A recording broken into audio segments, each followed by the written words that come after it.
Plastic. Chug it! Go! Chug it! Go, Keep going! Faster! You can do it! Faster! Come on! Chug, chug! Chug, chug, chug! You're almost there! Tidish, that was one fast time. If you could just keep up your training, you could beat the record! Yes, you're right. Time to take matters into our own hands. Please hold on. Tom Thomas, did you take out the trash? I didn't have time yet. Good. That's just what I wanted to hear. And that bottle on your desk, do you need it? That's great. Thanks. I've got 5 more of them. And this is only the beginning of our mission. Operation Rescue. What is your dad up to? Operation Rescue. Could be... Your dad might be a superhero! Do you think? No, you're too funny for words. What's so funny about that? Who else would be taking part in rescue operations? And those bottles, you think he needs them for heroic deeds? Or maybe he decided that it's time to sort your plastic waste. Do what? Plastic is a durable and practical man-made material. Lots of useful things are made out of it. Packaging, toys, appliances, and even furniture. But you shouldn't just throw out things that are made of plastic. Nature can't digest it, and so all that plastic will leave the earth covered with a thick layer of trash. To avoid that catastrophe, we all can help. Put plastic into specially marked containers, and then instead of harming the planet, it can be turned into something useful. No, that doesn't make any sense. Simka, superheroes do not collect trash. And we'll prove it, you'll see. Of course. It's our evolution. I mean, a revolution. Together, we'll save planet Earth. You're so lucky, Tom Thomas. Together we'll save planet Earth.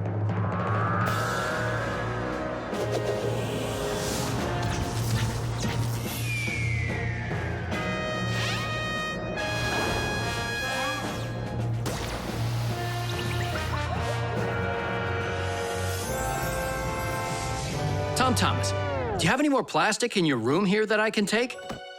1 second.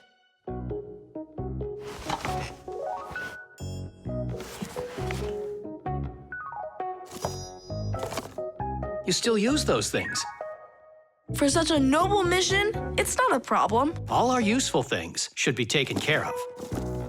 Dad, I really want to do it with you. Want to do what? What you're doing. You know, the operation. About saving the planet, like you said on the phone. Ah, you mean sorting out the plastic, don't you? Sure. I've got a couple of these boxes filled up already. Will you help me take them to get recycled? Really? What for? Just dump it out with the trash. Son, if we don't start doing what we can to recycle, I'm afraid our planet will become one big dump.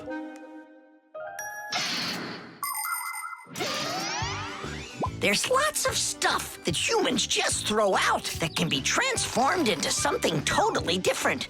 For instance, an ordinary plastic bottle can be turned into a ballpoint pen, or a watch, or a chair, or dishes, or even some clothing. For example, there are some factories where old plastic is sorted, ground into pieces and cleaned, and then stretched into thread that can be used to make brand new clothing. Isn't that fantastic? But this is only possible if people learn to collect and dispose of unneeded bottles, bags, cups, and other plastic separately from the rest of their trash. Imagine how happy nature will be when the piles and piles of plastic disappear from our woods and from our seas. Let's take care of our planet together. I thought you were trying to rescue the planet, like a superhero. Actually, we are superheroes, and we're also a bit like magicians. Really? Give me a second. See this shirt here? It's made out of recycled plastic, like that. Cool, right? No joke! So, you ready? Then it's time to go. Those lucky humans, with their trash to sort, and we We Fixies do all that we can to make appliances live longer. That way they don't get thrown away. And we should sort our trash as well. That's a good idea.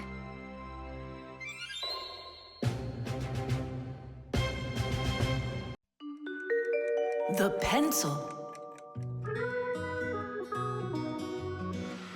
Well done, Tom Thomas. Your mom's birthday's today and you're still sleeping. Hey, what's that?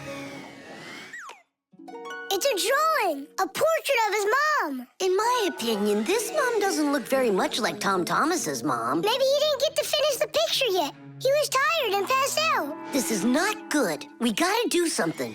Ah, we can help him. The pencil's right here. A pencil has lead inside. It's the lead that makes the drawing. Only lead doesn't grow on trees.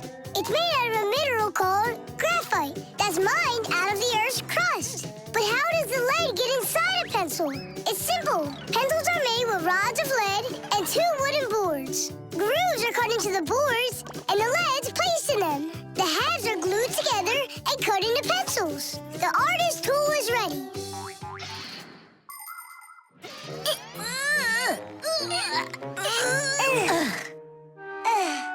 This isn't gonna work. Oh, give me a place to stand, and I shall move the pencil through the air.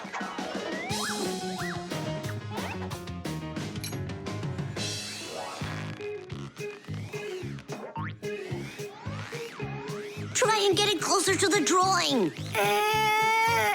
You gotta lift it up a little. You gotta push it harder. Nolik, we're blockheads. Look, there's a pencil sharpener. A piece of lead. That's all we need. All right, let's check out how it was done by the old schoolers. By the great masters, like us. Yeah, she could use a little more hair. And a hat, too. And a bow around her neck. Beautiful. And your sock has gotta be in there. Yeah, let's keep drawing.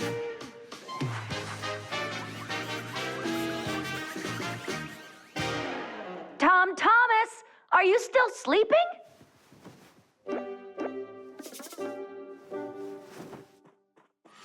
Fixies? No need to thank us. Where's my drawing? What have you done to it? If Mom sees this piece of art you created, she'll go and faint. I know it. From happiness, right? Fright's more like it. Does that look like my mom? Well then, give it to your dad. Your dad won't faint, I know it. But it's my mom's birthday, not my dad's. You gotta be kidding me.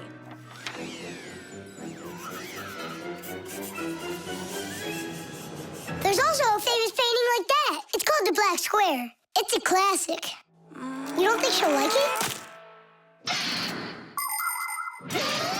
People want to remember the highlights of their lives. And so they take photos of nature, of their families, of themselves, even of the food they eat. People have been doing this even before the invention of photography, by drawing. An artist might draw the sun, a river, some apple trees, and soon he's made a landscape. And if the apples aren't on trees, but on a plate next to a vase, cup, or basket, then a still life is what it's called. If a person's in the center, then it's called a portrait.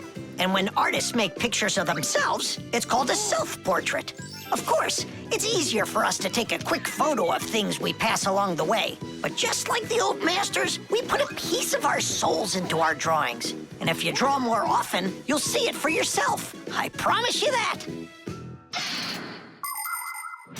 Maybe you could just give her one of your older drawings. Maybe you should just erase the mess you made of this one. That could work. Erasing's gotta be easier than drawing. Whatever. There's no way you can make it worse. Hey, I think I know a way you can fix it. You can use the eraser for drawing. A portrait. Portraits don't seem to work out too well for us. But a still life drawing is a piece of cake.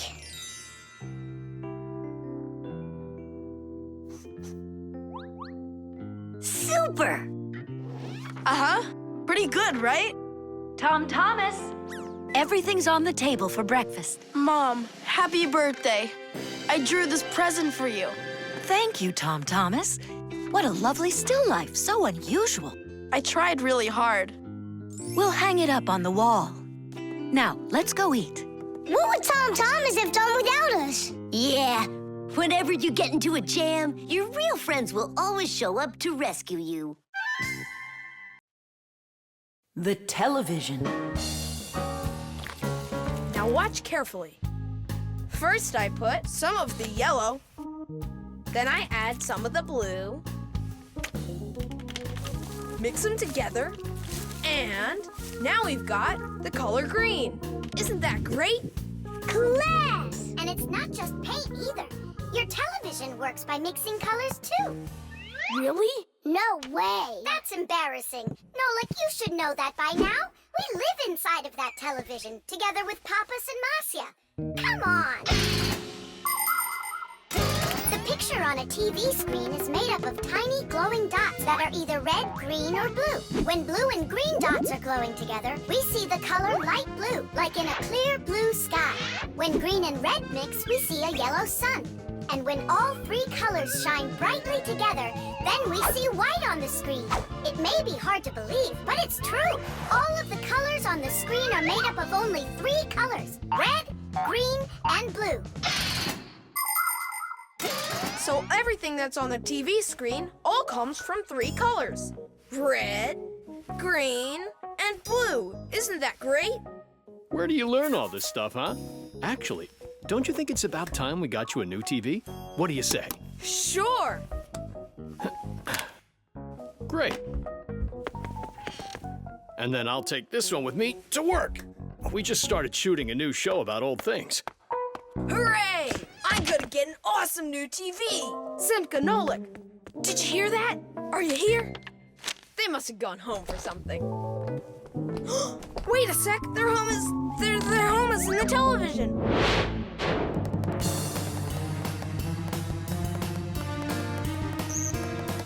This was such a nice home for us. It's okay. We'll move into one of the other TVs here. The one in the living room? Why not? It's a nice new one with a huge flat screen.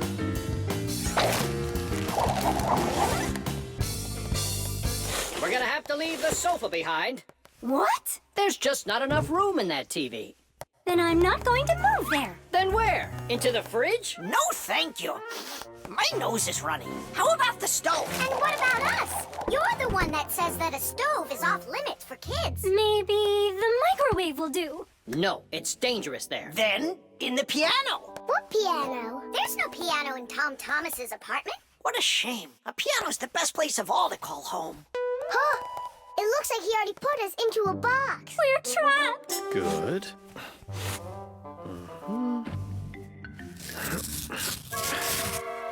Dad! Hey, Dad! I changed my mind. I really don't want to get a new TV. Why don't you want a new one? I'm just used to this one. You're a junk collector. Uh-huh. Just like you, Dad. People have always dreamed of seeing things that are far, far away. All of us have heard fairy tales about crystal balls and magic mirrors. But the magic of television began only 100 years ago. The screens on the first TVs were so small that people had to attach magnifying glasses to them to make the picture big enough for watching. Ever since those first TVs, both the outside and the inside of this amazing device continue to change. Bulky picture tubes have been replaced by electronic chips. Screens have grown wider and wider as TV sets have changed from big heavy boxes to flat light screens that can hang on the wall like a picture. And someday, real soon, it's quite possible that TVs will be made to roll up like a rug and people will be able to carry them anywhere. All right, I'll put it back. But under one condition. If it breaks, we'll buy you a new one right away. Yeah, sure. We'll never let it break, right? Never, ever!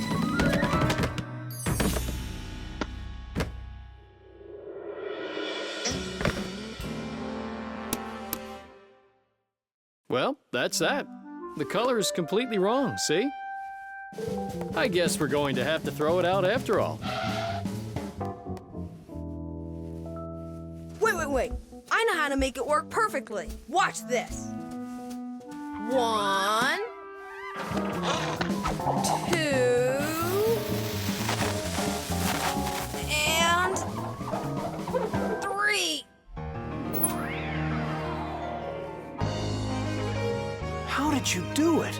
I just mixed the 3 colors together, like I told you. Red with green and blue. Teesh! The toothpaste.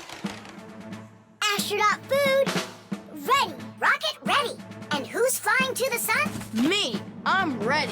A real hero. Tom Thomas. Did you see? There it is.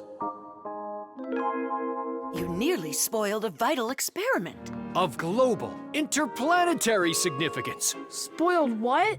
Our scientific testing of the latest toothpaste formula. I will brush my teeth with it. And I, as chief dentist, will be monitoring the testing. And so, I don't want you even touching it. Great. How am I supposed to fly to the sun now? Strange. They make that toothpaste for kids. So? Then why is your mom using your dad then? That's right. I'm gonna go tell her. Mom, that new toothpaste. I should test it. No, I'm using your dad, because he's a responsible person. And so am I. I'm very responsible. Who knew? Your room's a total mess. I had no time to clean it. You didn't water the plant. I forgot. Did you brush your teeth? Yeah, for a whole minute, too. You're supposed to brush your teeth for 2 minutes, in the morning and at night. Sorry. Great toothpaste, honey. If you don't want to get a toothache, you need to take good care of your teeth by brushing them with a toothbrush and toothpaste. Toothpaste helps remove food that's stuck on your teeth, kills harmful bacteria, and keeps your teeth strong, healthy, and beautiful. Toothpaste should be in every house. Adults should use toothpaste made for adults, and kids should use toothpaste that is healthy and safe for younger teeth. It's important to make sure you're using a toothpaste that's right for your age.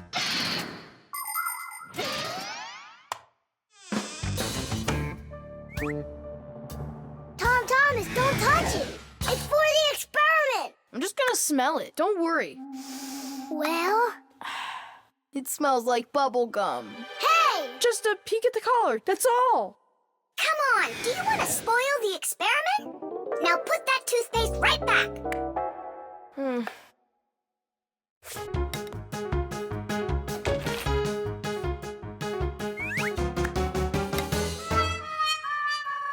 Again?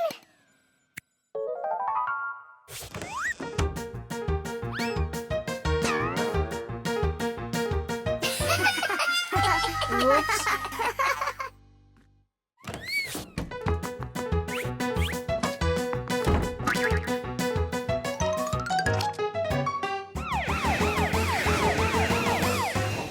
Well now, so we caught you again. I want to try this toothpaste so bad, but how? Well, what if you...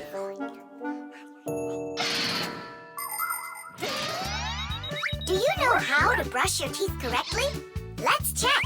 First, take your toothbrush and rinse it with water. Then squeeze on a bit of toothpaste. A small pea-sized drop is all that you'll need. Now 1, brush the outside of your front teeth up and down. 2, brush the backs of those teeth from the gums on down. 3, open your mouth real wide and brush the teeth in the back. These are the teeth that you use for chewing. Go back and forth, over and over. You should brush a full 2 minutes, no less. Now it's time to rinse out the toothpaste from your mouth and clean the brush. That's right, the brush needs to be clean too. And please, don't be lazy. If you brush your teeth 2 times a day, they'll stay in great shape for many years to come.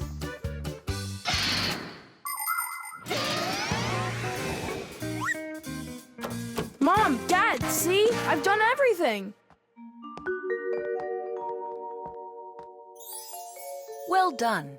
And I promise that I'm gonna brush my teeth the right way, as long as I need to, and... And twice a day?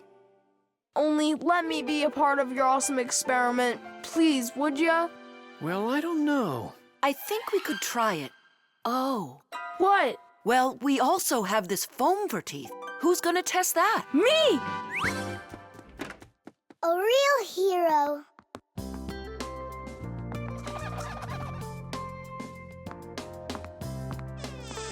How many ways did we try to get him to brush his teeth before that didn't work? We never sparked his imagination before. Your idea about the experiment was brilliant. Simka, do you think we should tell him? The answer's no. We can't disrupt the experiment. The time machine. Oh, wow! What kind of device is that? Maybe an alarm clock? No, this is a time machine. Beep, beep, beep, beep, beep. Time machines, they don't exist. Whoa! What a shame. I learned that, studied that. Well done, Tula. What did I just bump into? What do you mean, what? Into a time machine. But I thought time machines aren't for real. Of course they are. You get in and take off for the future. Or the past. Splendid. Lots of us would love to be able to travel in a time machine. Maybe to go back in time and fix a bad grade, or to get a peek into the future. Of course it would be interesting, but time travel isn't possible, and thank goodness. Just imagine how mixed up everything could get. Someone brings back a dinosaur from the past, while someone else brings aliens from the future. No one would need to invent anything. Appliances would sit unused, and Fixies would have no work to do. It's awful. So you've got no idea of the answer. I studied this, but I don't remember. Too bad, because tomorrow we've got a hard test. Make sure you're prepared. I'm sure I'm gonna fail. You're gonna pass. You studied all of this, right? So you just need to stop worrying so much, that's all. I wish I could. Poor girl. How can we help her? Hey, I know how. This morning, Tula believed that thing over there is a real time machine. Sounds like an anti-scientific plan. Stop worrying. It's simple. We'll send you to tomorrow. You'll sit down, take the test, and come right back here. I wish I could go. It's like a dress rehearsal. The main thing's not to worry.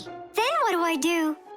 You just pull on that wire and you'll get them back. Well, time to go.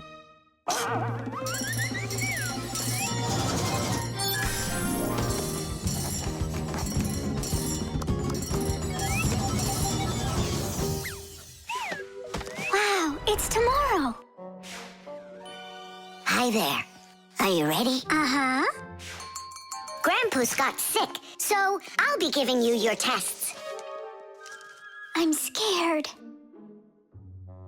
Don't worry, it's just a rehearsal.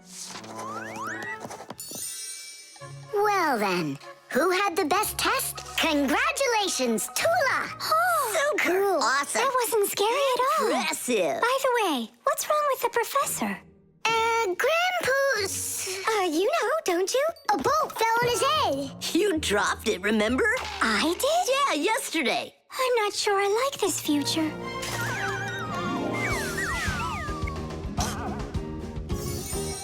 Well, how did it go there? Later. But if you meet a Fixie, please don't let their secret out. Oh, leave this on until tomorrow. What is this? Come back! No! If I do, I could hurt you. Me? What for? Wouldn't it be incredible to travel into the future and see what you will become? Unfortunately, that's only possible in our dreams. But if you have a dream and aren't afraid of challenges and setbacks, your future can turn out just the way you imagined. Do you want to become a champion? Then you need to start your training right away. Do you dream of becoming the best programmer in the world? Then first pull up that grade in math class. Do you dream of sailing the oceans? Then you'll need to do a lot of reading because a captain has so much he needs to learn. Start creating your future right now.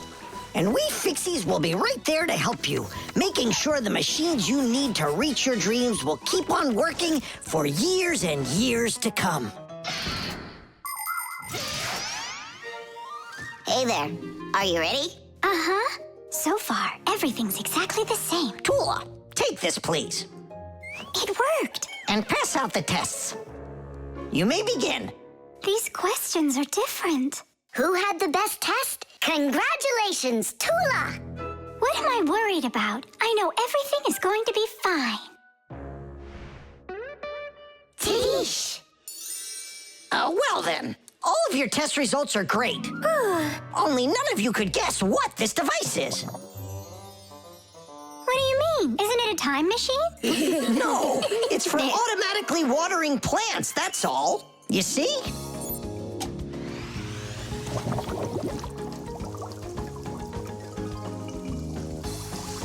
Cool, right? Wow, it's fantastic. So hang on. You guys tricked me? But you passed the test, right? Well, all right. Then I forgive you. The Marshmallow.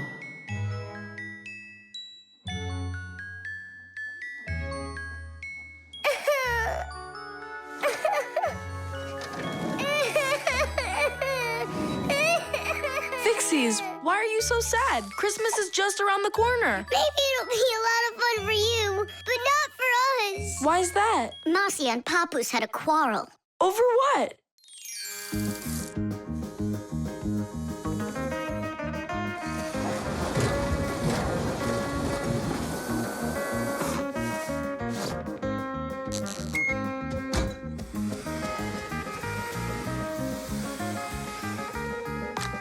Every year, we've got to repair those string lights. Oh, yeah, it's awful. Christmas is almost here, and there's still so much work to be done. What do you think of that? And this! Whew. Here you are. You don't hear the phone ring, you don't answer messages, and we have string lights that aren't working right. We need help. Papoose, can't you give us a few more minutes? You said that an hour ago. Haven't you wasted enough time? We are not wasting time. Look in the camera. What? Look. Got one of Marcia? Look. Oh.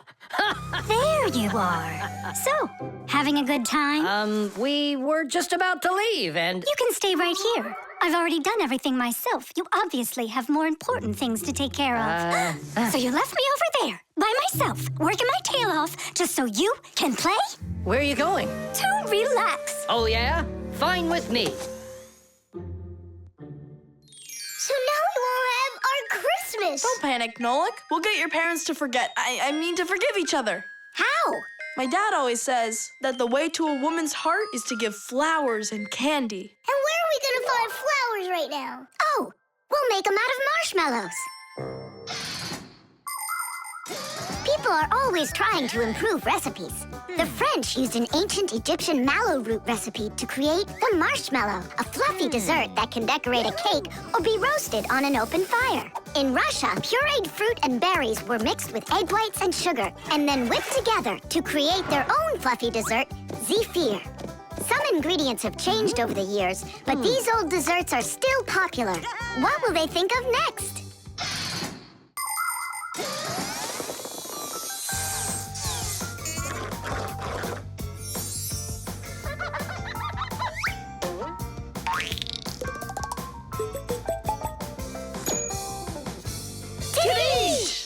And how do we make Papoose give them to Marcia? We're gonna set him up on a date.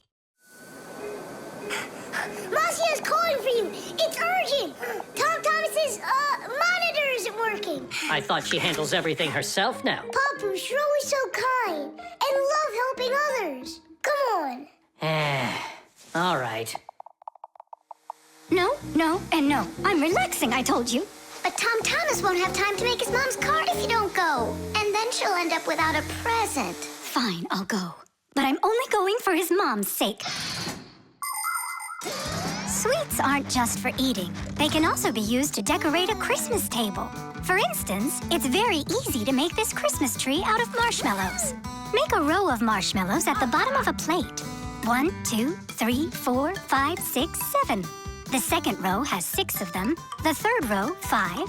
Then there's 4, 3, 2, and a special one on top. Add breadsticks at the bottom as a trunk and sprinkle the plate with some sweet confetti. There, it's ready. With the help of some little cookie cutters, it's possible to make hearts and snowflakes out of marshmallows. Or you could make a reindeer. Put a candy cane through a marshmallow, use sugar beads for eyes and a nose, and pretzels for antlers. Beautiful, right? Merry Christmas!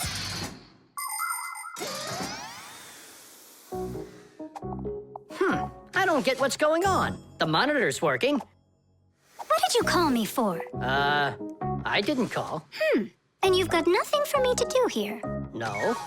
Ah, then I guess you came to apologize? No. You know what? I have had enough. Well... Huh? What's it say? For Masya? For me? Yeah, for you.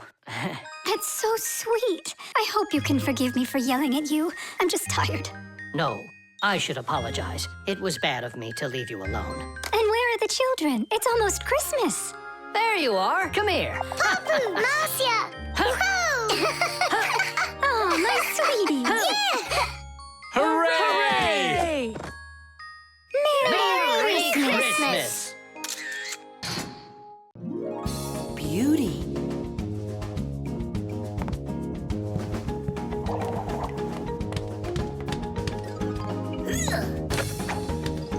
Okay, come on.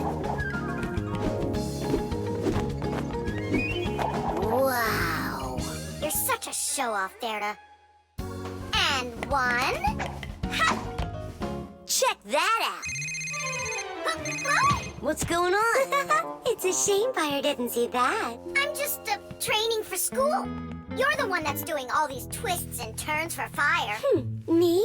It never even crossed my mind. Nolik, slow down! Tula, why don't we go and play some chess? Don't you think that figure skating's beautiful? Turn me. How cool! Why did you yell like that? I just got a pair of tickets to see the one and only Vector. Splendid! And who's going with you? Actually, I don't know. I haven't thought about it yet. What's there to think about? Just invite the most beautiful girl in our school, right? Yeah, not a bad idea, my friend. Woo-hoo-hoo! Did you hear that? The most beautiful one will get invited. Well, I'm not even interested. And you know what? Neither am I.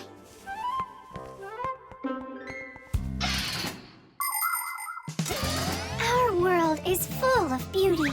There seems to be no end to the beautiful plants and animals, and the gorgeous mountains, forests, and lakes. But even that's not enough for people. They create their own handmade beauty, too. Artists paint beautiful pictures. Composers write beautiful music. Architects create beautiful buildings, and fashion designers make beautiful clothes. Not even scientists stay out of it. They create beautiful ideas. These ideas can be the basis for the creation of new technologies that make people's lives better. Everyone has their own idea of what's beautiful. There are as many opinions as there are people, but everyone tries in their own way to be beautiful, both people and Fixies. Please help me, Tula. How can I become beautiful? I don't know. Go and ask Verda. Look at her. She's got it. What has she got? What's the most beautiful thing about her? Oh, well, her hairpin, her hairstyle. The green looks great on her. Green looks great. Aha. Okay, see you later. Tula. Huh? What's your opinion? Fire, do you think he likes Simka? Looks like he does. Is it because she's a redhead? Orange. Now I get it. Well, is that close to her color? Not really. It needs more green. What makes a person really beautiful? Fancy clothing? Bright nail polish? Dyed hair? Those don't make you look your best. Here's a much more reliable recipe. First, wash up and comb your hair. See? You're looking more beautiful already. Now change those dirty and wrinkly clothes for clean ones. Huh? That's even more beautiful. And finally, if you eat less sweets and get plenty of exercise, then you'll surely become a handsome boy or a gorgeous girl.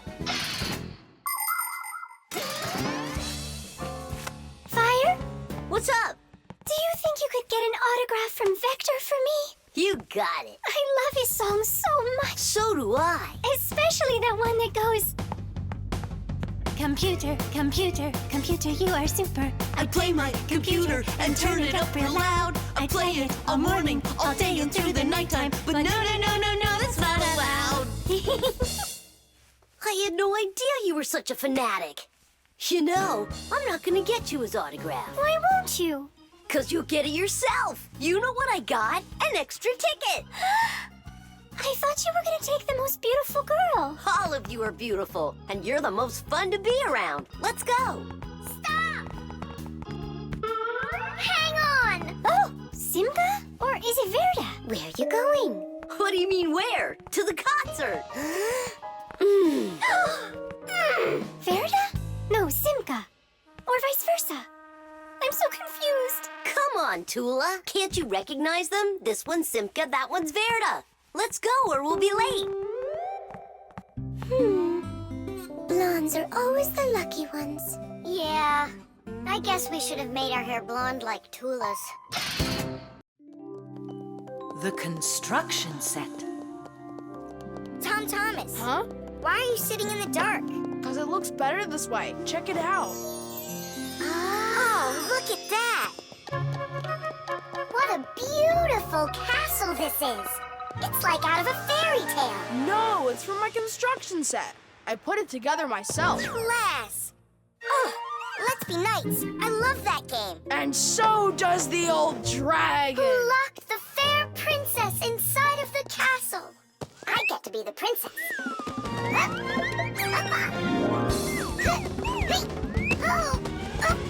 Oh, where's the brave knight who will rescue me from the evil dragon? Hang on, I'll save you, Simka. No, like, you really don't look like a knight. You don't even have armor. Armor. Wait, hang on a second. A construction set lets you build lots of different things from a set of parts. Put them together like this, you've got a house. Like this, a car. Or like this, a spaceship. The parts might be made of metal and connected with screws. Some construction sets have plastic parts you click together. Other sets are models where the pieces are glued together. You can also find magnetic sets. Touch the parts together and magnetic attraction makes them stick. Beware, dragon!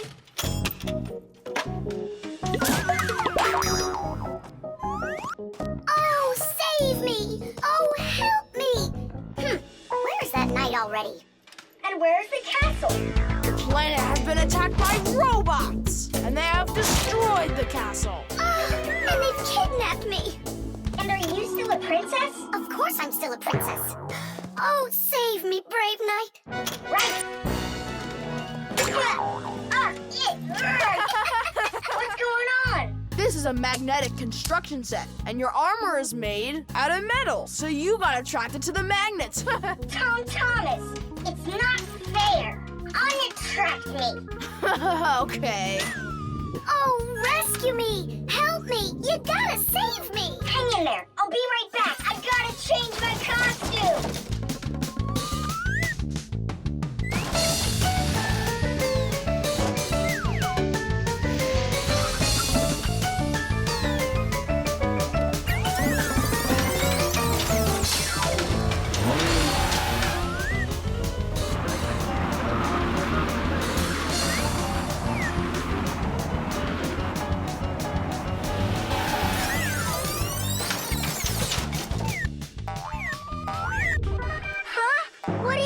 Thing. A wicked wizard has trapped me inside of a crystal ball. And now only a brave knight. I already did the knight. Well, you gotta be him one more time. All right, but this is the last time. And don't change anything.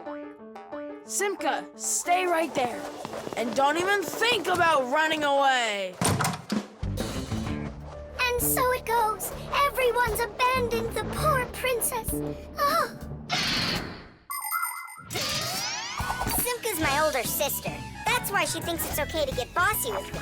But I don't let it get to me, because she's very smart and a quick thinker. She knows gadgets better than just about anybody. It's always interesting with Simka. And she's really smart, too. She gets nothing but A's at school. Everyone in our class loves her. Only she and Verda don't get along too well. It's because of fire. Well, you get it. Sometimes Simka can be way too strict with me. You can't do this. You shouldn't do that. But if an exciting adventure comes along, she's always right there with us. Simka's brave. She's got the skills. Yeah, she's always ready to take on a challenge. I've got an awesome sister. But just keep that between us. Because if you tell her, it might go to her head. How long am I supposed to sit here? Hey, anyone? Hey! Help me! Help me!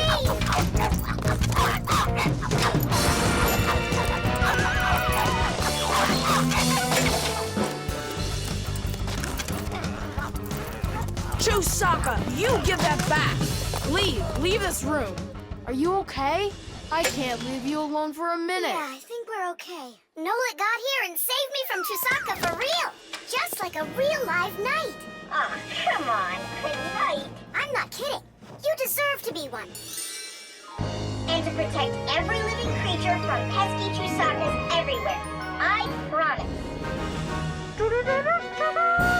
Oh, valiant Fixie, I now pronounce you to be a knight. Sir Nolet. Hooray! Hooray! Hooray!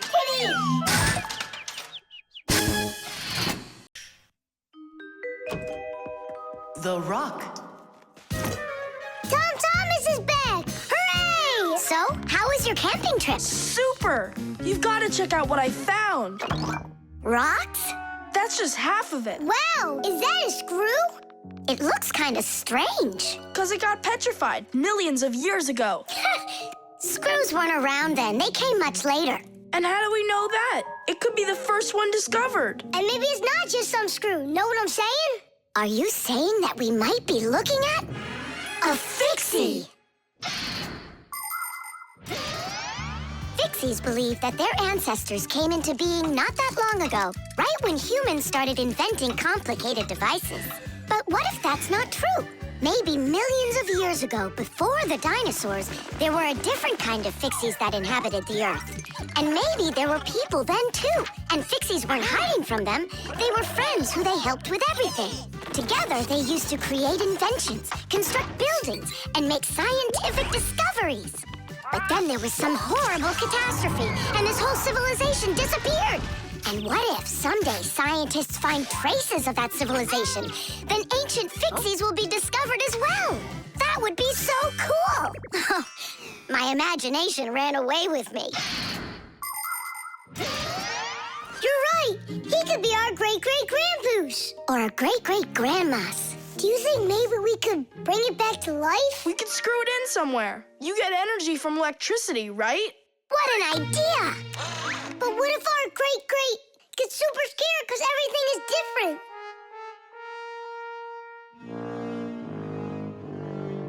We can build him a prehistoric world to wake up to.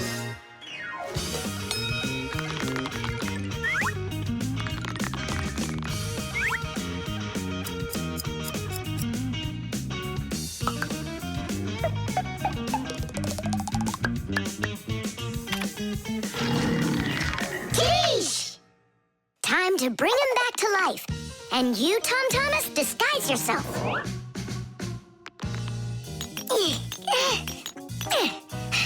We'll break him like this. We need a different way to do it. We need more power for this.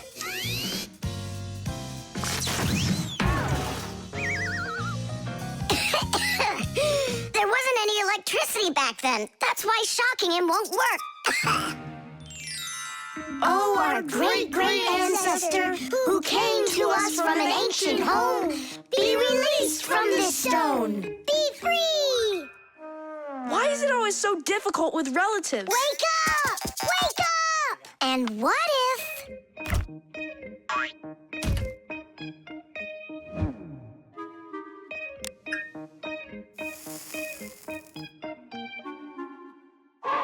Yay! We've tried everything. This is just a waste of time. Let's sing that song about wrong. Nolik, it's never gonna work. You don't know that. We can at least give it a try. If you think a screw is nothing, take it out, but just beware. Everything will break without them with no little screws in there. Look, it's moving. It's impossible. It really did. If you think a screw is nothing, take it out, but just beware. Tom Thomas, hey. Well, how was your camping trip? Seems to me quite a success. Yeah. So, let's see what you found there. Do you know what this is? Well, it's a rock. It isn't. It's the stalk of a sea lily. You mean a flower? An animal who lives at the bottom of the sea. Its stalk makes it look like a flower, like a lily. On planet Earth, there are lots of rocks. Some of them are hiding deep below the surface, and others appear with volcanic lava. Remember those fairy tales where an evil witch would turn everything living into stone? Well, it's really happened, just without any magic. Some prehistoric plants and animals were petrified way back when, and they've remained that way ever since. Thanks to them, we can get an idea about what life was like on Earth millions of years ago. And this one's a devil's finger, the squid's ancestor. How do you know all this stuff? When I was your age, I collected fossils and rocks. Let's go. I'll show you my collection. Do you think any of our ancestors were sea lilies? Shame. Why did I let myself get so carried away? There weren't any ancient Fixies in the world. But I still believe in them. They just haven't found the right rock yet. But they'll find it. I know they will.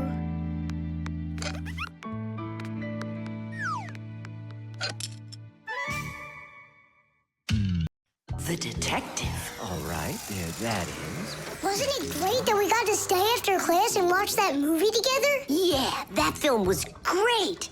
That detective, what a guy. He figured out exactly who did it.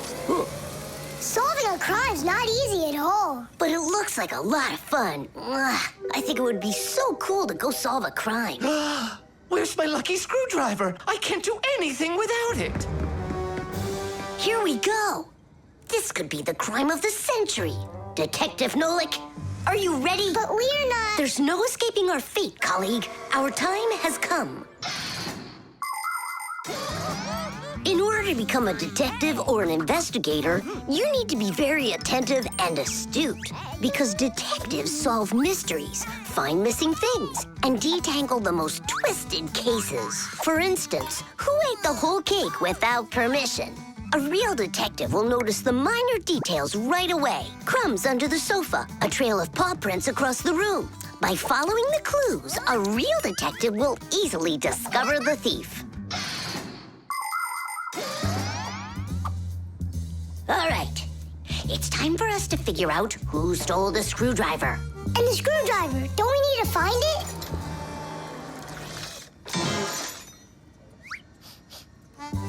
Not now. First, let's find the thief. Oh, look at that. It's Digit. Digit? Why are you back at the laboratory? Our school classes are over. I want to talk to the professor. I came up with the coolest thing to make. What cool thing? It's a secret. That's a bit hard to believe. All right now, suspect. What were you doing after school? What do you mean, suspect? There must be some mix-up here. You're trying to dodge the question? You want to change the subject on me? That's it. I'm leaving. No screwdriver, no experiments. Well, you want to take over for Eugenius, and that's why you stole his lucky screwdriver. You're under arrest.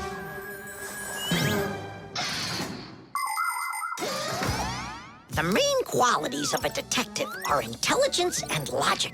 Logic is an ancient science that teaches people to think with reason, to help them solve problems, puzzles, and riddles. Do you want to feel what it's like to be a real detective? Then try to figure out what I'm describing to you. I'm thinking of an animal that you can meet at home or on the street. It has a tail and it's long. You have any guesses? A dog, a cat, or a mouse? There's not enough information yet. But what if I add that it meows and sleeps all day long? Then the answer is clear. A detective works the same way. He collects the facts, decides what's important, gets rid of what's not, and only then figures out the right answer. Understand? Then you're ready for another puzzle. Tell me, who doesn't belong here?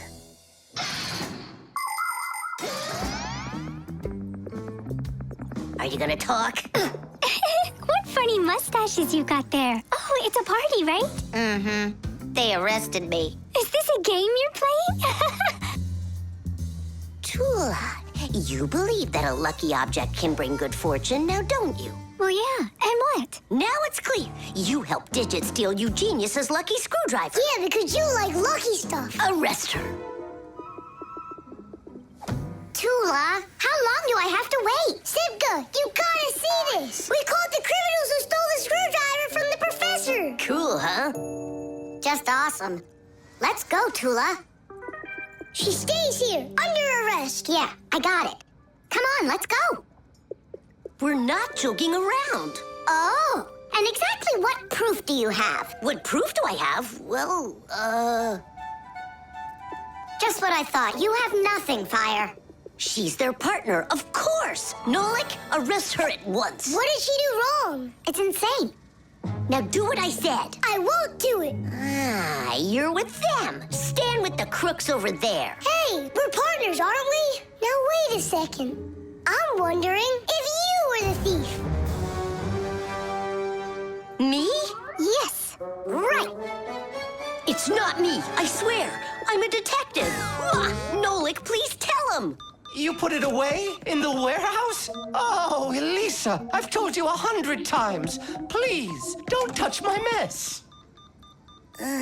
Appears I was a bit off track. You'd have been better off looking for the screwdriver, detectives. That's what I told you. All right, we'll look for a new tactic to use on our next case. What do you mean on your next case? Where's my lucky soldering iron? So, Detective Nolik, shall we begin? Concrete. When will you be back from your fishing trip? Before dinner. So you won't have time to hang up the mirror again? If it's not one thing, it's another. We were just planning to hang it right now. It'll only take us 2 minutes, and then we'll go fishing. Papoose! Huh?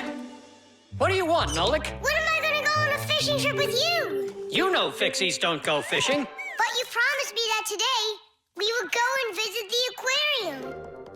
I was only planning on going there to clean it. So let's go fishing while we're at it. We'll pretend. Papoose, please. Okay, Nolik, but we'll just pretend to. Hooray! You're the best Papoose ever! Nah, those won't work. Why won't they? Because our walls are concrete. They're much too hard for nails. See that? It's gonna need to be drilled.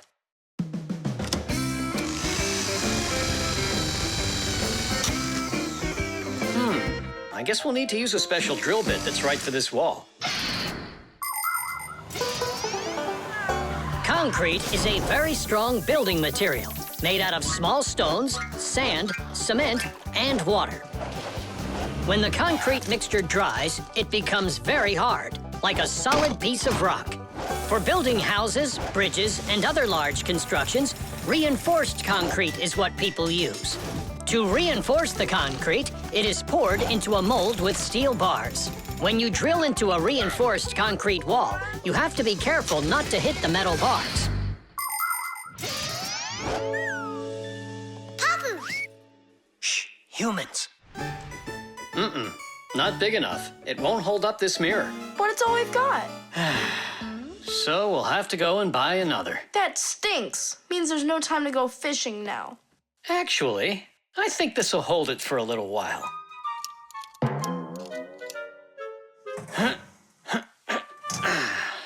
That looks great. So, ready?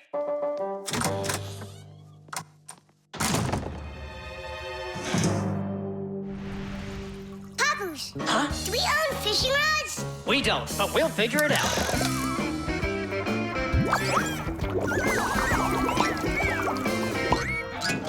I really don't like how that mirror's hanging.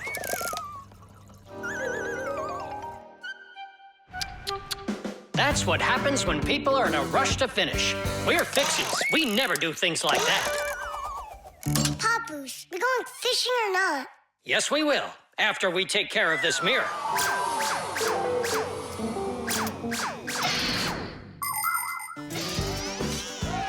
In ancient Rome, volcanoes helped make concrete. After they erupted, people would mix the volcanic ash with stones, lime, and sand. This concrete was used in many of the famous buildings constructed in that time. For instance, the Pantheon with its concrete dome. And this one is the famous Colosseum. It was also made with concrete. The Colosseum is almost 2,000 years old, but it's still standing strong. Later, when that land was conquered by other nations, people forgot about concrete and how to make it. Thank goodness that 200 years ago, they suddenly realized what a great material it is, and they reinvented concrete. It's true when they say, everything new is well forgotten old.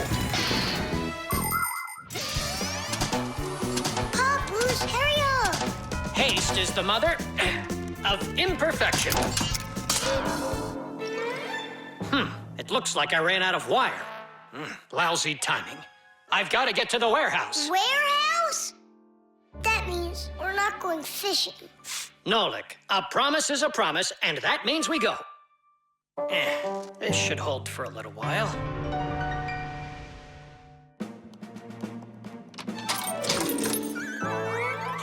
It's funny. We almost left without the fishing rods.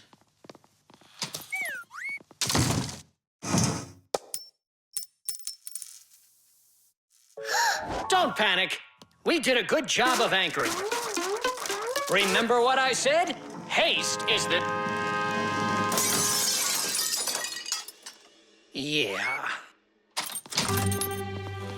Yeah, I'm not hearing things. Looks like a trip to the store after all. For screws? Yeah, and a brand new mirror. It looks like today's fishing trip's canceled. And ours is too, Nolik. At least the fish will be happy.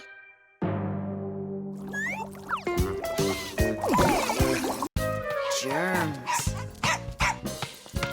Hooray! Lunch! Tom Thomas, you brought your ball to lunch? It's filthy dirty. Don't you know how many germs are on it? Wash yourself up. Look, they're clean. Here, it's for you. I saw that. Now go back and wash your hands. Why? There are germs on Tusaka? A lot.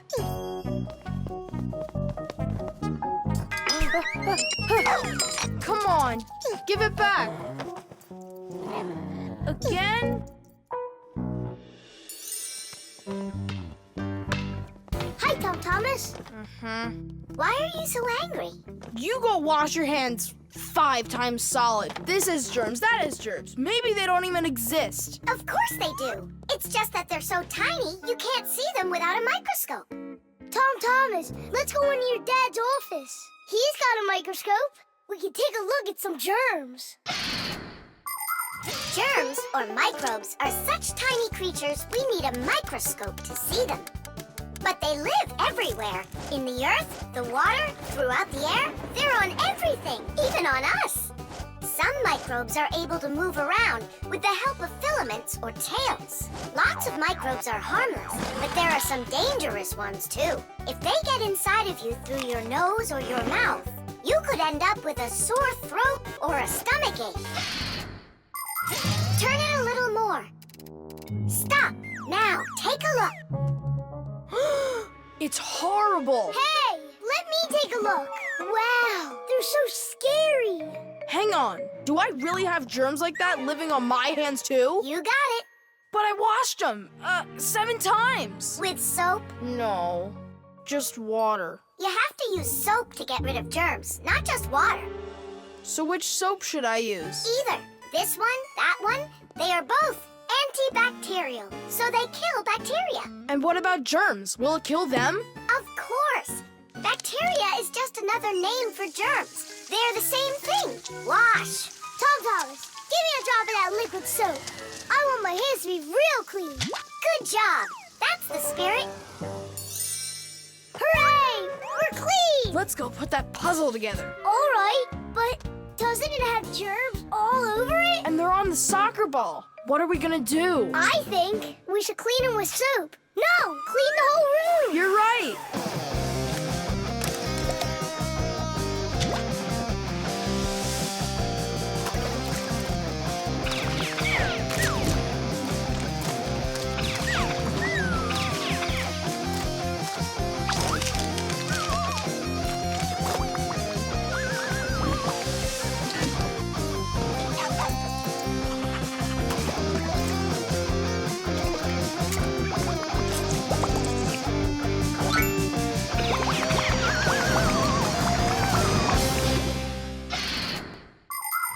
We are surrounded by millions of invisible microbes, including those that can cause an illness. But there is no need to be afraid of them if you follow these simple rules. Eat only washed fruits and veggies, keep your home clean, and wash your hands very well with soap, preferably an antibacterial one, and every day. Antibacterial soap protects you for a few hours after it's been washed off. It not only cleans your hands, but also stops germs from reproducing. There are useful microbes, too. Some bacteria can be added to milk to make yogurt and cottage cheese. Others are used for purifying water. Even inside of humans are a lot of useful bacteria that help their bodies digest food. Nolik, what do you think? Are there microbes living on the soap? I don't know. We should wash that too, just in case. Hey, what are you two doing in here? Washing the soap. With soap? So there won't be any germs on it. You've gotta be joking. Listen, getting rid of all the microbes is impossible and unnecessary. You just need to protect yourself from the bad ones. Bacteria gone. Thomas, I need a minute so I can mop your room. But I already washed it. What a good boy. The table's sparkling. Just look how clean it is in here. Great job. What's going on? Nothing. You're not getting sick, are you? No. Thomas, you did a great job in here, only you're taking this cleaning way too far. Understand? I've gotcha. And do you get it? Me? Get what? That the most important thing is to make sure you wash your hands with soap. Okay. To the germ fighters! Making the world safer, one less germ at a time. The virus. Thomas! Pass him on the turn! Good job! You're almost there! Now put the pedal to the metal!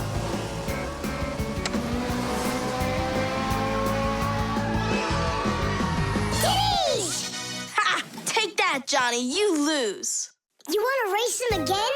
We can. We just finished the last level. Oh, we were just getting started. Wait a second. Let's see what it says here. Congratulations. Your prize is a smartphone and a collection of brand new levels to race. All right. Class. Click on it. It's not smart to just click on random buttons. There's nothing to worry about. Whoa. Hey, what's going on? Someone messed with the numbers. There you go. Didn't I warn you guys? Do you think it might have been Johnny? Johnny! Of course! He got upset that we won, so he put on the cap of invisibility. Then he snuck into the room and deleted everything from the computer. Stop! What are you talking about? A cap of invisibility. This has nothing to do with Johnny at all. Looks like you got a virus. Then we need to get Thomas's mom in here. What for? Isn't it obvious? She's a doctor. She'll get rid of this virus in no time. That won't work. Quit it. A computer with a virus isn't treated like that. A doctor won't be able to help here, especially a dentist like your mother. Then who can help us? You need special software for that. Antivirus. A computer virus is a destructive computer program. It can not only delete or steal important information, but completely destroy your computer. And the scariest thing about this virus is that it spreads very quickly and can infect the other computers on the network, very much like a human illness. To find and stop these viruses, you need to use an antivirus program. Antivirus programs also protect computers against new infections. And by the way, your dad's computer uses antivirus software. And mine doesn't have it? No, you won't let anyone near your computer. You never have any time. Dad, let's do it later, okay? I've got to finish one more round. It'll only take a minute. Oh, look at that. The virus is starting to wipe out everything now. That means this computer will disappear. And this room, too. And all of us.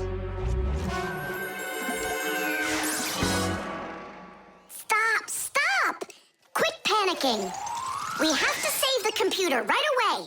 Tom Thomas, your dad has a box with antivirus software. Bring it.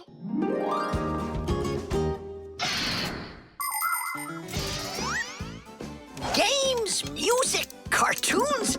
There are so many interesting things on the internet. But just like in the physical world, you have to follow some rules when you're online. First, you should only visit websites that you know. Sometimes a destructive virus could be hiding behind a pretty picture, and there are plenty of scammers on the internet. That's why you should never give anybody you don't know well your address, or send an SMS so you can download a free game. If you happen to get a letter or a text from a stranger, you should show it to your parents right away. Only communicate with people that you know. And don't just sit all day playing on the internet. There's still nothing better than going outside and playing with friends in the fresh air.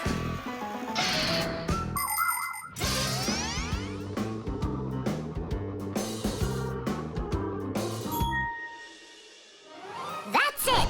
The enemy's destroyed. Well done. Let's check if everything works. Tadish! Now we need to deinstall the software. How come? There's no need. No, we have to. That program should only be installed by an adult. Otherwise, your parents will figure out you got help from Fixies. Sorry about that. All done. And here comes my dad. Dad, will you install this on my computer, please? You need it right away? How about a bit later? No, we can't keep putting it off. There you go. Now your computer is protected. How come you became so responsible all of a sudden? Oh, Dad, you don't know what kind of viruses are out there roaming the net. You're so right. Money.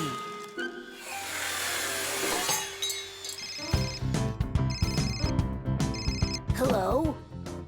Uh-huh.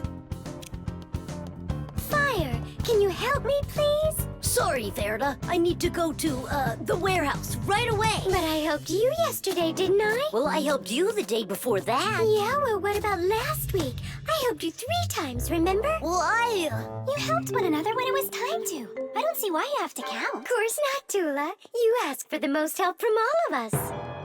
I do not, Verda.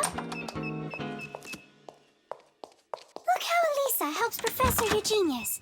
And she doesn't argue with him. Of course not. She's in love with the professor. Actually, it's her job. And for helping the professor, she gets money. Money. That's a smart idea. Money constantly moves from one hand to another. A person does his job at work, and in exchange, he gets money for it. He can use the money to buy things he wants, like clothing or food. Or he can pay somebody else for their work, like getting a ride from a taxi driver, a haircut from a hairdresser, or a computer repaired by a technician. All people take part in this circulation of money. But unlike people, Fixies don't use any money. We do just fine without it.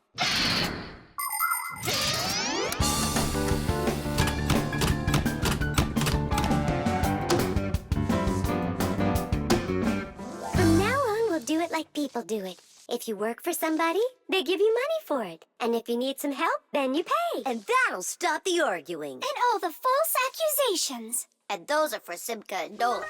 Now it's all fair.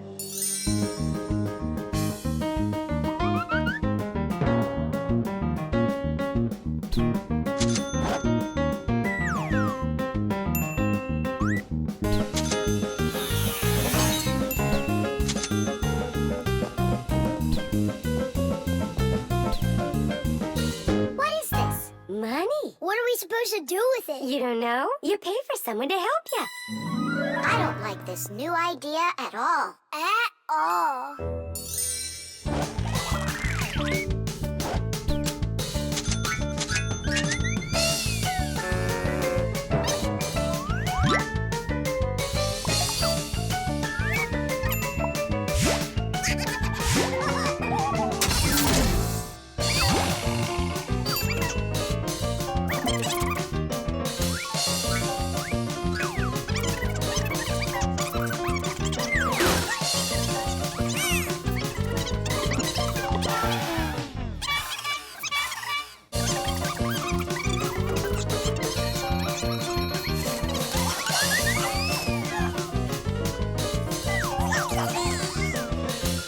Maybe we should give them our money so they'll stop arguing. I've got a cooler idea.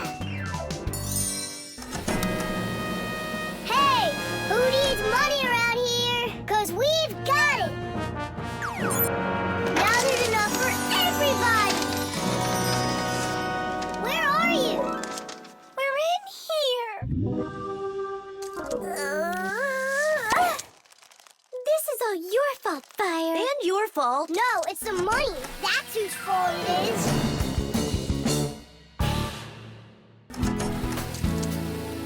He's right. That's why we were fighting. And we didn't even fix the printer. Money is nothing more than just paper. Although money is printed in strict secrecy, we still know something about the process. The paper used for money is made out of cotton and linen.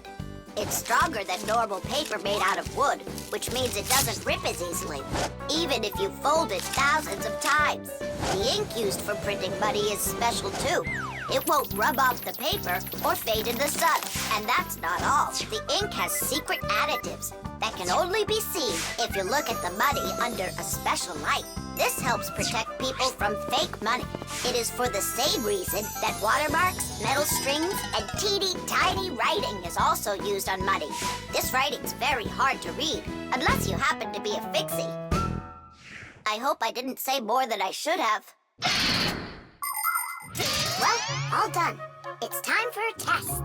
But what are we going to print? A word with real value. Yeah, something really precious. No, it's not money. Right, it's so much better.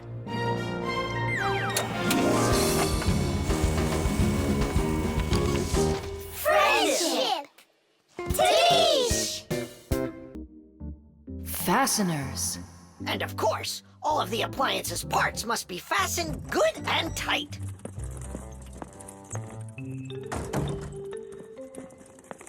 What are you doing, colleague? Today, Lisa is returning from her vacation.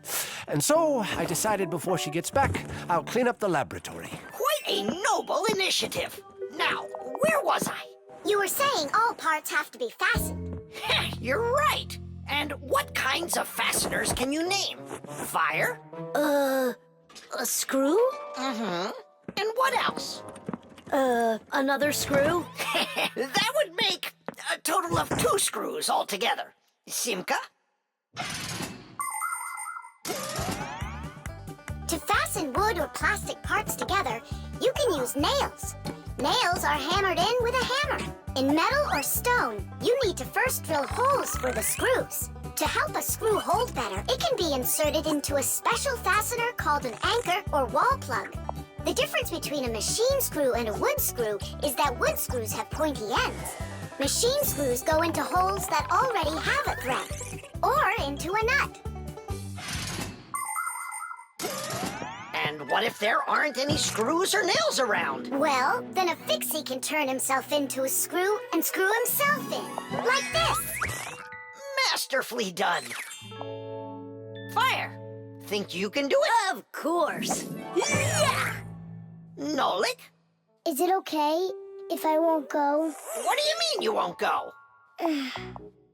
Wait, I started on the wrong foot. No, I guess it was the right one. Don't be scared. You've done this 1,000 times. Uh-huh. You're right. You had to make sure the appliance was turned off first. Yeah, I should have. This time it's not going to happen to you. It's all under control. Go on. I'm still scared to do it. How about you try again? And who came up with this dumb screw idea? According to legend, the screw was invented in ancient times by the great Archimedes. Using his screw-type mechanism, Archimedes built a special machine for getting water out of a canal. In ancient Rome, people used wooden screws in presses to squeeze the olive oil out of olives. Screws were also used as parts of drills or as lifting jacks. But the use of screws as fasteners did not begin until the 15th century. Soon thereafter, screws became so popular that today it's almost impossible to find an appliance made without one. And if one of these little screws should fall out, we Fixies will come to the rescue. Because we don't just turn into screws when we need to hide from humans. We're always ready to do it when help is needed. Nolik, let's try it together. Don't be scared. We're here with you. Ready? And... Nolik, watch me, son. I haven't screwed myself in over 100 years, but I'm not scared. Did you see that? It's a piece of cake. Grandpa's? I'm stuck. It's all my fault. There's no need to worry. Professor Eugenius, can you help us unscrew Grandpa's? I'll be right with you. It got a bit rusty. It's probably old age. I know what will help. A drop of oil.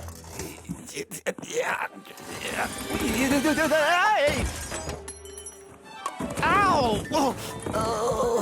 Professor Eugenius, are you okay? I'm okay. Thank you for asking. Look out, it's going to fall. We need to fasten the shelf to the wall. Nolik, help! We can't do this without you. Simka, I'm scared too. Nolik, save me!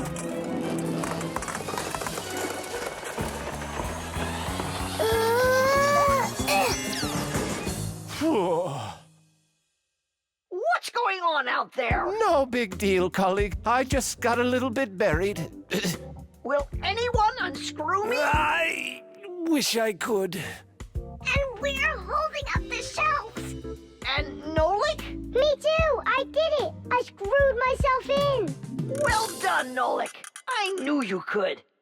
And who's gonna help us now? Elisa will get here shortly. All right, we'll wait for Elisa. Yeah, just as long as her return flight isn't delayed. The Masquerade. So, Tom Thomas, did you choose a costume for the New Year's party? Not yet. These are no good. I've been a pirate. How about a vampire? Did that.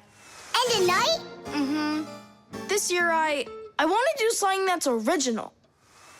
And what if... I know what! You can go dressed as me! As Nolik! Perfect! No one's ever gone as a Fixie, ever! Long, long ago, people would put on masks and dance in order to scare away evil spirits. In ancient theater, actors would change masks to play a few different roles. Everyone liked the idea of hiding their faces behind mysterious masks so much that people started organizing fun outdoor festivals called masquerades. There are countries around the world, like Brazil and Italy, that turn into one big masquerade ball during the holidays.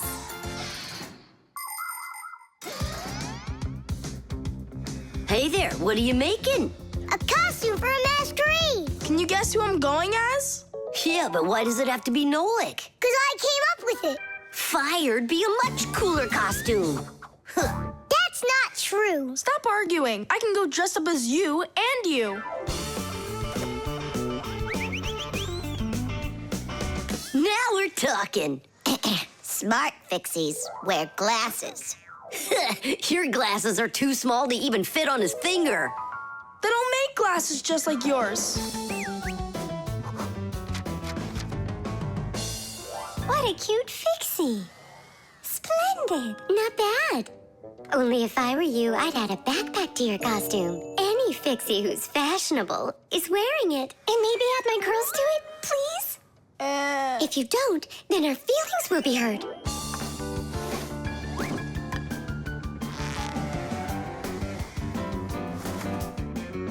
Class, did we cover everybody? We didn't include Simka. And where are we gonna find room for her? What can I do about it? I already gotta get going. Then let's just not tell her. See you later, Tom Thomas. Thanks, guys. Tish! What have you been doing all this time while I was busy loading up the confetti? We were doing our homework. And looking at this magazine? And talking. Yeah, all of that and more. That's gotta be the worst lying ever. Tell me what you're hiding. Have you lost your minds? Sorry, but there was absolutely no room left on Tom Thomas. That's not what I'm talking about. What is the #1 rule for Fixies? Well, what did we promise? We won't let out our secret. Right, but you just let it out. Now everyone will know. Tom Thomas wouldn't tell anyone about us. I hope he doesn't. Well, maybe. Everyone will figure that he's dressed up like some nutty candy. What kind of nutty candy has a backpack on and glasses? We're in real trouble. I thought the glasses looked sharp. So what are we gonna do now? Call the professor, right? Or we should call Grandpus or Papus. Don't panic. Let's wait till Tom Thomas gets back. There are many different types of masks, and some of them are very important. Medical masks are used by both doctors and sick people to reduce the spread of illnesses. Oxygen masks help people breathe. Fencers, hockey goalies, and boxers all use masks to protect their faces from being hit. The blue glass in a welder's mask is used to protect their eyes from dangerously bright light. Sea divers wear masks for swimming underwater. Without a mask, it would be very difficult to see the beauty of the underwater world. The masks that people wear at carnivals and parties, well, they're just for having fun and putting everyone in a good mood, or as a disguise, so that no one recognizes you right away. It can be a lot of fun to fool somebody like that.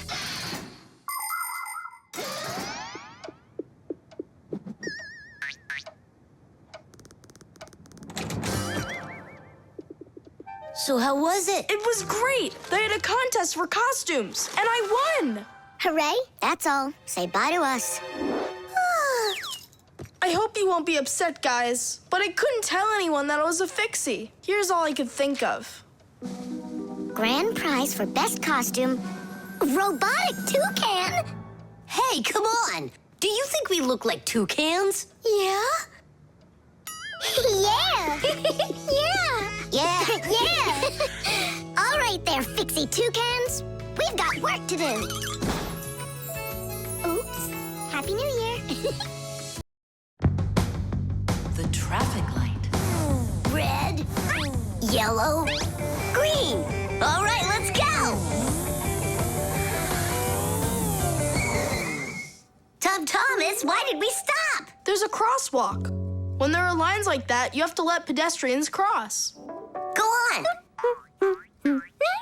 Thanks. Have a good trip.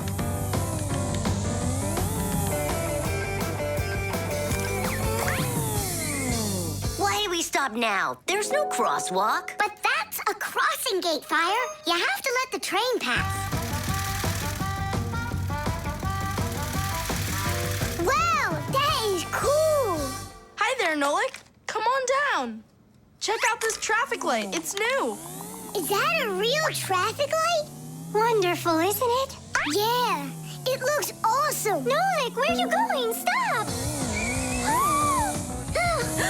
Stop the car! Oh! Oof. Did you lose your mind? What were you doing, huh? I wanted to see what a cool traffic light it is. What? And my dad just got this for me today. Now look at it. You were supposed to let me cross. You ran into the street when the light was red. A traffic light is a street lamp that sends multicolored signals to vehicles and pedestrians so they don't get in each other's way when they're on the road. When the light is red, it means stop. You must stay where you are. A yellow light tells drivers, caution, prepare to stop. You are only allowed to start crossing the street after the traffic light changes to the color green. And even then, it's important to remember, look both ways before crossing. Got it? You can only cross on green, Nolik. Even really little kids know that. But the light was green. No, it was red. No, green. It was red. It was green, I swear. Maybe you're colorblind or something. Yeah, possibly. What does it mean if you're colorblind? It means you can't tell colors apart. So you don't know which one's red and which one's green. That's what I am. Right. You never mixed up colors before this. Okay. What color is that nightstand over there? It's red. And the plane up there? Oh, that's green. How about me, huh? What color am I? Greenish, bluish, brownish, gray. With polka dots. I'm what? It's true. He's colorblind. Poor kid. Told ya. Wasn't my fault. All right, we'll sort it out at home. And what are we gonna do with the traffic light? We can fix it, and we'll fix your car, too. All right, what color's the car? Purple? If you say so. We got work to do, so take a seat before you mix something else up. The road can be a dangerous place. There are so many cars and pedestrians on it, and all of them are in a rush to get where they're going. But be careful. Even if a driver notices a pedestrian on the road and brakes, it can still take quite some distance before the car comes to a complete stop. To avoid disaster, have respect for one another. If you need to cross the street, go to the nearest traffic light, crosswalk, or sign with a pedestrian on it. While you're still on the sidewalk, look to your left and then to your right, and see how far away any cars, motorcycles, or bicycles are. If they're close, then just stay where you are. If the driver is responsible and polite, he will stop for you if he sees you from a distance. If you want to make yourself more visible when it's dark, attach safety reflectors to your clothes, and then it will be safe for everyone on the road.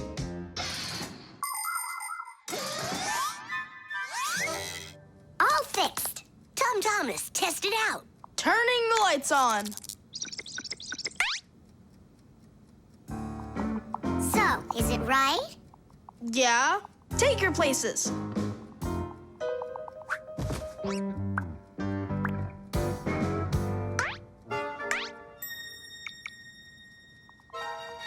All right, let's cross. Ready, set, go! Stop! You got everything mixed up! The light is green in all directions! Ah! Heh, the game is up. You aren't colorblind, Nolik. You know what you are? You're a feigner. Me? Mm-hmm. Mm-hmm. Well, yeah. I got a little of it right in here. And once in a while, it goes up here. What's a feigner anyway? The movie. He fakes left. He shoots. Class! And can you do it backwards? Yeah, sure.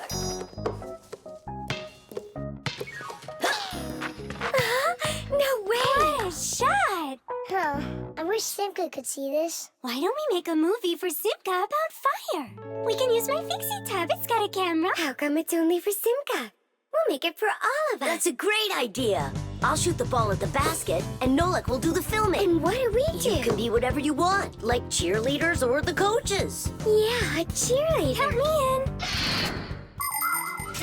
Motion pictures, or movies, appeared more than 100 years ago after the invention of celluloid film. A movie is made up of a series of still photographs called frames. When you look at the frames quickly, one after another, the picture on the screen appears to move.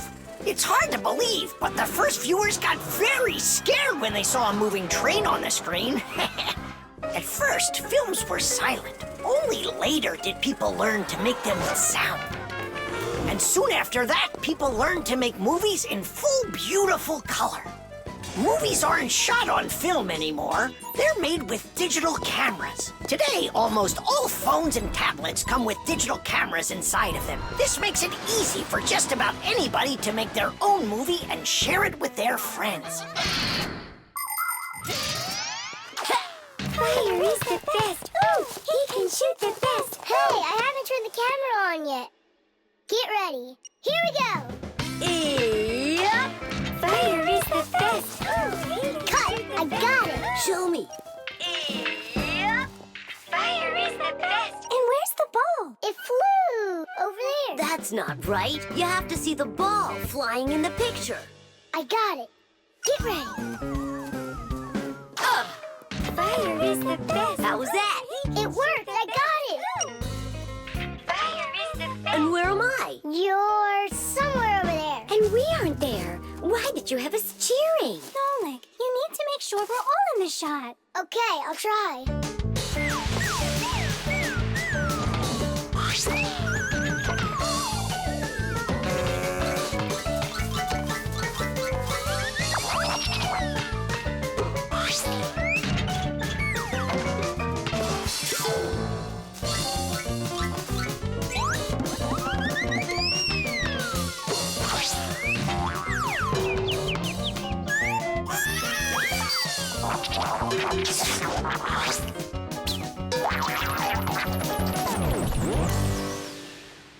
How about I shoot the ball and Fire films it? No, Nolik. It's better if Fire takes the shots and you do the filming. Fire can't even hit the basket. You try to hit the basket when everybody's bothering you. Oh, so it's our fault, Why don't you learn how to play? Are you fighting again? We're shooting a film. Whoa! Can I see it? There's nothing for you to see. All I have is pieces. And not one is right. Don't worry. It's no problem. All it needs is editing. What does it need? Movies are not usually shot all at once, just a piece at a time. And each of these pieces can be shot several times with the camera in different places. Then there's plenty to choose from. After you're done shooting, you can take all of the best shots and put them one after another to make your movie. This process is called editing. Editing allows us to make movies that show things that could be impossible to shoot all at once. Well, let's see. For this first shot, we've got this take over here. For the ball going in, we've got this one. And I like this one of me shooting. And don't forget to put in me and Tula. Of course not. So here's what we've got. Fire is the best.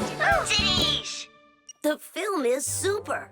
Can I try to edit it? Yeah, go ahead. Now we have something to show to our teacher. And Digit, too. And Papas and Marcia. Look, I did my own editing in the movie.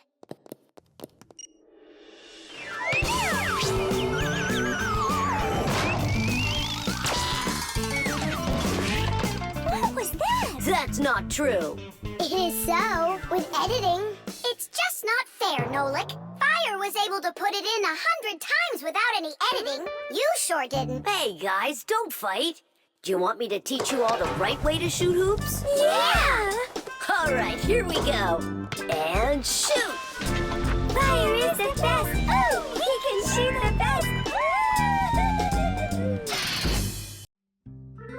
The spider. Chusaka, Chusaka. Tom Thomas, what are you doing? I'm petting Chusaka.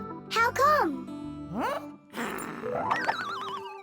'Cause it makes her feel good. Just don't rub her fur off. You're just jealous, guys, 'cause you don't have any pets of your own. What do you mean? We've got a pet. Yoo-hoo, Boggy! Boggy! She was in the vent the last time I saw her.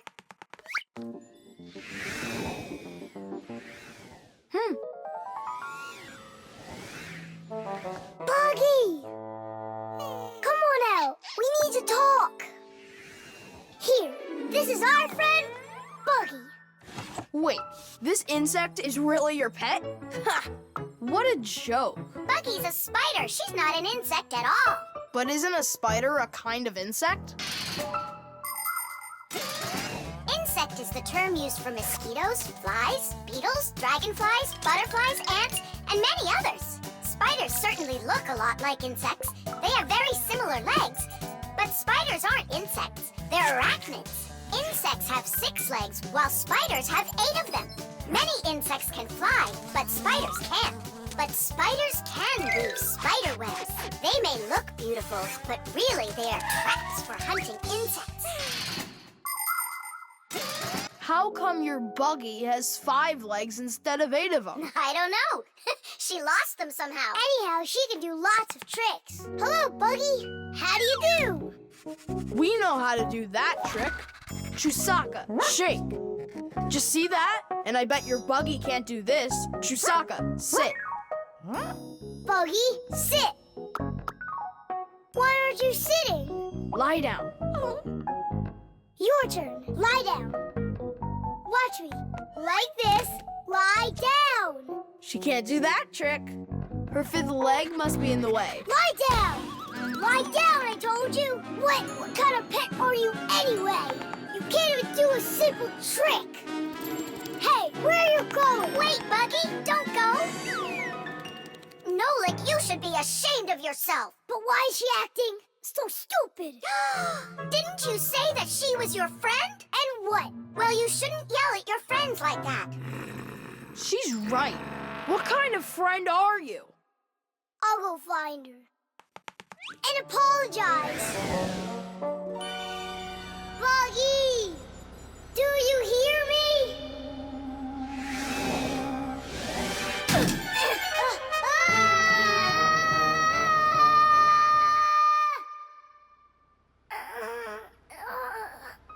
Where am I?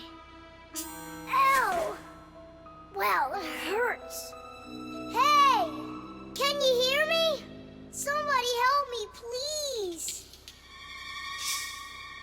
Buggy, is that you? I think I broke my leg. Could you help me out, Buggy? You don't want to help me. You're right. I don't deserve it because I've been a really bad friend. People like having pets to live with them in their homes. Dogs, cats, hamsters, parrots, fish, turtles. Some folks even get crocodiles. And the bigger the animal, the more work it takes to take proper care of it. But every pet needs love and care, no matter what size it is. Fixies like to have pets too. All sorts of little bugs, spiders, and flies. Fixies treat them as friends and take care of them. Of course, a little spider isn't as smart as a dog, but they also can be trained. There are some Fixies who have managed to domesticate such big insects as bees, beetles, and dragonflies. Fixies fly on their backs and use them to carry heavy loads. That's it. I'm stuck all alone in here. Forever. Simka? Oh, how did you find me? Buggy let me down here. Buggy, you didn't ditch me. I'm sorry. I promise I'll never ever yell at you again. Ow, my leg. Hang in there, Nolik. We'll get you out. It was so scary. You could have died down there. Yeah, I almost died. But you know what? Buggy saved me. Yeah, that's cooler than learning how to shake hands. Buggy sure is a true friend indeed. Does your leg really hurt a lot? Ah! Nah, it doesn't really hurt. I'm fine. I was just joking. The baby doll.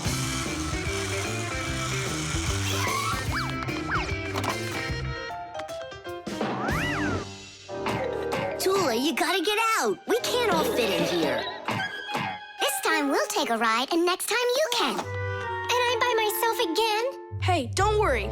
I'm gonna be getting such a cool car later today, Tula. Will it be a big one? It'll be big enough for all of you. Tom Thomas! Here, your toy came, just like you wanted. Awesome!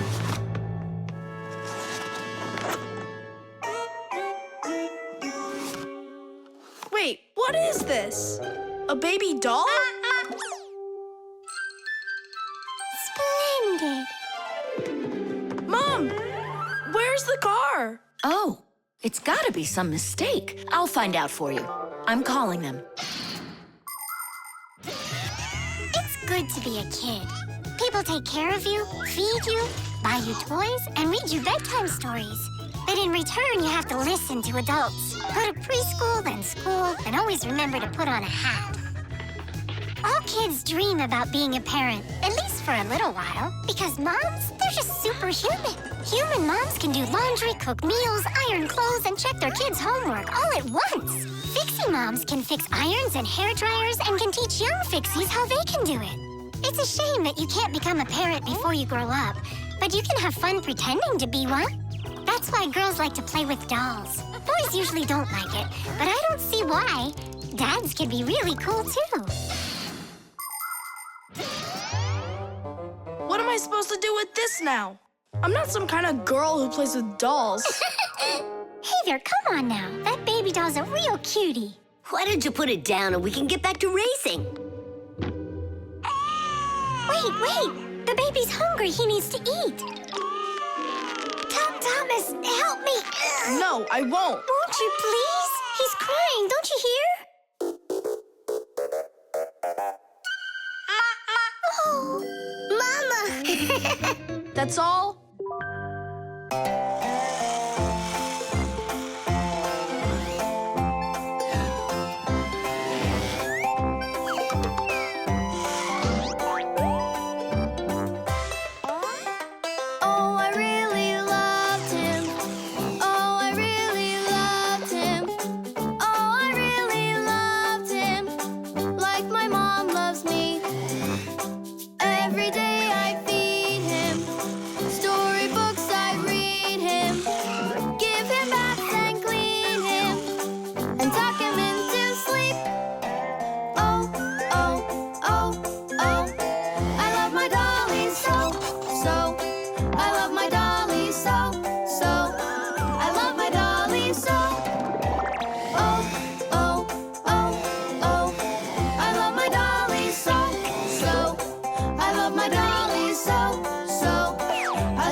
What happened? The dolly disappeared. How?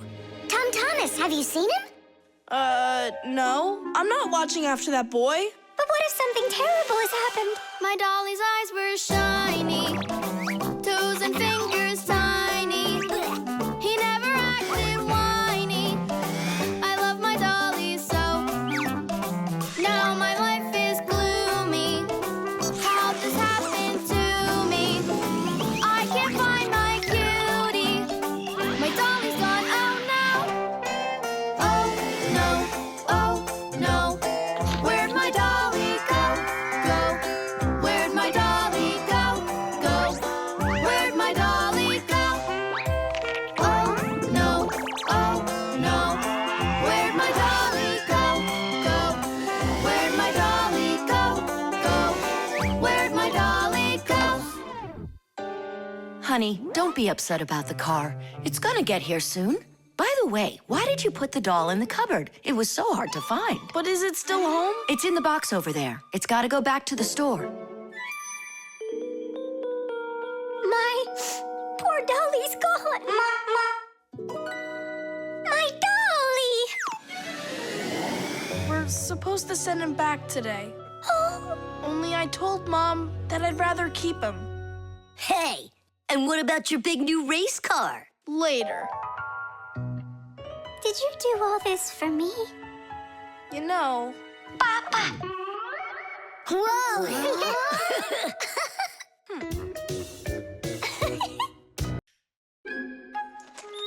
The parrot. Adisa, do you want a cracker?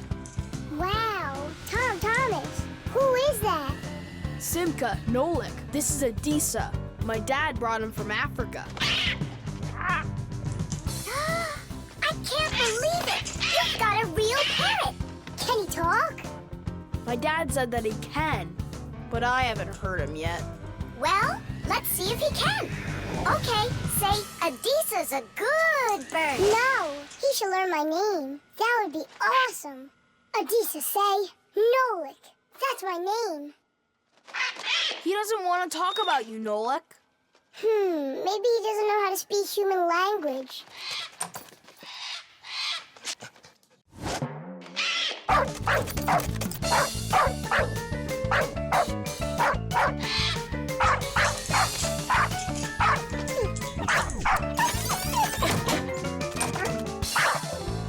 Check it out. It looks like he knows how to speak dog. No, Nolik. He doesn't know any languages at all. Then how can he talk? Parrots can repeat many of the different sounds that they hear. For instance, a dog's bark or the ring of the phone. Parrots can also mimic words or even whole sentences of human speech. But parrots don't understand the meaning of the words they are saying. They just repeat them like a music player. Hey, hello. Hey, hello. That's why you won't be able to have a real conversation with a parrot, even if it's the kind of parrot that can talk. All right, then let's have him repeat something. Hey, Adisa, Tadish, it's the Fixies special sign. Say it. Fixies have a special sign. Tidish. My dad is back. Let's hide, quickly. Hi there. Well, how's it going? You two talking to each other yet? I can't get him to say anything at all. You can't? Adisa, how are you? Adisa's a good parrot. He wouldn't say anything before. He's used to talking around me. Adisa's a good parrot. Nolik, that's my name. Whose name is Nolik?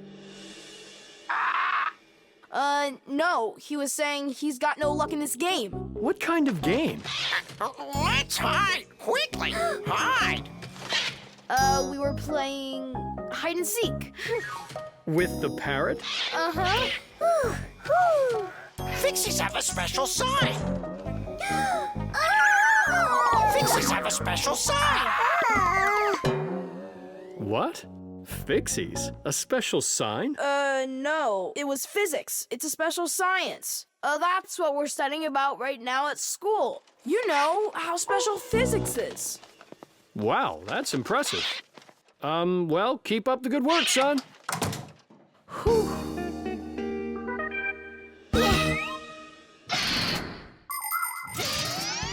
The ability to repeat what humans say is not something unique to only parrots. Crows, starlings, and other animals can do it too. And besides animals, there are also machines that can repeat human speech. For instance, when you call somewhere and hear, "Leave your message after the tone," what you're hearing is a voicemail machine using a recorded voice to answer the call. Another example is the voice on trains and buses that is used to announce the stops. Those voices are usually recordings that are repeated over and over. Today, there are also artificial voices on computers, tablets, and smartphones that can read text and say it out loud. But even if a machine knows what you are saying, it can't know why you are saying it. Only people can figure that out. And Fixies, of course. Huh? Tom Thomas, you're a hero. You really wiggled your way out of that one. And Adisa, bad parrot. He almost gave up our secret. Be careful with that parrot. I get it. Adisa, listen, you. Forget everything we said. And don't ever say no, okay? Yeah, nothing about the Fixies at all. Yeah, so if you meet a Fixie, please don't let their secret out. Got it? He's nodding. Looks like he understands. Let's get out of here so he'll forget about us as soon as possible.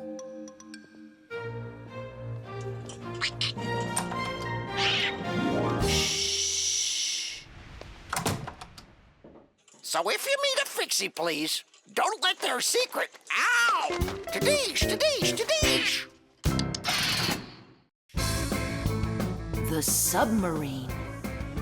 And the submarine disappeared into the ocean deep, leaving the vicious sharks high and dry.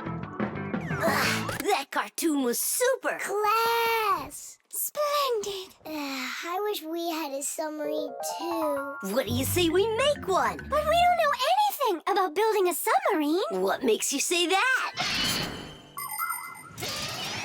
The most important thing for a submarine is to be airtight so that it's impossible for water to leak in from outside. And inside, there needs to be a reserve of air for breathing. For a submarine to go underwater, it uses special containers. When the containers are filled with water, the submarine becomes heavy and starts submerging. When it's time to take the submarine back up to the surface, the water in the containers is switched back for air and the light submarine climbs. And what are we going to make it out of? Out of, broken toys. And where are we going to sail her? In the aquarium.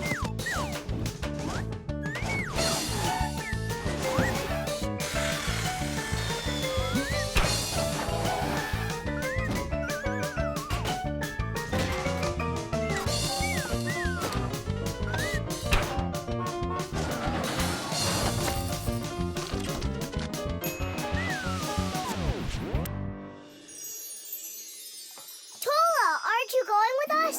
I'm afraid to. How come? What if water fills up the submarine and then we drown? Or those huge fish gobble us up? Come on, Tula. That's silly. Nolik's little and he's not scared of this. Yeah! Well, all right. Cast off the lines! The who? Unhook the rope, it means. Ah! You should have just said that. Are you ready? Time to take her down. We're sailing! It's just beautiful in here. There they are, the vicious sharks. Time to scare them. Turning right. Go after that one. You can't escape from us. Please stop it. Come on, come on, come Stop on. torturing the fish. It's terrible. What? Oh, no. I don't know. There's algae wrapped around the propeller. I want my mom's here. Just be calm. There's no need to panic. Let's try taking her up. It's not working. Of course. No wonder I was scared. And so what do we do now? How about we open the hatch door? No, we can't. The water would pour into here, and then we would all drown. Well, in that case, I don't know. I need to come up with a plan. Yeah. The world's first practical submarine was built almost 400 years ago in England. It was made out of wood and couldn't dive very deep at all. Inside the vessel, rowers sat with oars, so it couldn't move very quickly either. About 200 years later, the oars were replaced with a propeller. But the propeller on that submarine could only be turned by hand, making it a slow submarine as well. Any good swimmer could easily outrace it. It was only with the appearance of electric motors that submarines started submerging to great depths and moving through the water at very high speeds. Today's modern military submarines use nuclear reactors for power. These submarines can stay underwater for months without resurfacing.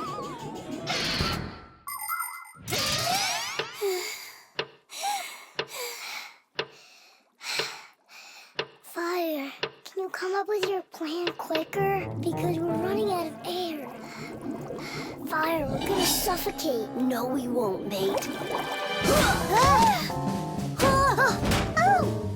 Chances are better the fish will eat us. You never should have teased them. Yeah, we're in trouble. Didn't I warn you? Didn't I? And you wouldn't listen. You did everything just the opposite. Wait, it might work. Let's rewire the battery the opposite way. We should switch the plus and minus. How come? Because then the motor will start to turn the other way, forcing the algae to unwind.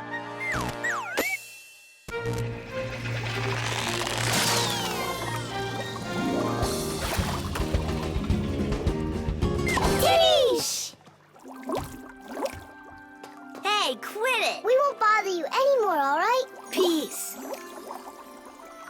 Thank you so much, Tula. You really saved us. It's just because I was the one that was most frightened. No, it's because when things got really scary, you kept your cool about you.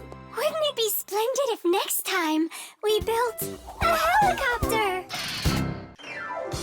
Glue?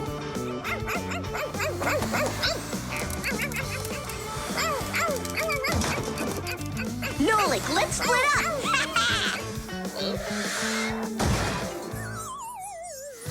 We're one cool team, am I right? Nah. Why not? We're the mega super duper coolest team on the planet. What do you say we do everything together and never ever fight with each other? All right. Children, if you look right here, you can see that the handle has broken off the professor's favorite mug. And it's our duty to fix it by gluing it back on. Here they are, the inseparable friends. Class, quiet down. Since the two of you were late today, why don't you go fly over to the warehouse for us and get the glue? Yes, sir. Yes, sir. They crack me up. Is there any glue left in there? Nolik, try jumping on the tube a little. Great, there's plenty. Our super duper team has done some super excellent work. What's going on? Our hands are stuck. We gotta pull. This glue is sticky. With the help of glue, you can stick almost anything together. Paper, plastic, glass, rubber, wood, and even metal. The reason that glue works is because everything, even an ordinary sheet of paper, has a rough surface. Just look at those pits and ridges. If we take 2 sheets of paper, fill those pits with glue, and press them together, the molecules of the glue will start joining with one another. After that, all that's left is for the glue to dry. Now what? How about we fly like this? Good idea. Everyone will laugh at how funny we are. Heads up, everybody. Mission complete. Well done. Take your places. And put your hands on your desk. We can't do that. We got glued together. It's all right. Come on over here. We don't want you to take our hands apart. We're sure this glue's gonna make our friendship stronger, right? You really think friendship can be measured like that? Jump!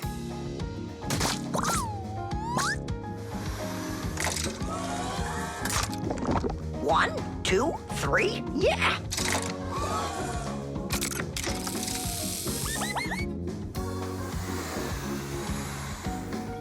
Tish!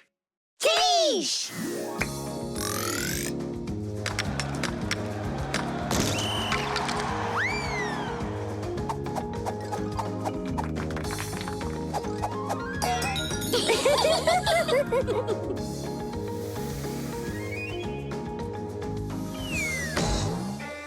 Come on, I need to go over there. Well, I need to go over there.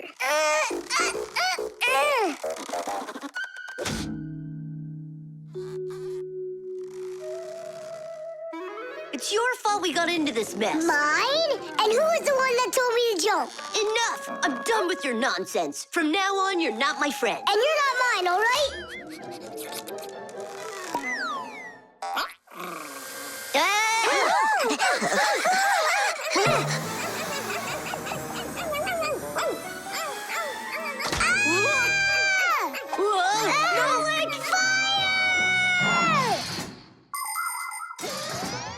Like many of the common substances people use, glue was invented by nature itself. For example, fish glue their eggs together, and mollusks produce a sticky liquid that lets them stick to any surface. A spider smears glue on its web. A swift uses saliva to bind its nest, while caterpillars use their saliva to spin their cocoons. The sap from a pine or a birch tree is glue, and an egg's sticky whites can be used as a base for glue. But today, most of the glues that people use are made in factories. When working with glue, it's important to air out the room from harmful fumes and to follow all other safety instructions. And try not to get glued to anything. It might be very hard to tear yourself away from it. Nolik, hang on!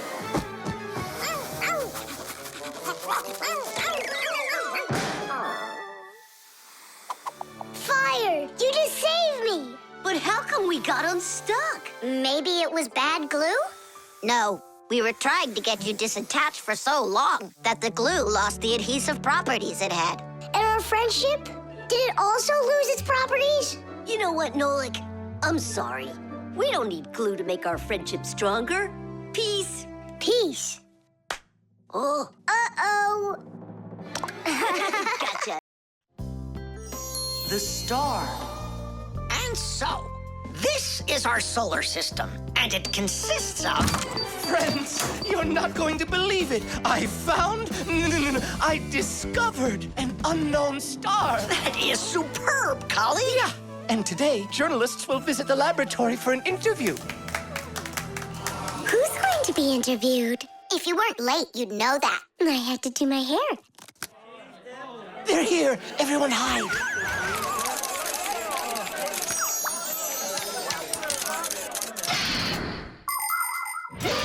There are lots of galaxies in the universe with billions of hot glowing spheres that everybody knows as stars. Stars are each born out of huge clouds of gas and dust that are called nebulas. We see stars in the sky as tiny dots, but that's only because they are very, very far away. The closest star to our planet is the sun. Even though the sun isn't the hugest star, it still gives us the heat and light we need to live.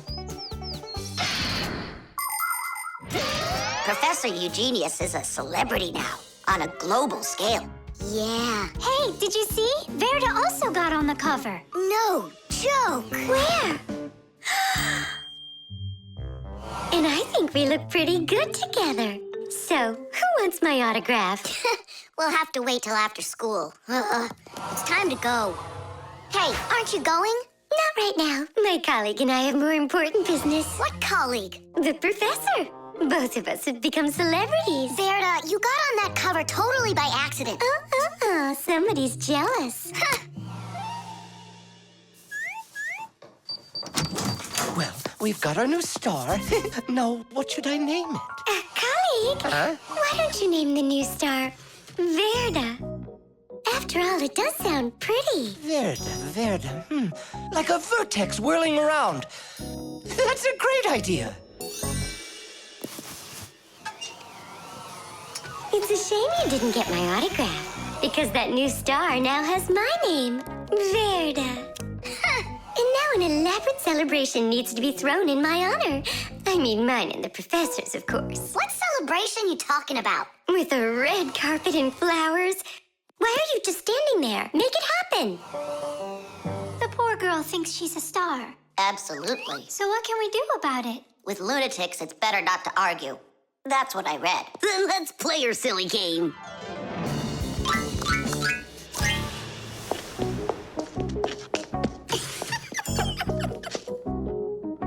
Your Majesty, Your red carpet awaits. Then unroll it. And the flowers? Am I supposed to do everything myself? Of course not. Here, Your Highness, your crown. All right, now we're talking. I am a star. She's totally lost it. He's coming. Finally, my dream is reality. Hey! My little Fixie friends, it's you here. I'm so honored you gathered here to congratulate me today. Us? Yes, us, them, we all should celebrate. No, I mean you and I. Now show us what you're carrying. Of course, the certificate. It says this star, discovered by Professor Eugenius, has been registered with the name VE03732. What? Oh, that's what we should start calling our big star from now on. What's so funny? A clear night is perfect for searching in the sky for constellations. The easiest one to find is the Great Bear or the Big Dipper, which looks like a soup ladle. If you draw a line through the two outside stars of the Big Dipper, you'll find the bright North Star, which is part of a constellation called the Little Bear or the Little Dipper. A bit further is the W-shaped Cassiopeia. And these three stars that are next to each other are well known as the Belt of Orion. If you draw a line through them, you'll find a star named Sirius. It's part of the Greater Dog constellation, and it's the brightest star in the night sky. And on the other side of it, there is the star Aldebaran of the constellation Taurus. And these are but a few of the most visible stars. It's not even possible to imagine how many stars there really are in the universe. Tula? I'm here. Fire. Here. here. VE73032? Is that someone new? Yeah, we've got a new student. She's a star. A new giant star. You bet. The iron.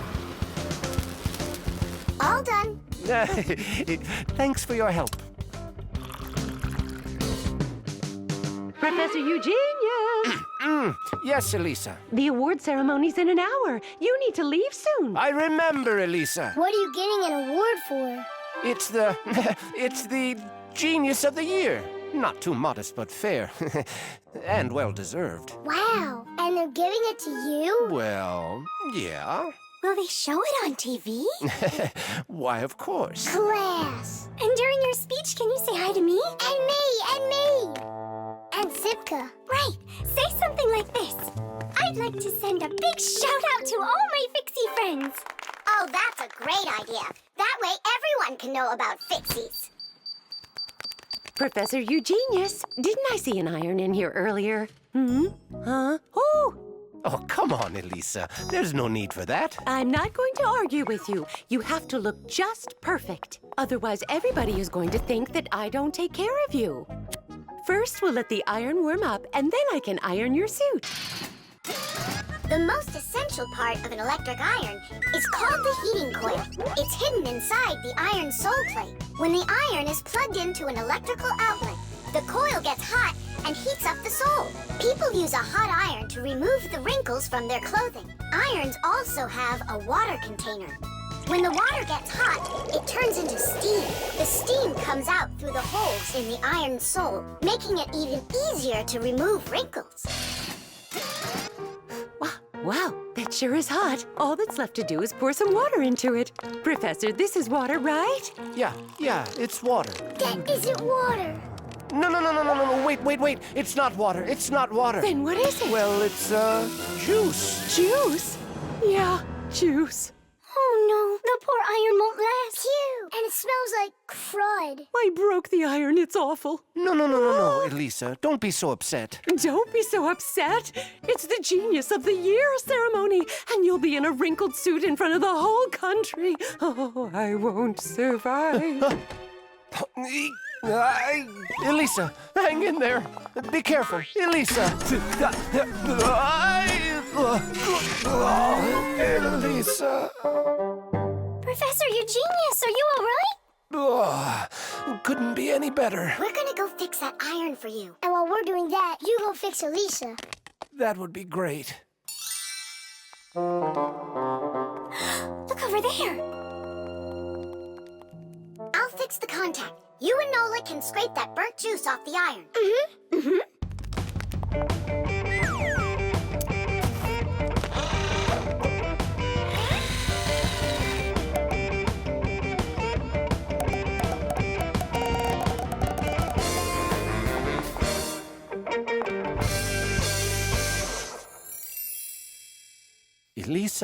Elisa, please wake up. We did it. Your iron is fixed. Elisa, you should see the iron. It's working. What? And I'm just lying around here? I have to hurry. Where's the iron and your suit? Wrinkled clothing is not very beautiful. And that's why, since ancient times, people have been trying to find different ways to get rid of wrinkles. For example, long ago, people would put their wrinkled clothing under a heavy, flat rock. In ancient Rome, people used to beat their crinkled garments with a metal hammer. And in China, fabric was ironed with hot frying pans. Irons with a shape like what is used today appeared during the Middle Ages. They were made out of cast iron and needed to be heated up on a stove before they could be used. Later, people came up with irons that were heated by putting hot coals inside. And finally, in the 19th century, a convenient electrical iron was invented and has been used ever since. And the prize for Genius of the Year goes to Professor Eugenius! Bravo! Bravo, Professor!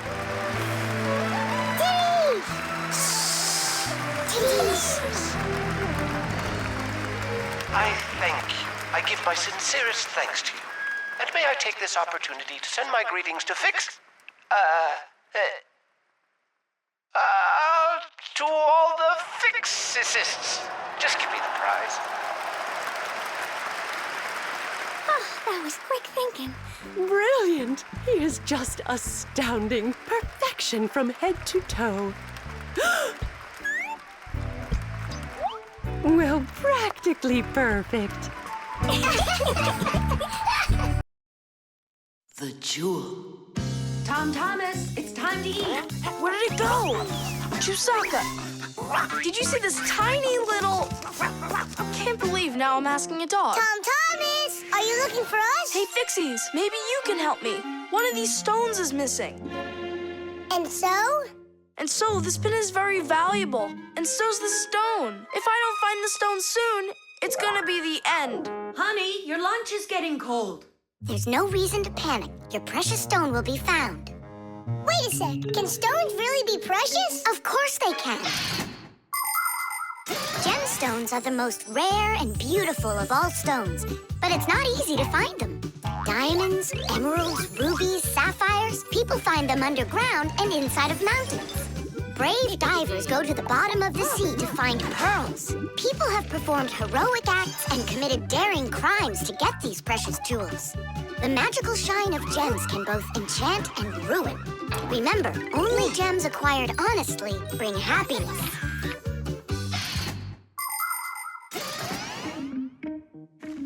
I can't find it anywhere. Maybe Chusaka took it. She saw that it was valuable and You're right.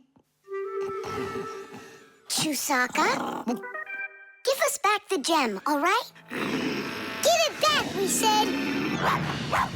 Why are you making Chusaka angry? Because she has to give the stone back. What stone, Simka? One that costs a ton. Dogs are supposed to keep treasure safe, but this one eats them.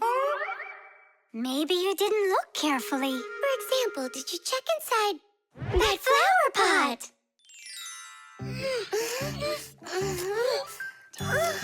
This digging's just a waste. How could it end up in here? Because I know this is where we left it. Oh, is that so? All right, spit it out. Look at this! A diamond! This will look absolutely perfect on my Pack-A-Mat. But I was the one that found it. It would look perfect on mine, too. Let's bring our Pack-A-Mats and try it on them. We'll put it here for safekeeping. Well, who could have taken it? We still need to check inside of Chusaka. You gotta be joking. She'll eat you up. Where are you going, huh? Inside Chusaka to get the stone out. No, don't, please. I'm ready to do anything my friend needs me to. By any chance, are you looking for this? Where in the world did you find it?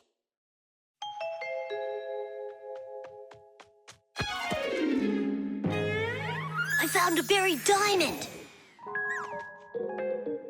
It looks like a diamond, but to be sure, we'll have to conduct a test. A raw diamond looks like an ordinary stone, but after cutting and polishing each of its facets, that special stone transforms into a rare and very expensive jewel that can adorn a necklace, a crown, or a museum's display case. The truth is, only a small part of all found diamonds is used for jewelry. It's because a diamond is also the hardest rock on the planet. That makes it perfect for cutting glass. Diamonds are used in making strong drill bits and cutting blades. Many important medical instruments could not be made without them. With the help of diamonds, it's even possible to drill through a mountain when building a tunnel. That's just how valuable diamonds are. They can cut a pipe and go well with a dress. Isn't it pretty? Only it's not a... Tom Thomas! We found the stone!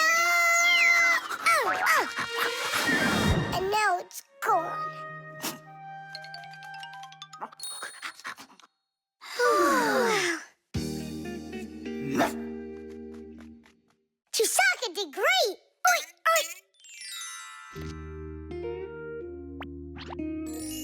Thanks so much, Fixies. I was sure my precious present was gone. And who is the present for? Katya, I think she'll like it. I've got to tell you, Tom Thomas, that's not a precious stone. You got nothing but glass there. I know. But it doesn't matter. What? I was risking my life for the sake of a piece of glass? First, it was for the sake of your friend. And second, the cost of the gift doesn't matter. It's only the thought that counts.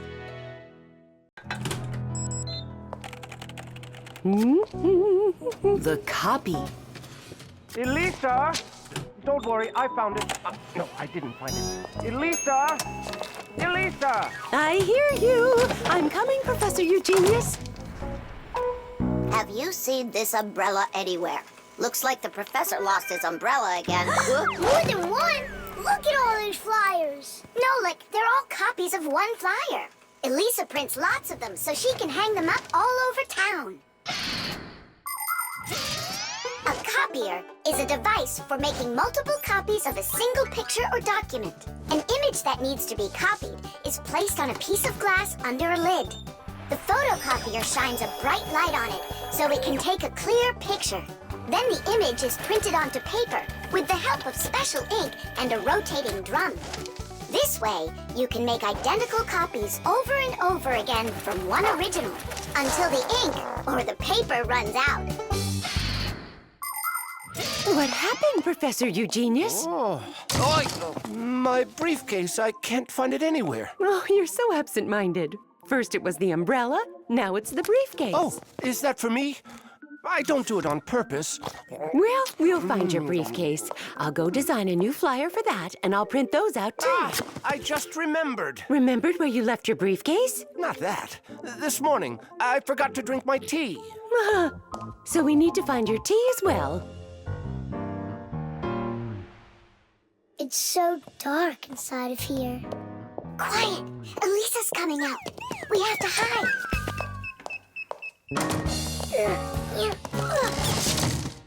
Where is that one about the briefcase? Here's the flyer for missing keys, the one for the phone, the flyer for when the professor gets lost. Here, a missing briefcase. Excellent.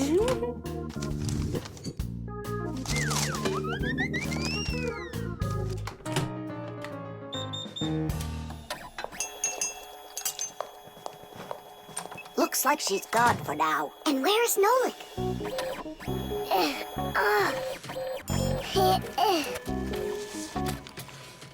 There's Nolik, in printed form. He got stuck inside the copier. We have to go and save him. Save him? We all need to be saved, Tula. If Elisa takes these flyers and hangs them up, the whole city will find out about Fixies. So what do we do then? Wait, we can use those liquid erasers to paint over Nolik.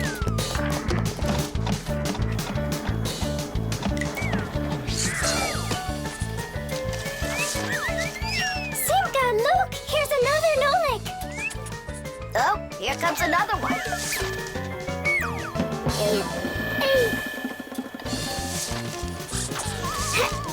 Make sure he's covered. And here. Not everybody has the opportunity to enjoy seeing the paintings of the great masters.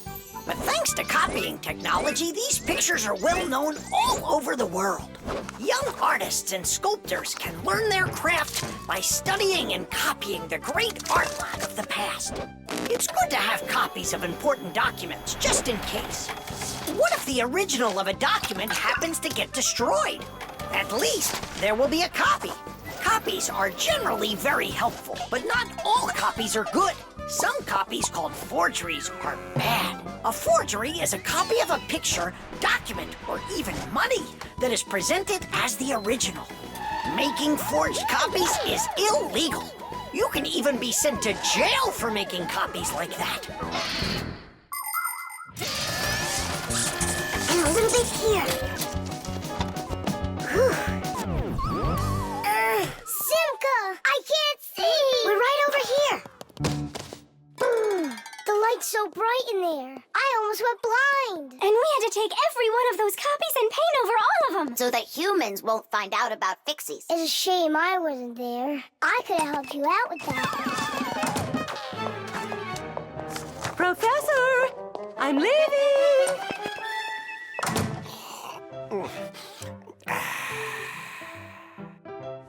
There they are. Elisa! Elisa! Elisa! She just left to hang up the flyers. Yeah? And I found the briefcase in the umbrella myself. I have to call her and tell her. Where's my phone? Have I really lost it? Don't you worry, Professor. If you can't find it, Elisa's got a flyer for your phone already. What's important right now is that Elisa doesn't go missing. The blood test. Here.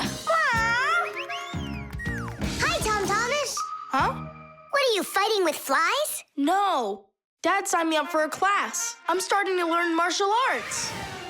Are you gonna fight like in the movies? What do you mean? I'm gonna star in the movies. I'm gonna play a superhero. Yeah! Ah! He'd be a great windmill for sure. Tom Thomas. Is first period free for you tomorrow? Yeah? Excellent. Then in the morning I can take you in for a blood test. Oh, blood test? Why do I need that? To make sure that you're healthy for your martial arts class. And remember, don't eat anything before the test. Don't worry, it's just a little needle. A little what? Mom! And what if I take some other kind of sport, like chess, for instance? Then I don't need a blood test? What's up? Are you scared? No. Mwah. I'm proud of you. Dad never told me I need a blood test. It looks like our superhero's a little scared. I think I'd be too. Blood sounds scary. Nothing scary about it. A human body has a huge number of little tubes called blood vessels with blood flowing through them. The blood carries oxygen and nutrients to the cells, takes away carbon dioxide from them, and protects them from harmful microbes. To be sure if you're healthy or not, it's often necessary to have a blood test. The most accurate results come from blood that is taken from a vein. The sample is analyzed to see if everything is all right, and if not, the doctor will prescribe a treatment. You see, it's totally safe. And there's nothing scary about it.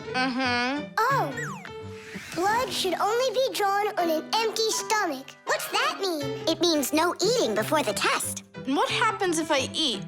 Well, then they won't take any blood from you. That's an idea. What's an idea? I got no idea. Okay, good night. You're really not scared at all? Mm-mm. For some reason, I don't believe him.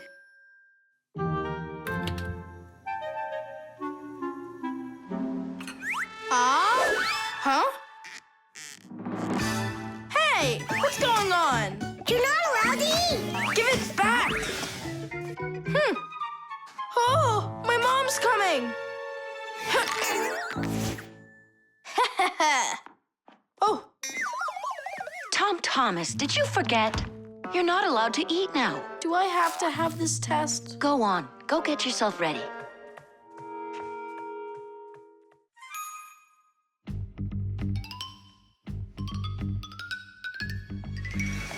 Are you trying to run away? Shh. I thought you wanted to be a superhero. You're being nothing but a coward. I'm not a coward. You are. I'm not. You're acting like one. Anyhow, I'm not going there. Don't even think about it. Nolik, help! Ah! Ready to go? All right, Tom Thomas, get up. It's time. Well, thanks a lot. And from now on, we're not friends.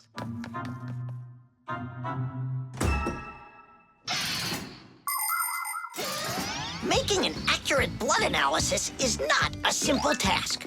Originally, this work was done by people that would examine a drop of blood under a microscope. Today, in modern laboratories, technicians analyze blood with the help of smart analyzing machines. These machines can do the job much faster, and they don't make mistakes like people can. After After you give some blood to be analyzed, the test tube is sent on a real journey to reach the laboratory for analysis. In the laboratory, it moves from one analyzer to another, each one of them examining a different part of your blood. Then, all of the data is put together, and that's it. The blood test is done. You can get an email when the report is ready and check the results online, so you don't even have to go out to pick it up. Pretty cool, huh?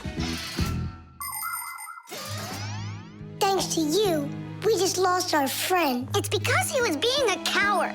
And if it's my fault at all, it's only a little bit. Fixies! Are you here? We're here.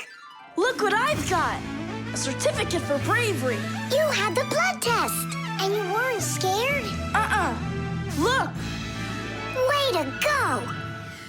So, are we friends again? Of course we are! All right! Then can you teach me a few of those moves? Yeah, sure! Wow! Yeah! The helicopter. It's very important, and I need your advice. Sorry I'm late. Oh, girls, I can hardly wait to see this. Here it goes.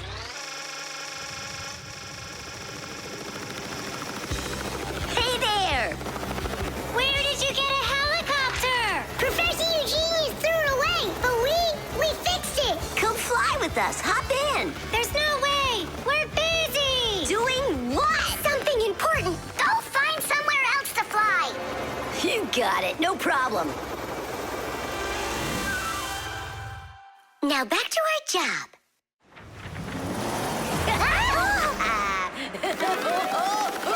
Stop it right now! You're bothering us, and you're going to fall.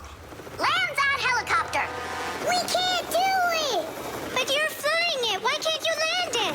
Because there's the controller. Digit's our pilot. Digit, fly on.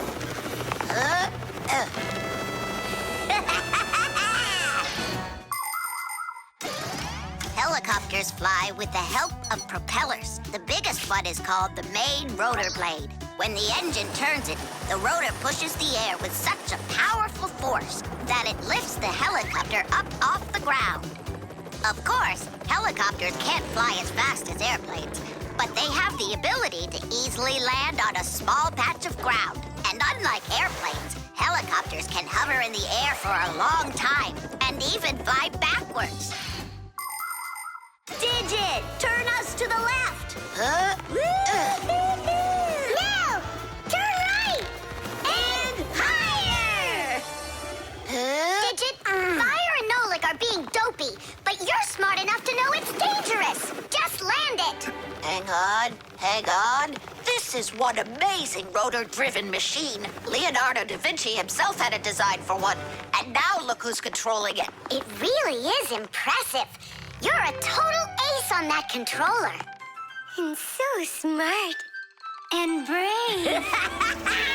The girls really like boys like that. That's how I roll. Sure, yeah, you're great. Now land it. Digit! Oh! The wall!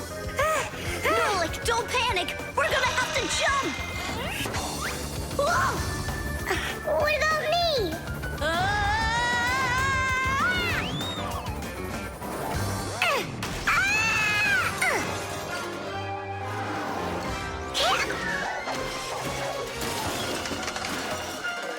Where's Fire?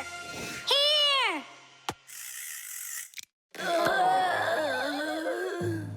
You could have crashed.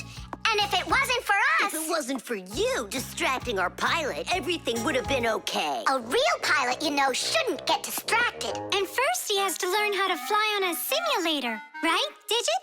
Uh-huh. That's true, but we don't have one. Don't go anywhere.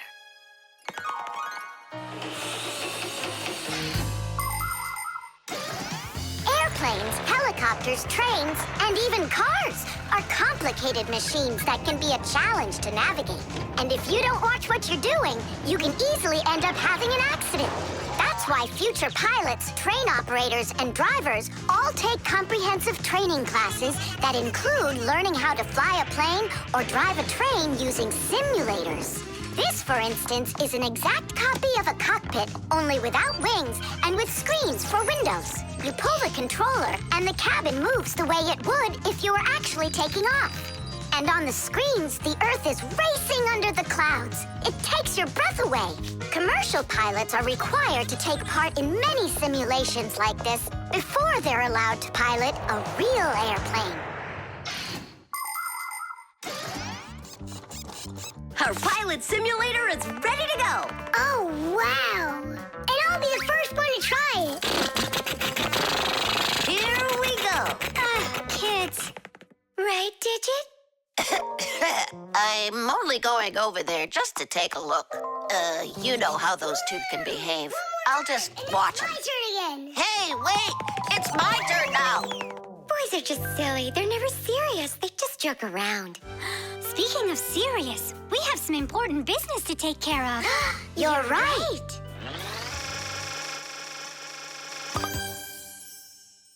I can't figure out where I should put them.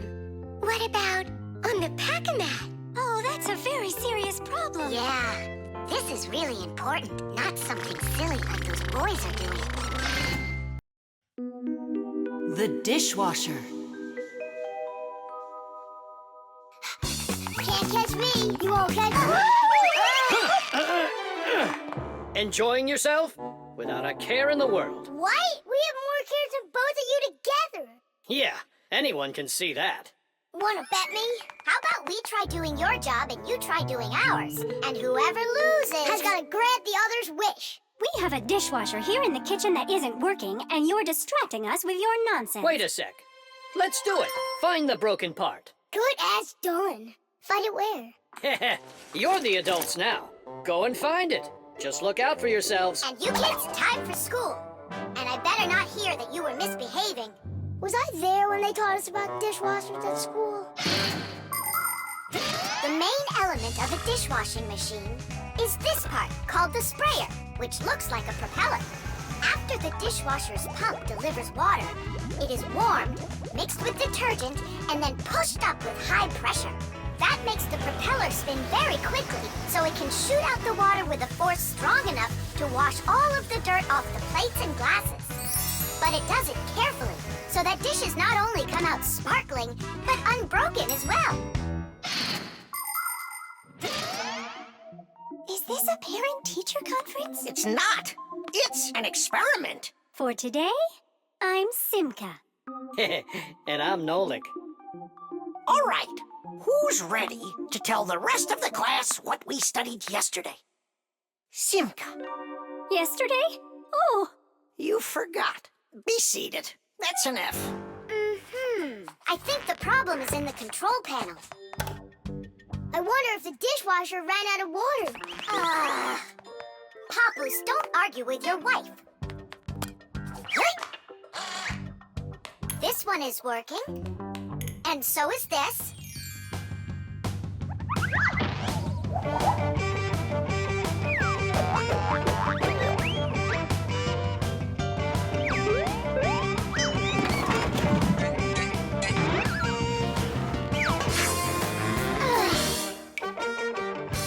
You know what? Why don't we just wash those dishes? But that would be cheating. No one will find out. The dishes will all be nice and clean, and bam, we're the winners.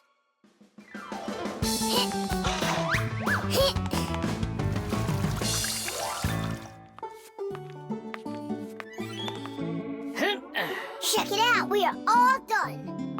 How come the indicators aren't lit? Fixies have to fix things. And what do you call this? And you, did you both go to school today? Of course we did. I mean Simka, got an F for her answer. Well, thanks, Marcia. And did you play with Tom Thomas? You know that we don't show ourselves to people. Tom Thomas isn't any human. He's our friend. Either you play with him, or you both lose, just like we did. No way. We'll play another round. The The earliest kitchenware appeared about 7,000 years ago. Early people made these containers from stone or wood. Another kind of container for holding food was woven baskets. The baskets would be lined with clay for durability. Once, one of these baskets fell into a bonfire, and lo and behold, the wood on the outside burned away, while the clay was now hard as a rock. That discovery led to the invention of clay pottery that is still in use to this very day. Later on came the development of glass, metal, and cast iron cookware. The world's richest people can even have food served to them on dishes of silver or gold. Today, kitchenware is not only a practical convenience, but it can decorate any home as well. Forget it. This is impossible. Let's just tell them we give up. Simka, how come this button is crooked and not sticking out? 'Cause the button got jammed. Yeah, Nolan, you figured out what was wrong.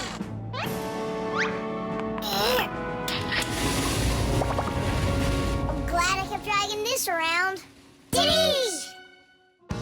1, Papoose, we fixed everything. Really? Does this mean you're playing with him? What? You think we're some quitters? Ha!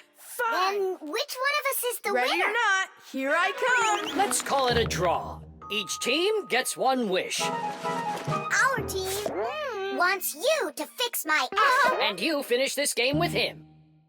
piece of cake. Mwah. The toilet.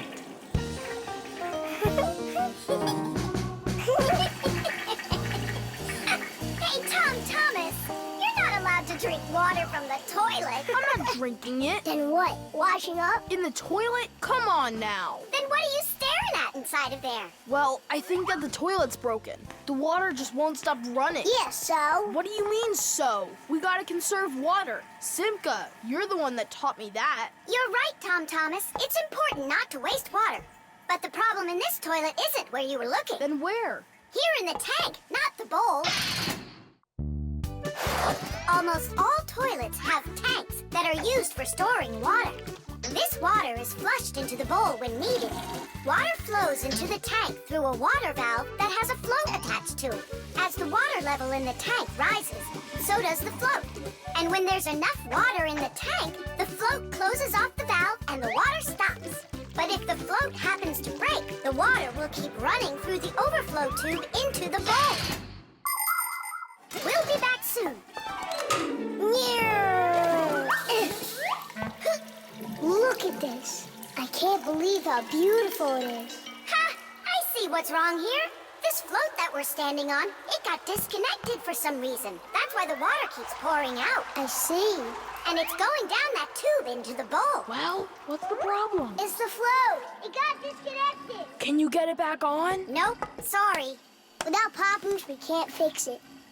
We'll get Papoose. And you, Thomas, you'll guard the door. Yeah, or someone could come and flush the toilet while we're working in the tank. And we'll get flushed away. To where? Straight into the sewer. And then it's bye-bye, Thomas forever. The sewage system is a huge network of pipes that run underground. This is where the dirty water from sinks and the waste from toilets is sent. The sewage pipes then carry this dirty water to sewage treatment plants, where the water is cleaned before it is dumped into a river or the sea. Before the first sewage systems were invented, people would just dump their waste right out their windows onto the streets. Oh, the smell in the cities was just awful. Even the first sewage systems didn't put a stop to this terrible smell. This smelly problem wasn't solved until the invention of the modern toilet. At the bottom of the toilet is a bent pipe called the siphon that's filled with water that keeps the smell from getting back into the house. Don't ask me why, but no one goes through that door. It's a secret, Chusaka. Thomas, ready to eat? Not now, Mom. Not even a cookie? All right. Here's what I need you to do. You guard the door so no one flushes the toilet. And that goes for you, too. Oh, it's terrible how much water's getting wasted. It's a good thing you noticed it. It was Tom Thomas who spotted it. Well, let's get to work. When your TV has broken, when your cell phone has broke, your laptop's barely working, the candles had a stroke. Don't ask us where we're going, for it's known far and wide that any kind of problem is clearer from inside. 1, 2, 3, inside we'll be all day and night. We fix things right. Papoose, wait.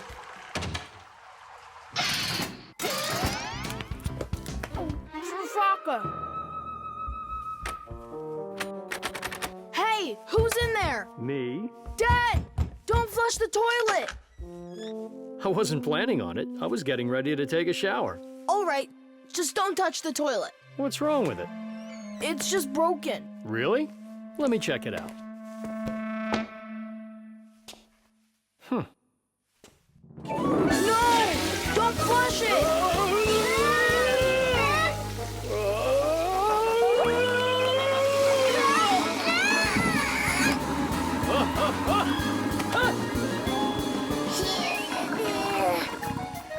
I told you not to flush it! Dad, why? Ugh.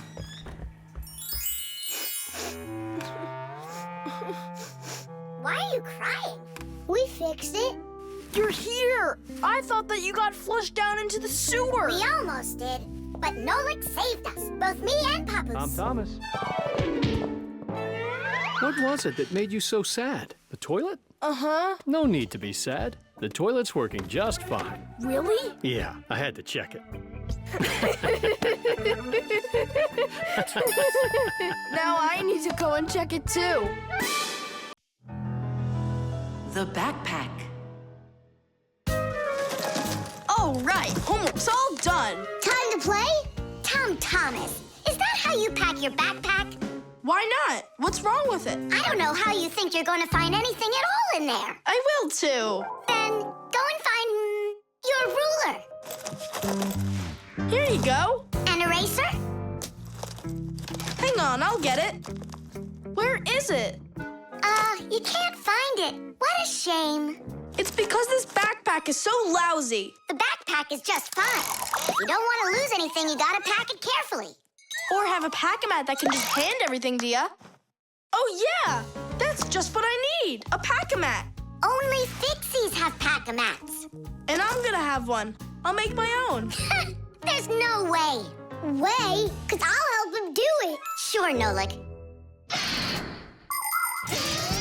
A backpack is a bag with shoulder straps attached. It was invented to make it easier to carry heavy loads for long distances, and also for freeing up the hands. Backpacks help us maintain good posture and avoid slouching by putting the load's weight onto our back muscles and our spine. And you can fit so many things into a backpack, especially if the backpack has lots of separate compartments and everything is packed nice and neatly.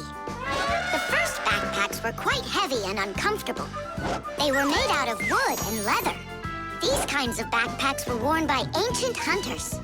Later on, lighter backpacks appeared that were made out of canvas and became quite popular with travelers and soldiers. Today's backpacks are so light that even kids can carry them. Testing of the world's first pack-a-mat design, especially for humans, begins. Ready? Ready to go. First thing out of your backpack, pack-a-mat, an eraser. Got it. Watch me.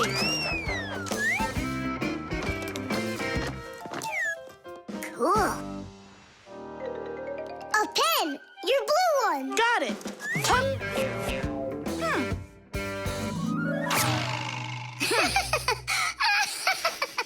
We're experiencing technical problems. We need a break. Testing of the world. I know. Just start. Take out the eraser.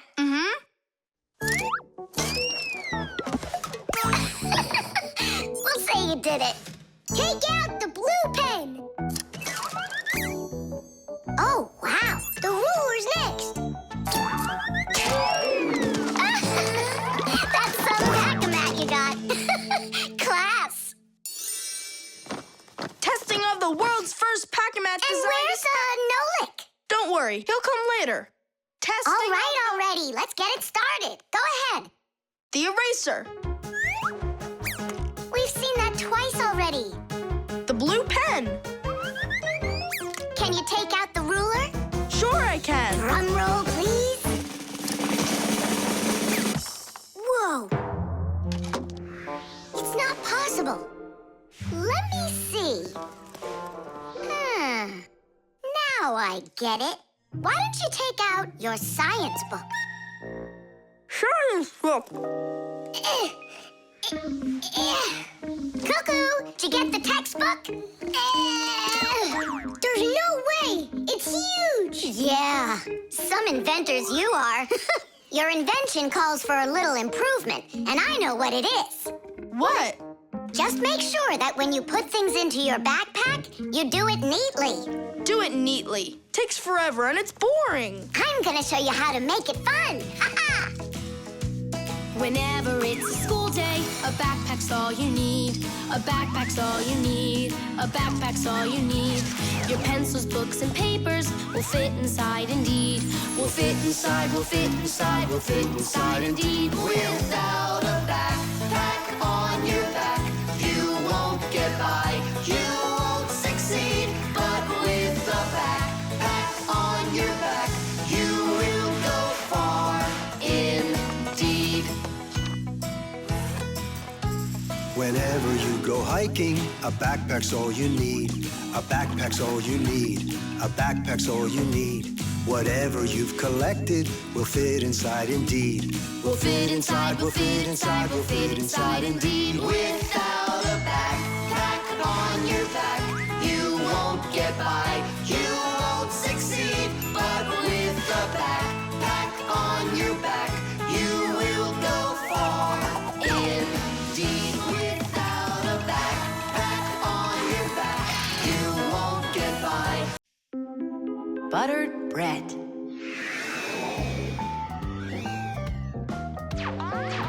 Thomas, it's not right to eat when you're playing a game. I know your mom told you that. Come on, stop distracting me. Oh no, that's the game. Now that's what you call Murphy's Law, Nolik. No, that's the law of buttered bread. The law of buttered bread. There's no way that's a real law. People say that bread always lands butter side down. Scientists laugh at that, but there is a grain of truth in it. First of all, a sandwich usually falls from the low height of a table, and so it only has time to make a half turn. Second, the side of the bread with the butter is heavier, and that pulls it towards the ground. And third, people remember the bad things that happen to them. So, they believe that buttered bread always lands the wrong way. That's just goofy. I don't believe in that law. It's true, and not just for buttered bread, but any open-faced sandwich. Then let's do an experiment. We got tons of food in here. We just cover some bread with it and then throw it. All right, let's do it.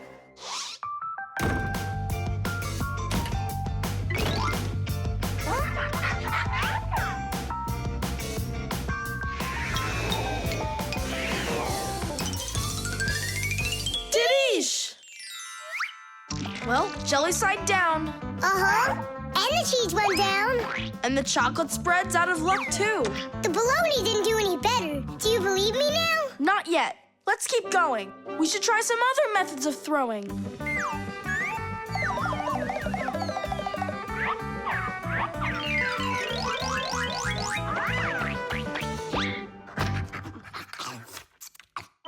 Oh, that's everything. There's nothing left. No, there's still some turkey. Where did you see that?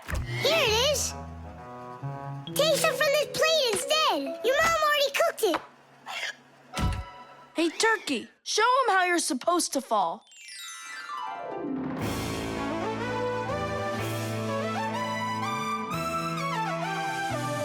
Aha! Didn't I, tell ya? You vandals! Why are you throwing food all over the place? It's simply awful. Hey, give it back! Please, we're testing the law of buttered bread. You gotta be kidding. Your mom is gonna love you for that. Can you please put the sandwich on a plate already? It's too heavy for us to keep holding it up. Good. There you go. Tom Thomas, do you have any idea at all how nutritious that turkey is? And delicious, I'd imagine. And turkey's a healthy food that has lots of protein, vitamins, and what do you call them? Microelements. That's not all. Eating that turkey could make you grow. If you eat that sandwich, you could grow a centimeter. I think that's true. Yeah, and it'll give you some extra strength, which you're gonna need when you clean up your kitchen.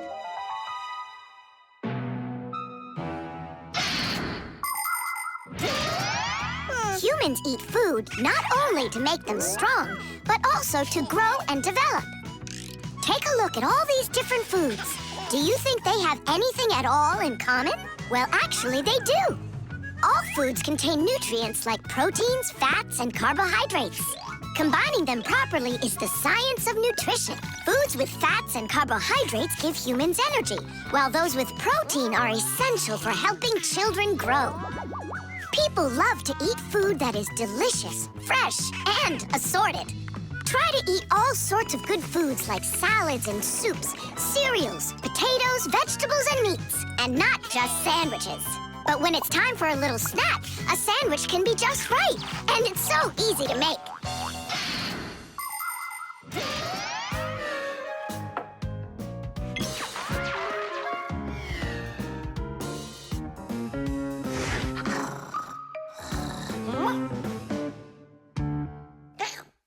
What happened to all of our bread? There's only one slice left. I made an experiment. A real one. I see. Well, science requires sacrifice. And there's no doubt that scientific experience is way better than playing with the phone all day, right? Mm-hmm. Can I have another piece of turkey? I don't know why, but I'm really hungry today.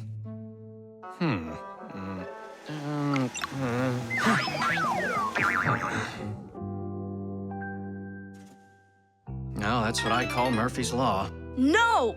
That's what they call the law of buttered bread, Dad. Did you hear? The law is a law. The program. All right. Let's check in. Say good morning. Good morning. Lift your arm for me. Lower your arm down. It works. Excellent. Hi, Professor Eugenius. Hello, Fixies. Nice to see you today. So what is it you're inventing today? I'm improving the manipulator. Now the device has sight, hearing, and even a voice. Good morning. Oh, wow. If this thing had a brain, it would be just like a human. But it does have a brain. See how Professor Eugenius attached a computer to the mechanical arm? The computer's a brain, you mean? Well, not quite. The computer's just a piece of metal. Good morning. What makes a computer intelligent are the programs inside. Imagine that you came home from school and found a note from your mom. Change your clothes, eat lunch, clean the dishes, and do your homework. That's about what a computer program is like. It's a set of commands that a computer carries out in sequence, one after another. Programs are also called applications. There are a lot of them in computers, tablets, and phones. It's the computer programs that make these devices so smart. There we go. I have tweaked the program. Let's see. Now the manipulator, upon my command, is going to wash this dirty mug. Manipulator, a dirty mug. Now, eliminate the problem. Executing. The problem has been eliminated. I don't think it understood what you said. Let's try it again. Clean up the shards. Don't understand. Well, just sweep the floor. Don't understand. How about rid the laboratory of any foreign objects? Understood. Executing. I see 2 foreign objects. Hey! What are you doing? Hey! Stop it right now. They're not foreign objects. They're my friends. That's better. Another foreign object. I'm not foreign. Another foreign I belong object. here. Foreign. I belong here. Foreign. I belong. Foreign. Enough! Stop it! Down!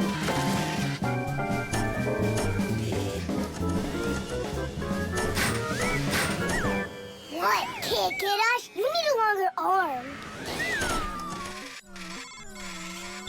Understood. Extending arm. Stop! No. Sit! Lie down! Ah! Oh, over here. Enough!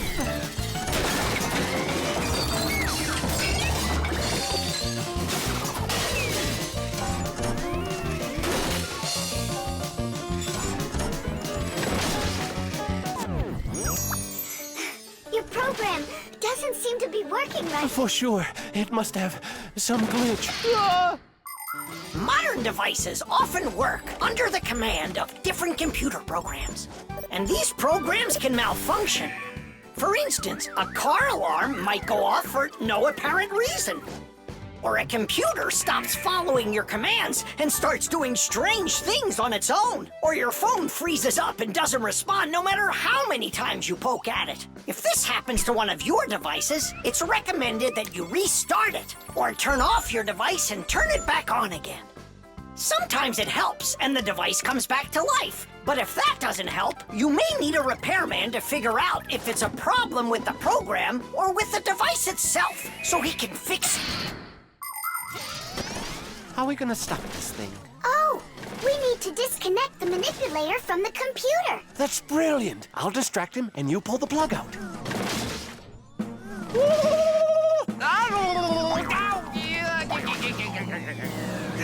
Don't. That's my sensitive spot. Yeah. Are you ready? And 1. Ow! And 2.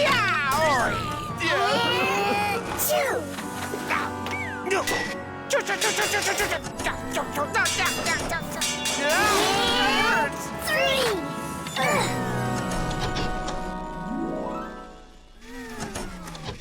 Taste! I see what's wrong. What? The program has a little mistake. There we go. Now the manipulator won't act up. Let's check it. Hang on, no way. That's enough for today. We still have to clean up this mess. Don't worry. The manipulator can help us out. The spray can. Uh-huh. Footprints. Just like I suspected. Are those your footprints? Not ours. Then what's on your shoes?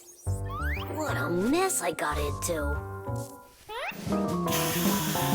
Pew! It's bug spray! Elisa! What a terrible smell. What is it? It's poison.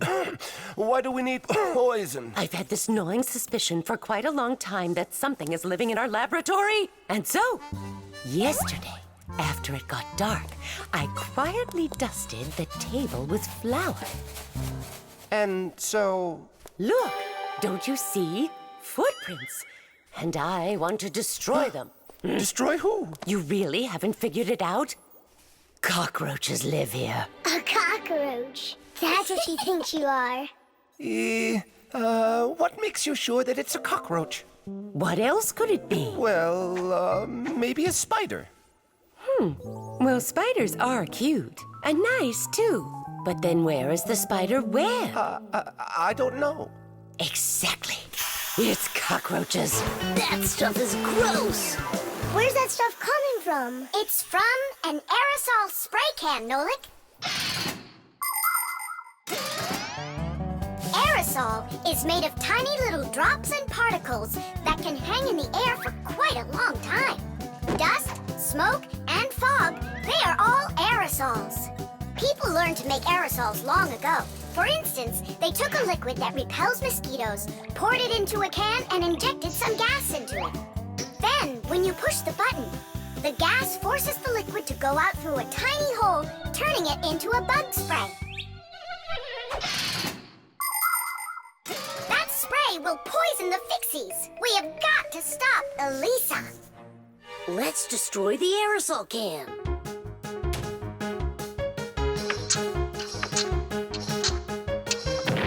No way. We just can't do that. And what if we Switch it with a can of whipped cream.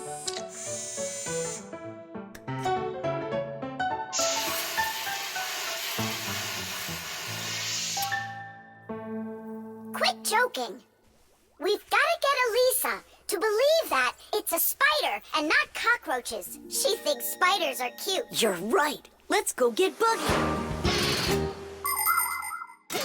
Spray cans have all sorts of different uses. For example, they're very convenient for getting medicine into a sore throat.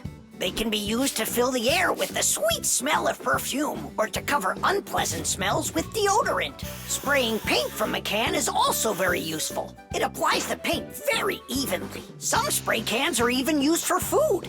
But there can also be deadly poisons inside of spray cans, like bug killer. So make sure you know which one you're using. And you must always remember how to handle spray cans properly so that nobody gets hurt. You must never open, take apart, or pierce a spray can. And spray cans should never be heated or put next to an open fire because they contain gas that can explode.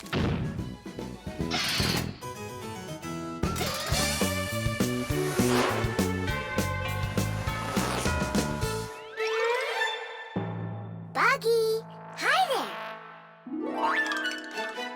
Hey, where are you going?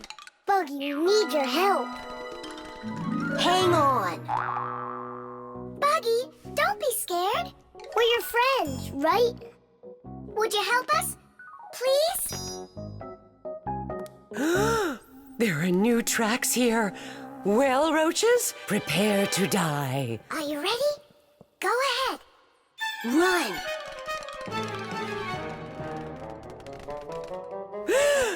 Oh, don't kill Buggy. No. You are so cute. What a sweet little spider. Can I be your friend? That worked great. I hope that's the end of her spraying that poison. My little spider, I almost poisoned you. Spider, where are you going? Aren't we friends? Yeah, that's a good idea. You're better off being our friend. Buggy, wait! She's upset. She could have been poisoned and we didn't tell her. I'm sure she'll forgive us if we go and apologize.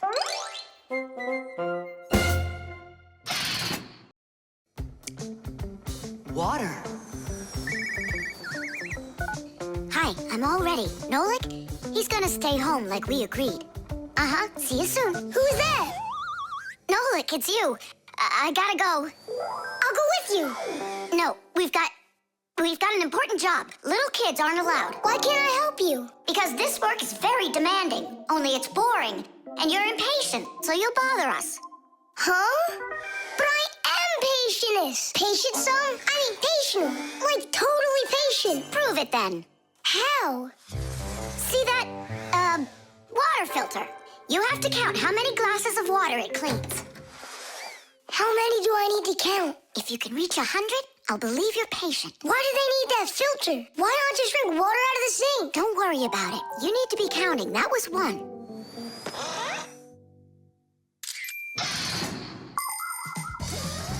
Without water, life is not possible.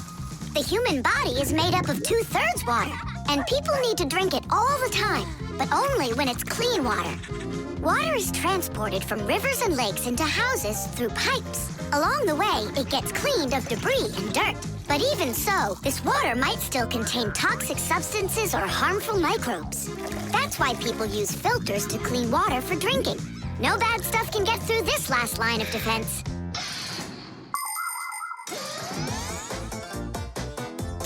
2. 10. Ha!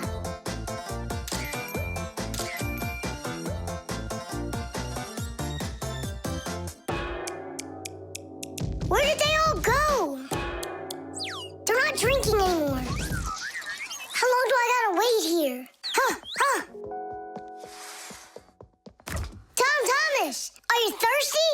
Then drink some water. But I don't want water. But you gotta. Don't you know that your body is almost all water? And so? And so what if you run out of it? Then all that'll be left of you is just some skin and bones. Oh, that's what my mom is always saying, that I'm skin and bones. There you go. That's why you need to drink water. Drink some more. And some more. Come on. That's all. I ran out of room. You have to have plenty of room left. Why do you care about how much water I'm drinking? Because I gotta count how much water's going through the filter. I really gotta. Yeah, and what? It's gotta go through me for you to count it? I'm totally full. What am I supposed to do? I've been waiting here in the kitchen all day, but nobody's drinking. What's going on? The filter is broken. You gotta call Simca right away. 415, 416, 417, 418. 419. It's an emergency! What? The filter's burning! You're really funny, Nolik. Simca, he's not joking. Something's going on over there. We gotta hurry.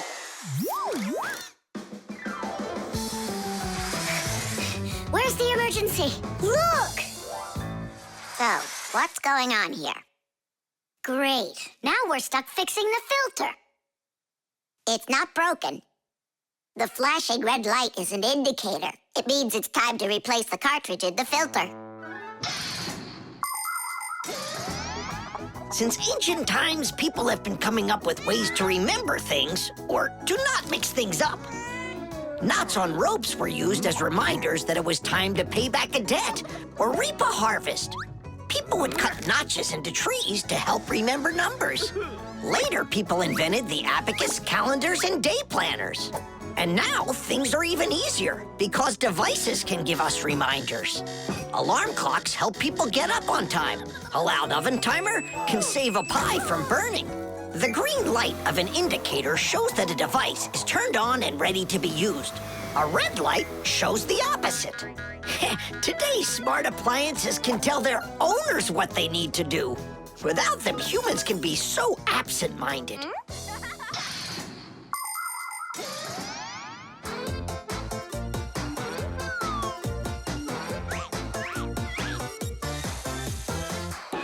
It's all ready. Titties! This cartridge is enough for another 2,000 glasses. 2,000? And what do I do about this? Whoa. All right, Nolik, you've done a good job there. Way to go. Yeah? If you want, I can do it. Thomas, want some water to drink? I can't drink anymore. And I can't wait anymore either. Well, looks like his indicator is flashing on now. The telescope.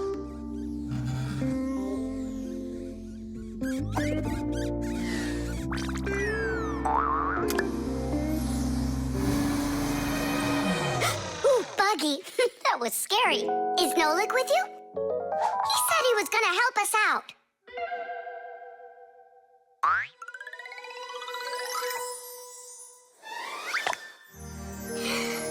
Beautiful. Whoa, just look at all those stars. It's just like magic, this telescope. Splendid. The simplest telescope is a tube with two lenses. They gather and refract light. We look through a telescope at a faraway moon and see craters, mountains, and crevices on its surface as if they are very close. A telescope helps us examine stars and comets, distinguish the colors and shapes of planets, and find their moons. But it's only possible to look at the sun through a telescope if it has a special filter to protect your eyes from getting damaged. But what's really cool is that it spins. No, really. Well, should we get going? Aren't we waiting for Nolik? He'll catch up. I'm gonna leave him a note. Nolik, we're in the computer.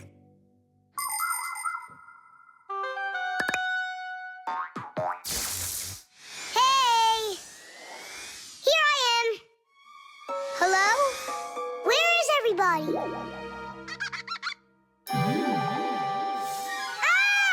monster! Simca? Somebody help!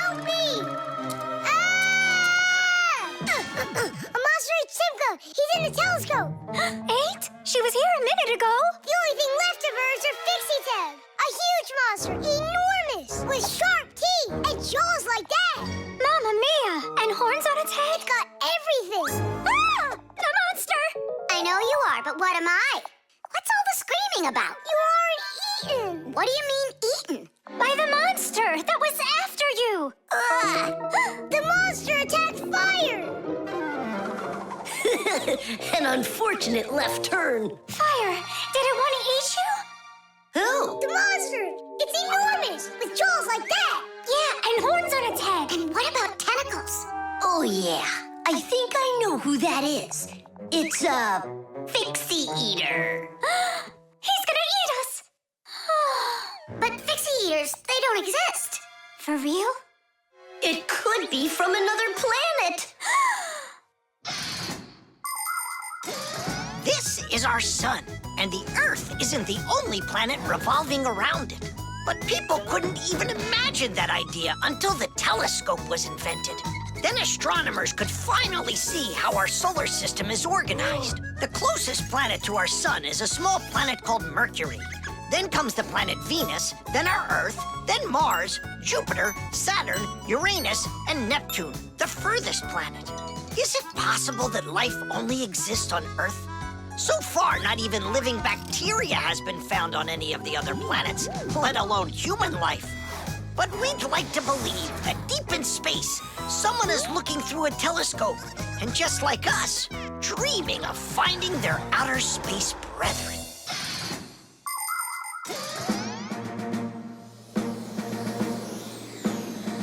That's where it was. Come on out, Fixie Eater. We're gonna need to use live bait. Where are you gonna get it from? It's me? Nolik, he knows you already. Don't be afraid. We won't let him hurt you. There's no way. Fixie Eater, come out right now. Ah! I'm not afraid. I'm not afraid of you. Barely.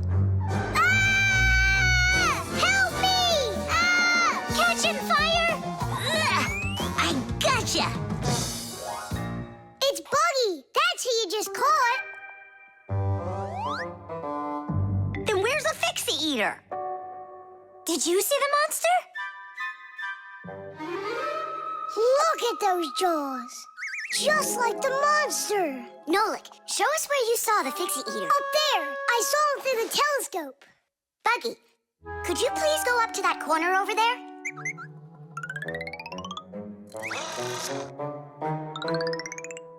Uh-huh. And now yawn. Take a look. Ah! The Fixie Eater!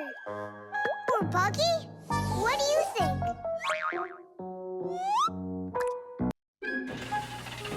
The umbrella. Well, so why isn't it working? We'll figure it out, colleague. Let's start by disconnecting the hoist. Otherwise, you know... Ah, Tula, you're finally here. Where have you been? Looking for an umbrella. What? What do you need an umbrella for? Because it'll be pouring rain today. Where'd you get that idea? I heard it. You're leaving already? Yeah, I have to wash the car before I go in. Ah, then I'll take an umbrella to work. You know the omen, dear. Once you wash your car... It'll rain? Oh. Todd Thomas's mother was just joking. You don't joke with omens. It's going to be raining for sure, but it's no big deal if you've got an umbrella. Umbrellas are an ancient invention. They're almost 3,000 years old. In China and Egypt, umbrellas were made out of leaves, feathers, and paper. Servants carried them over their kings to protect them from the hot sun. When umbrellas became fashionable in Europe, people started using them as cover from rain. The most convenient are folding umbrellas. Their design is simple. The edge of the fabric is attached to ribs. When you open an umbrella, the ribs spread out in all directions and stretch the fabric over your head. Automatic umbrellas can open very quickly. Just press the button and it pops right open, keeping your clothes dry as if there was no rain at all. An unopened umbrella can be used as a cane. And if the umbrella's handle is also collapsible, then it can be stored in a bag when it isn't needed. Well, the contacts are normal. And all of the wires are in place. Then what's the problem? I don't know. We're gonna have to test it. Tula, put away your umbrella. But the omen calls for rain. Ah, one omen doesn't count. Manipulator, get me a screwdriver. Understood. Executing. Oh, the manipulator's joints are creaking. See? That's an omen of rain, too. It's an omen that it's time for a little oil. Wanna help me? Just a sec. I'll help you.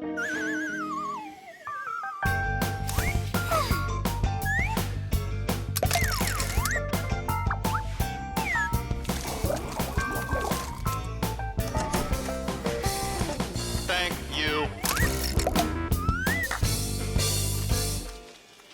Well, so much for that omen. It's going to rain anyhow, I know it. Just take a look at those flowers drooping. Isn't that an omen? The reason that they're drooping is because Elisa is on vacation. And my colleague forgot to water that plant. Oh, yeah. We'll finish the repair and I'll water them, I promise. Ah! This is the reason that it broke. This damaged part has to be replaced. Come on and help me. I'll get a replacement from the warehouse. Yeah. Fire's flying low, isn't he? And what? When birds start flying really low to the ground. Fire isn't a bird. But he's flying low, didn't you see? Tula, give me a sledgehammer, would you? And put away the umbrella already. Look, there isn't a cloud in the sky. That's because it's morning. You have to know this, Owen. When there's no clouds in the morning, then in the afternoon, it's sure to... We're standing inside with a roof over our head. It can't rain.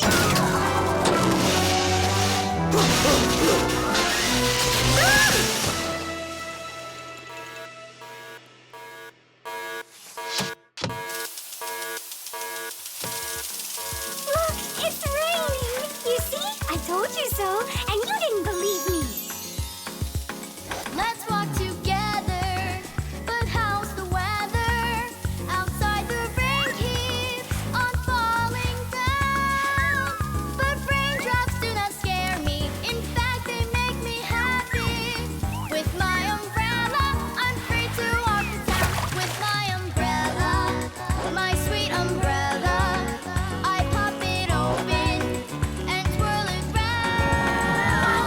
Umbrella, my sweet umbrella, without my friend, I can't be found. At least I won't need to water the plants. You're right about that. Let's walk together, but how's the weather? Outside is sunny, a perfect day. But there's a superstition that comes to its fruition. With no umbrella, the rain will start to spray. With my umbrella, my sweet umbrella, I pop it open and twirl it round. Umbrella, my sweet umbrella, a better friend I have. Chocolate. Thomas, unwrap it already. In the morning, Nolik. I really want to see the toy that's inside. Be patient, Nolik. That's all. I'm going to bed. Please don't touch it, okay? And you won't open it without me, right? That's the deal. Good night, Nolik. Uh-huh.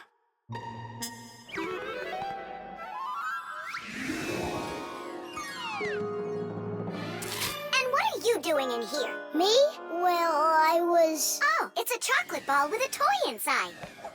How interesting. Yeah, totally. Let's unwrap it and take a look. We can't. Not until Tom Thomas comes in the morning. But if we're real careful, he won't notice. A chocolate confection, Yeah. a piece of perfection. Perhaps like a gift that's shining bright. I am an affection for the chocolate confection. All that I want is to take a bite.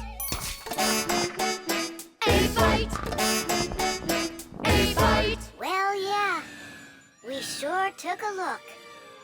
Tom Thomas won't be happy at all when he finds out you touched his chocolate ball. And you? Like you didn't touch it? I didn't. Oh, then what's that, Nolik? Chocolate? Absolutely. It's 100% natural milk chocolate. It says so right here. The key ingredient in chocolate is cocoa beans. They are roasted, crushed, and ground. After that, the ground beans are pressed to extract the oil from them. If you mix butter, cocoa, and sugar, you'll get dark chocolate. And if you add some milk to it, then you'll get milk chocolate. Then you just warm it up, pour it into molds, and cool it down. You can add raisins or nuts into chocolate. Sometimes chocolate is even made with flavors like flowers or salt. Chocolate wasn't originally for eating. It was used in a drink made by mixing roasted beans with water and then adding hot peppers. Not every adult could drink it, let alone a child. Today, chocolate is a favorite treat the world over for children and adults alike. How can we put it back together? How about Scotch tape? Come on! We'll start by warming up the chocolate so it softens up, and then use that to make a new ball. And then to make it hard again... Yeah, we just cool it off.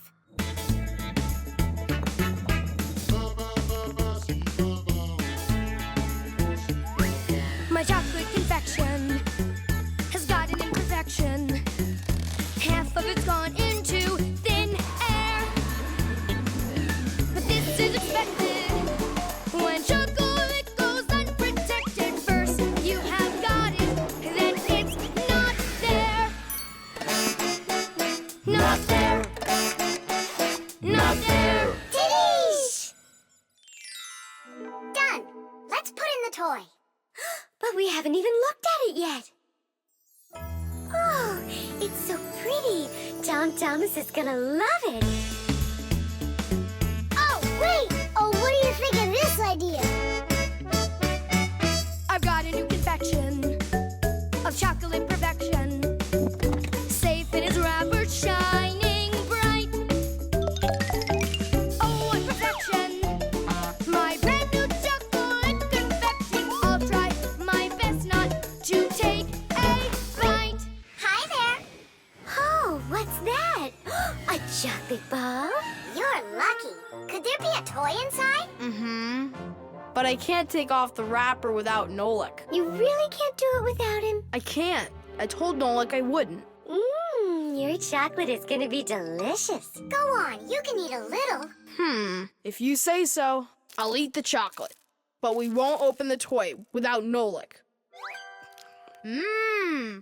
Good chocolate. Come on, don't you want to know what the toy is? We won't tell. All right, just a peek, and we'll close it right up.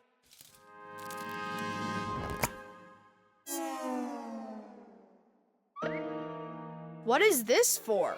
Titties! Nolik? Really? How did you get in there? Surprise! You were in the container. The container was in the chocolate ball. And the Yep. ball, that's just impossible. Ah, he went and got you two to help. We helped a little. Hang on, Nolik. You promised not to touch the chocolate till morning. And you promised not to open the toy without me, right? Oh, my perfection. My brand new chocolate confection. I'll try my best. The heart. Where's my packing mat? It's not here either. I think my head's got a screw loose. Oh! Tom Thomas, why are you throwing your stuff around? Oh, because I got a real problem. What is it? I can't decide which club I should pick. Johnny signed up for robotics, and Katya's gonna be in chess. You call that a problem? Go with Johnny. And why not Katya? Then go with chess. But they don't have robots. My mom told me I should listen to my heart. Do you know how to do that? I found it. See you. Gotta go. Nolik. Simka can tell you. She knows everything. The heart is the main pump of a living organism. It's a unique muscular organ with a multitude of blood vessels attached to it. The main function of the heart is to continuously move blood throughout the body. The human heart pumps about 6 liters of blood every minute, even though this pump is not that large. Make a fist. Your heart is about the same size as that. To make sure your heart stays healthy, you need to strengthen it with plenty of exercise and a healthy diet.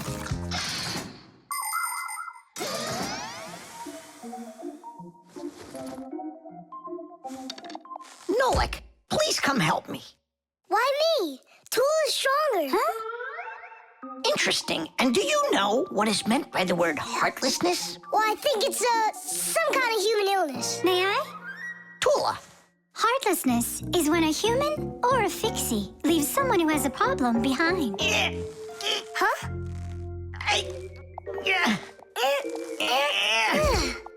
Thank you very much, young man. Young fixie. Heartlessness. Does it last forever? Of course not. We just need to help one another more often. Uh-huh.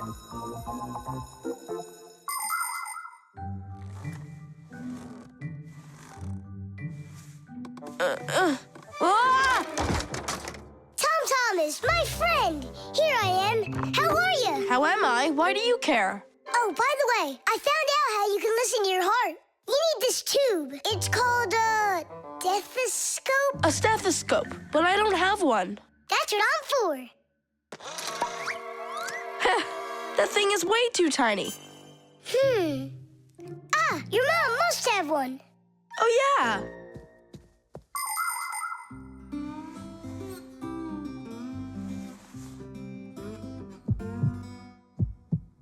Well? It's beating. Loudly. And what is it saying to you? Not a word. And now? It's beating.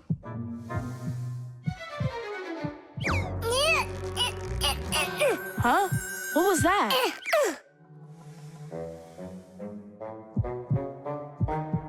This is just absurd. A heart can't talk. You know what? Why don't you just try again?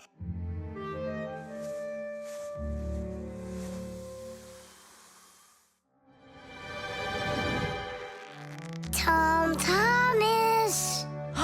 Who is that? It's your heart talking. Boom, boom. Can you hear me? Uh-huh. I believe that robotics is right for you.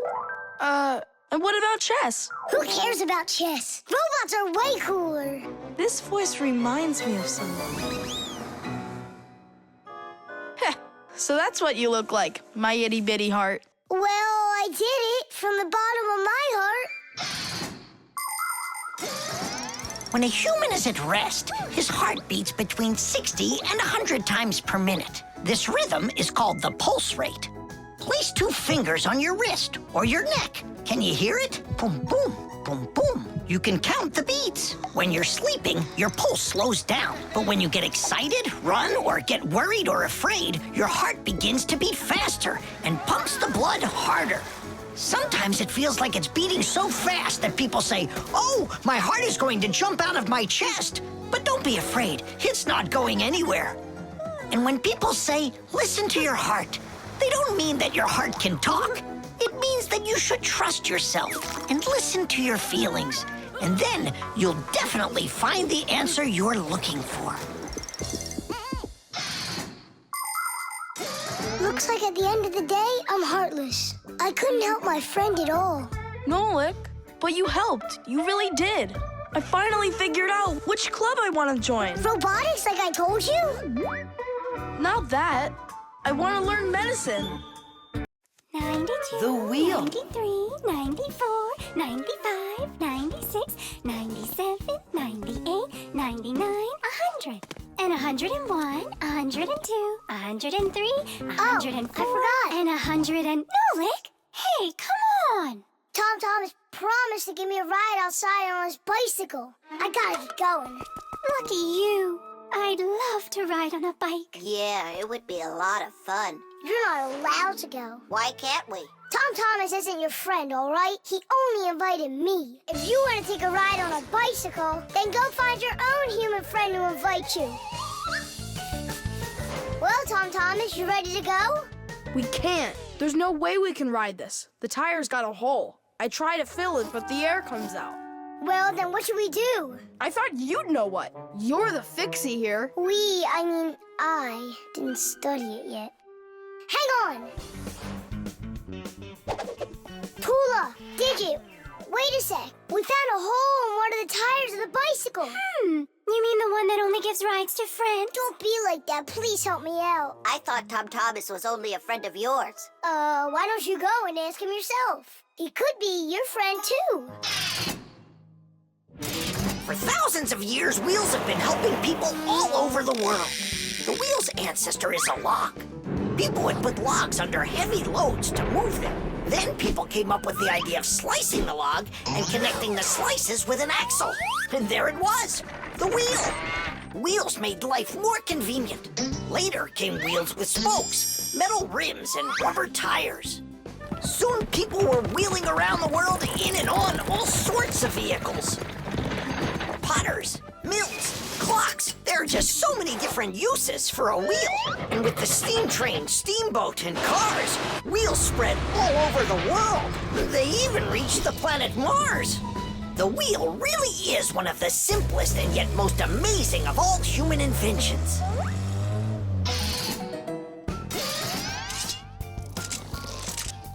Whew, it's off. So what's next? Now you take out the inner tube. You mean this rubber thing? Yeah, that's your inner tube. There's a hole there somewhere. Pump it up, Tom Thomas. Then we can see where the air's coming out. That's not a good way to find the hole, Nolik. Why isn't it good? 'Cause the hole might be really tiny. Then how do you find it? To find it, we need water. How come? Yeah, how come? Now I get why we need water. There! See those tiny bubbles? Yeah, do you see them? That's the air from inside of the tube. That means the hole is right there. Nolik, you're a genius. Hooray! Here's the hole I found. Look! Will you let me put on the glue? In my pack-a-mat, I have just the right kind for this. The hole is right here, right where I found it. But first, we have to make sure that the rubber is dry. Looks like it's dry. Then let's put the glue on.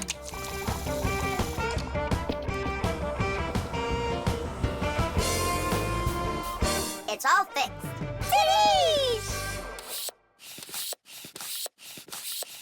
All right, it's ready to go. Hooray!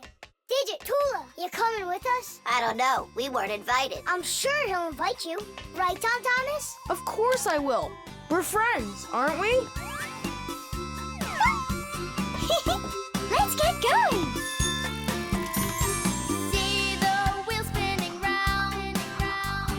Through the cities and towns it is rolling. Spinning wheel, spinning round. Spinning wheel, it just keeps on going. See the wheel spinning round. Through the valleys and hills it is zooming. Spinning wheel, spinning round. Spinning wheel, it just keeps on moving. See the wheel spinning round. On the road to the dreams we are chasing. Spinning wheel, spinning round. Spinning wheel, it just keeps on racing.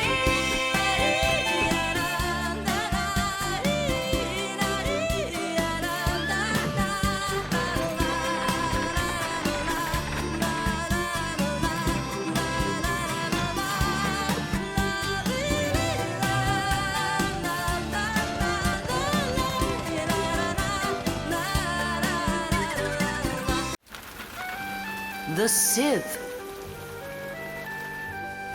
Dad, what time is Mom getting back from her conference? She'll be back in an hour. What surprise can we make for her? Let's bake her buns with raisins in them. They're her favorite. That's a great idea. Where do we keep our recipes? Huh, they're not here. Where could they be? What are you looking for? A recipe. They're in the drawer by the stove, over there. Great, thanks a lot. Here they are. That's fantastic. Let's see. What do we need? Milk, Flour, eggs. some cinnamon and raisins. The cinnamon's right there. But you're out of raisins. We're out of raisins. Can we make them without? No, Mom loves them with raisins. Ah, it's too late. The stores are closed.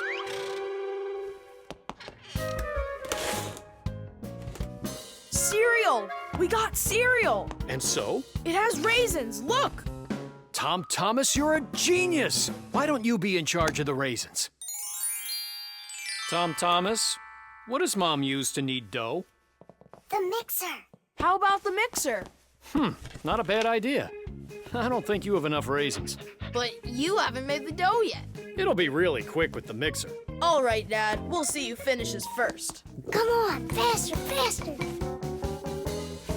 Don't be so clumsy. If you think you're so good, then why don't you help? Fine, we'll help. Catch!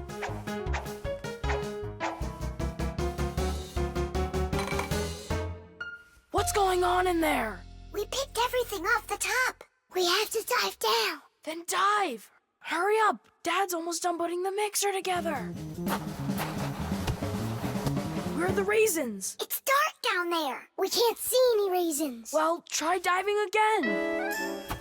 No, this way won't work. We need a filter.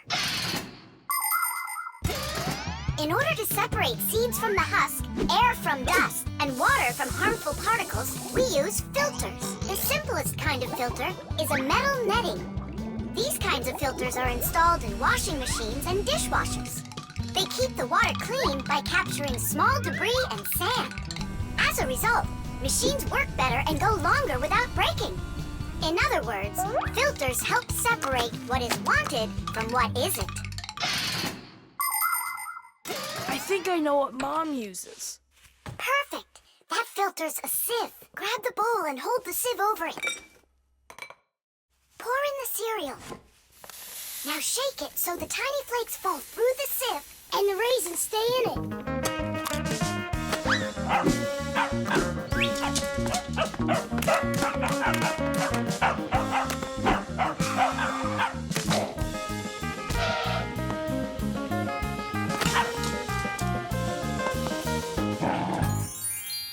Dad's turning the mixer on. Then you need to shake faster.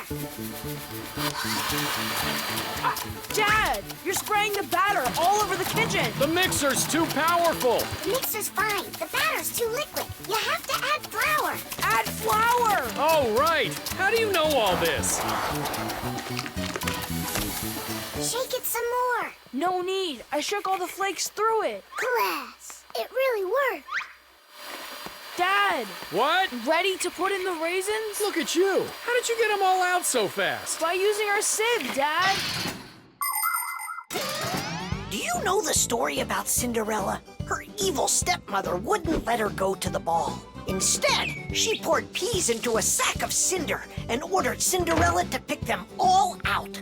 But what most people don't know is that it was Fixies who helped her separate the peas from cinder with the help of a sieve.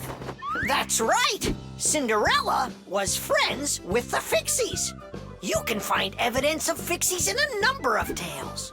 Don't Tom Thumb or Thumbelina remind you of somebody? How did these tiny characters make their way into fairy tales? It's quite possible that long ago, a Fixie who wasn't paying attention was spotted by a storyteller, and that became the inspiration for countless tales. All right, you can open your eyes. Ta-da! Beautiful. Whose idea was this? Tom Thomas. They're so good. What recipe is this? Tom Thomas found it. And you remembered that I love raisins. Tom Thomas sifted them out of the cereal. Well done, Tom Thomas. All by yourself? Shh. I should say so. Tish! The frying pan. Woohoo! Can you do this? Easy! How about this? And voila! I could be on skates and still do it. If I was on skates, I can jump 10 times in a row. Well, I could do 100 with my eyes shut. Then let's see 'em. There's no skating rink. There will be. What will there be? A skating rink. Where? In the frying pan. Uh-oh. All right, my bragging buddies, go get your skates. Fixies love playing sports. You might find Fixie adults working out with weights, or maybe working on a gymnastics routine. Fixie kids love having Fixie board contests, or taking part in parkour competitions, where they have to run, jump, and hop over all sorts of obstacles. These kinds of competitions usually take place inside of sophisticated appliances. Orienteering is held inside these appliances, too. That's when Fixies use a map to follow a complicated route. And the route is quite exact. You can't make one wrong turn. But the Fixies' favorite game has got to be hide and seek. Nobody can compete with them in this game. You don't believe me? Watch.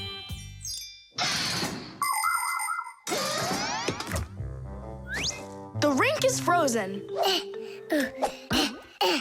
So, who's first? Nola, come on.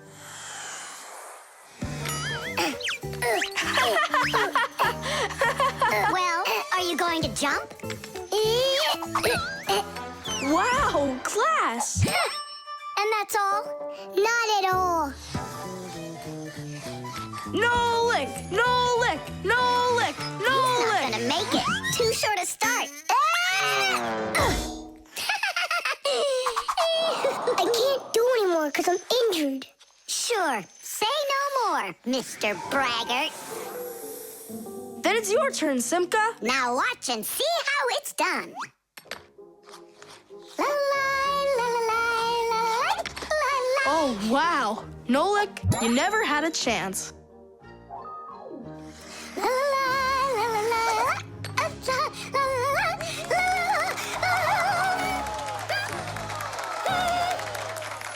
Just like always. She gets in my way, and now she's gonna win. Nolik, do you really want to beat her? Uh-huh. You see the salt? What? You think we should cook her? Of course not. But if we put some salt on the ice, it'll melt. Simka, didn't you say that you were gonna skate with your eyes closed? Piece of cake. What? Can't do it? Watch and learn.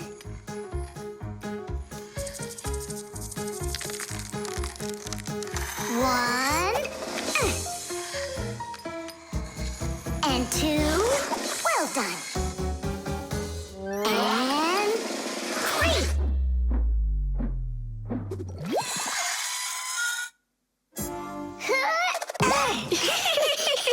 Hey, this is salt. That wasn't fair, guys. You wouldn't have done 100 jumps anyway. Let's start the contest all over again, but this time we play by the rules. Oh, look, there's a scratch in the pan. What? What a disaster! You can cook just about anything in a frying pan. Meat, fish, vegetables. In order to stop food from sticking to the pan, modern frying pans are covered with a non-stick coating like Teflon. You can cook in these pans without even using oil, and they're easy to clean. But you have to treat this kind of kitchenware very carefully. It's better not to use metal spatulas or forks that can scratch it, because you shouldn't cook food in a pan that has scratches on it. It can be really dangerous for your health. Yeah, this pan's completely shot. It's all because of your dumb bet. It's all because someone was cheating. Mom's back. Please, Simka, help me out, will you? I'll give you any wish you want. Or 3. No, 5. 5? I can help you. If you guys jump up and down 100 times on one leg, we could do 200. Tom Thomas, what do you say we make those crepes?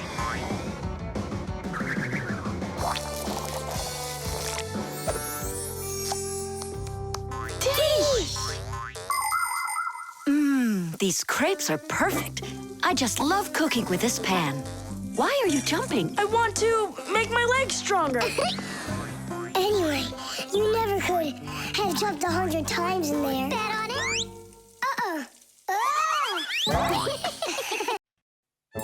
Musical notes. Yeah! No. Yeah! No. Yeah! No. Hey, what a thoughtful conversation you're having there. Been going on for a while? Yeah! No. Simka, please tell Nolik what this is. A present, right? Uh-huh. From Katya. And it's got a secret code right here, you see? There's no secret on there. They're just notes. Musical notes. Ha! See? I told you. Those squiggles could have been music. I don't believe you. Come on, two people said the very same thing. Simka is not a people.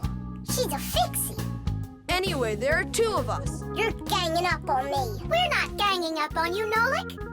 Music is something you can play or listen to with your ears. But that's not all. You can also write it down. When we want to write down words, we use letters. And if we want to write down music, we use special symbols called musical notes. There are 7 notes: do, re, mi, fa, sol, la, and ti. The higher the sound, the higher the note sits on a set of 5 horizontal lines called a musical staff. Notes that look like this last longer, and notes like this are short, quick notes. Thanks to sheet music, people can read music like reading a book, and then sing or play it. Until I hear you play me what you say is there, I won't believe you. On what? You know that we don't have any instruments. Try using spoons to play it. You think you're being funny? Hey, stop arguing. I know how we can play this song. We can use water. Water? Let me get this straight. Are you trying to play the music, or are you trying to wash it? That's right. Pour it in there, Tom Thomas. Some more. Hear how the sound changes? Uh-huh. Stop. Now, start pouring water in this next glass until you hear the note called T. Stop. You got it. Now pour here? Yeah. We still have 1 note left. And what do I do if my mom comes home? What do I say I'm doing? That you're learning to play music while you're washing the dishes. That's it.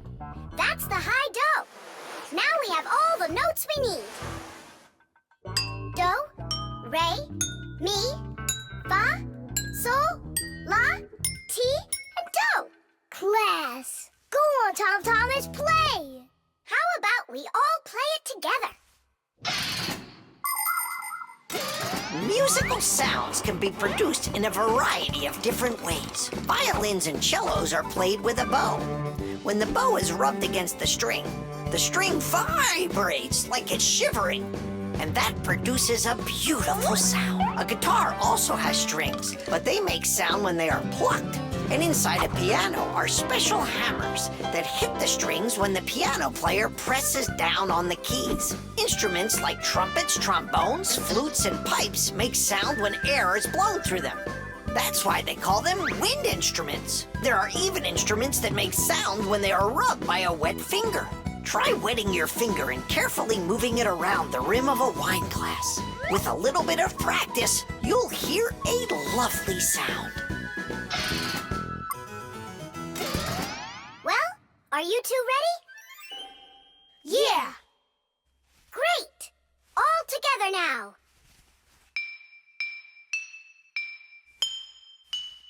I know this. Happy birthday to you.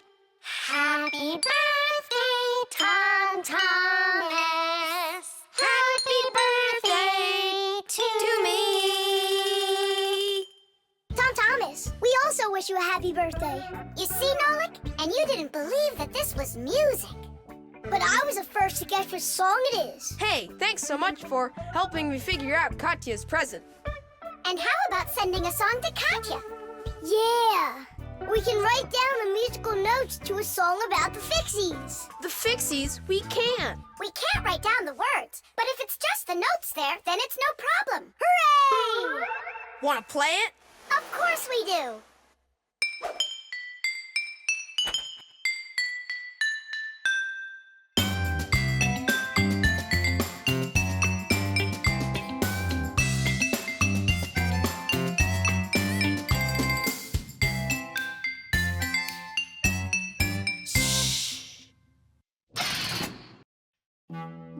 exercise machine. Nolik? I'm not here. You haven't seen me today at all. What's up with you? There's gonna be this race, and it starts really soon. It's the boys against the girls. Their team against ours. And what? And what? I'm the smallest one on the team. And I'll let everyone down. That's why I'm hiding. 'Cause I don't want my team to lose. You can't just give up. You can learn to run faster if you want. You think? Of course. That's what exercisers are for. You need a treadmill to get stronger. Class! And where can we get one? We'll make it ourselves. Exercise machines were invented so people could work out without going outside. For instance, a treadmill lets you walk or run for a very long time while moving in one place. A treadmill's main part is a conveyor belt that is driven around by an electric motor. Today's smart treadmills have the ability to measure your speed, the distance that you've run, your heart rate, and even the results of previous workouts. There, it's all done. Tish! It's time to start your first training session. How will I learn to run really fast if you keep turning it so slowly? Hey, that's a little too fast. Oh, sorry about that. I got it. That's what you call training.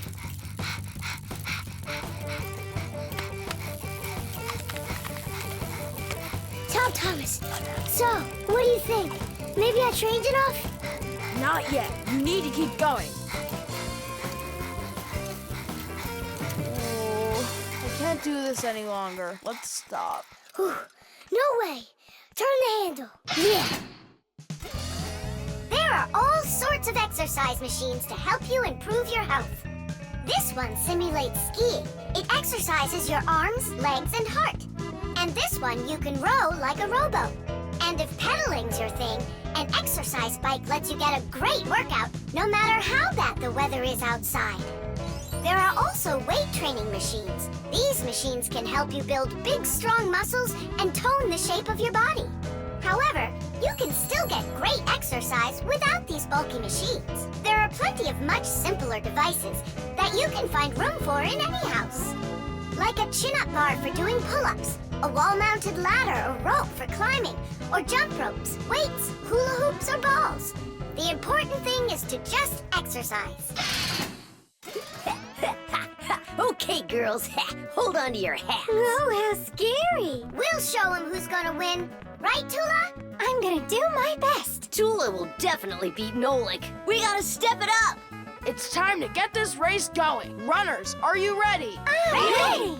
On your marks, everyone get set, go! Go, Nana! Come on, Nana!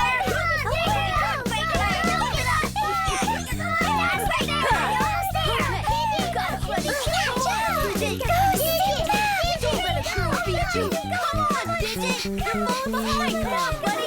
Get it moving. Come on, DJ. Come on, Digit.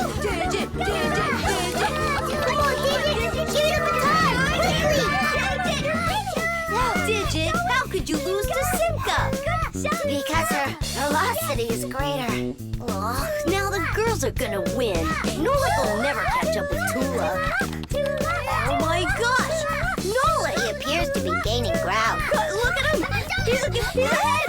Go on, Nolik, go! You got it, buddy! Come on, buddy! Hey, look at him, he's flying! All of that work on the exercise machine really helped. Come on, keep going! Look what happened to Tula! Nolik! Nolik, where are you going? The finish is there!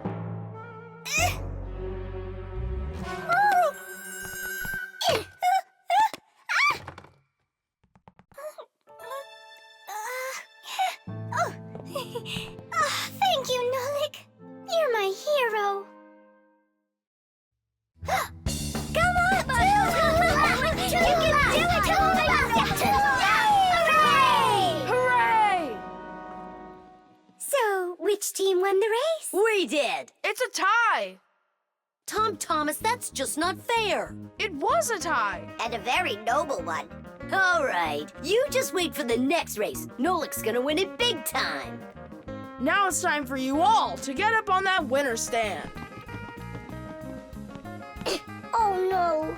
All the first places are taken. For you, we'll find one. The Solar Eclipse. All right, here we go. Tom Thomas! What's that for? There's a solar eclipse today. Look, and I'm gonna watch it. That's so cool! And what do you need the box for? Simka, did you forget? It's dangerous to look straight into the sun. Huh? It's so dark. How long until it starts to get dark? Half an hour. We'd be happy to help you out with that, wouldn't we? Only one thing I don't get. The light will be gone? Like gone forever? How did you come up with that? There've been plenty of eclipses before this one. In outer space, everything is in a state of constant movement. The Earth revolves around the sun, and the moon revolves around the Earth. Sometimes the moon gets in between the sun and the Earth and covers the sun. And so, for a little while, the sun no longer appears as a bright glowing sphere, but a simple black ball. This phenomenon is called a solar eclipse. But a solar eclipse can only be seen by humans and Fixies that are in its shadow while it's happening. But anything can happen. Like, what if something gets stuck? Then, would it stay dark forever? And when has that ever happened? It's happening now! Nolik, either help us out or stop bothering us. All right, look. This is the Earth, here, and the moon, there. The flashlight's our sun. You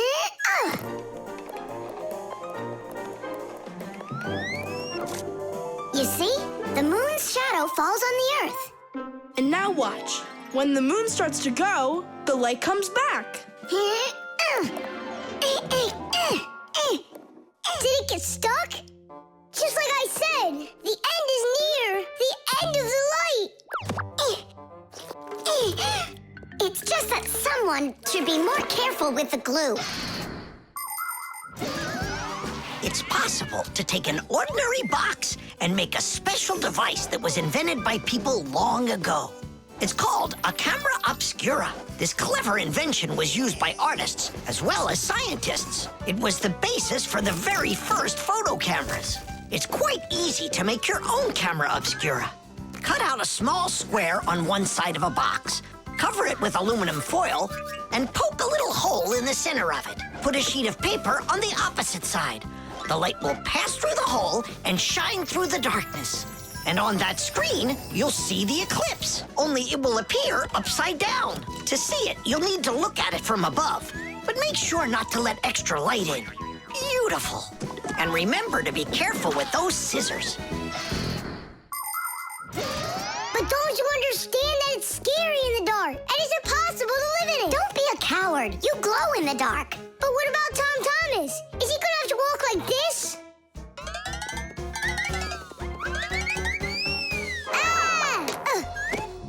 You'll be able to light up the way for him. And if I run out of juice? I'll use my flashlight. And when the batteries run out? Relax, I'll find more. In the dark? No, we have to get prepared right now.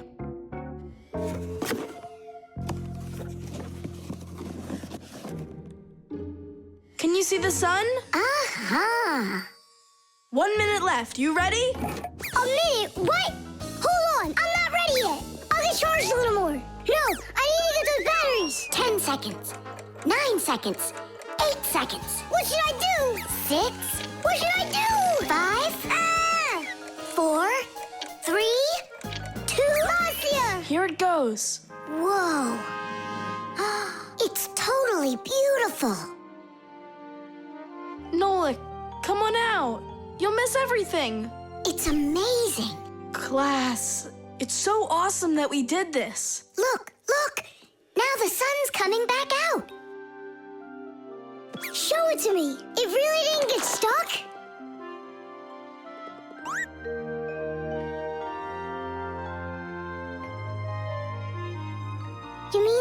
Solar Eclipse is done? It was cool, wasn't it? Uh-huh. Only I missed the whole thing. Well, you'll see the next one, right? If you don't get spooked again. You're not going to throw the box away, are you? I'll save it for you. I can use it to store something useful. Batteries, for instance. What if tomorrow's the end of the light and Nolik's not ready for it? The coffee maker. Tadish! Hi there, Tom Thomas. Are you ready for school? Uh-huh. And you? I'm helping Marcia today for school. 3 more patients? How in the world can I do it all? I have that new equipment being delivered, and I'm leading this week's case presentations. Oh well, somehow I'll have to figure out how to do it. Good morning. Yeah, just great, huh? I got work piled up to the ceiling. Okay, a cup of coffee is the only thing that can save me today. Now what? The last thing I need's to be late. The coffee maker started its cleaning cycle. She'll have to wait. What's the problem? Why don't you work? Are you going to work or what? Oh, the poor coffee maker. Tom Thomas's poor mother. That's enough! Work already! What is going on today? Hey, Mom, come on. Let me give it a try. I can't take any more of this. We've got to help her. I really hope nothing broke in there. Don't worry, we'll get it working. Just distract your mom. Mom, and what if the coffee maker just started working again right now? Would that save your day, you think? Early coffee makers would do nothing more than heat up the water and force it through the ground coffee. Today's generation of devices are often called coffee machines. They can do so much more and even remove the mineral deposits themselves. These machines can make your coffee any strength and add milk and sugar if that's how you like it. And most conveniently, they can grind the coffee beans right before brewing. Just press the button and the fresh cup of coffee is ready. And that aroma. The main thing with any coffee maker is to be nice to it. Then you just give it some time and it starts working by itself. That is just absurd. Restarting it is the first step. Simka, get over there and open and close that contact.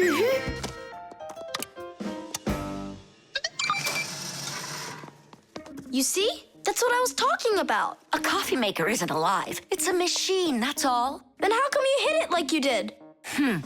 But if you're really nice to it and you pet it, then she'll purr. Hear that? It liked that a lot. Coffee maker, blink to us when you're ready to start working. Turn on the display. See that? It answered us. It behaves like it's really alive. Well, coffee maker, make coffee. It's impossible. Tadish! Time for a little surprise. Just don't give up our secret. You fixed it somehow. What's your secret? It's simple. If you handle appliances with care, then they'll take care of you.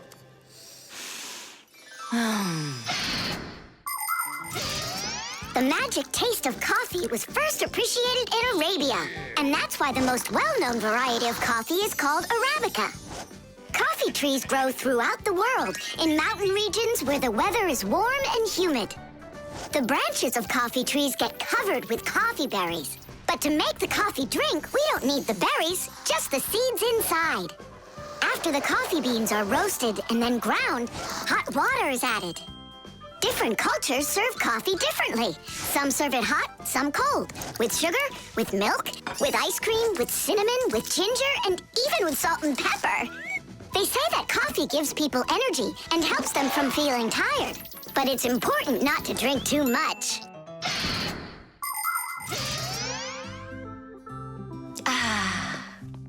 Tom Thomas, you're a powerful wizard. She believes it. It's remarkable. I can't believe an ordinary coffee maker can be so emotional. Poor thing. Forgive me, huh? And that's not all. If you take care of your coffee maker and you're nice to it, it can even It can even sing a song. Oh, my dear Augustine, Augustine, Augustine. I've got to be hearing things. You've got me under your spell, Tom Thomas. Time to go. Augustine. Oh, my dear Augustine, Augustine. Why did you start singing? Sorry, I got carried away. And I got carried away. Sing me that song again, will you? Oh, my dear Augustine, Augustine, Augustine. Oh, my dear Augustine, everything's gone. The window.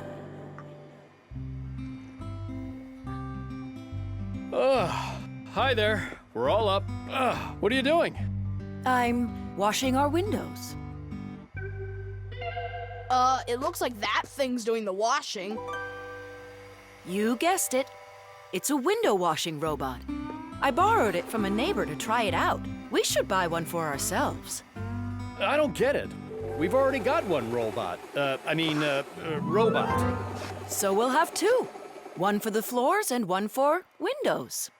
I can clean the windows. But it can be dangerous work.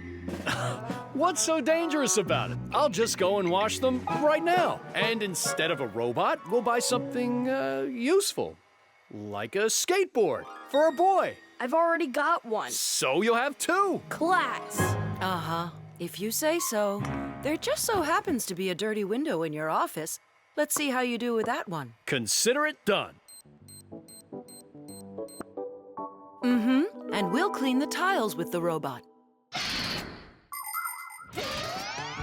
A window is much more than just a hole in the wall. Windows provide houses with light, ventilation, and views to the world outside. Modern windows are made with several layers of glass. Between each layer is a space that's filled with air. The air works as insulation to keep heat from escaping outside. Do you know how to tell how many layers of glass your window has? Just shine a flashlight at it. The number of reflections tells you the number of layers.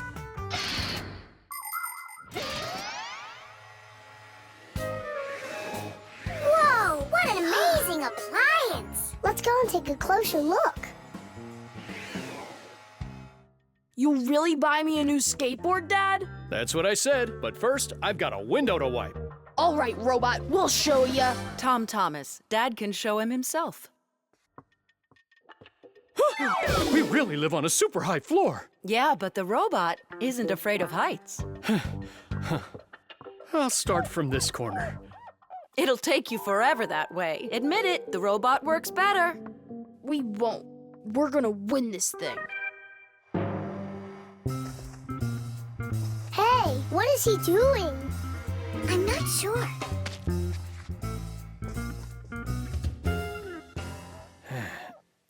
Huh? Mom!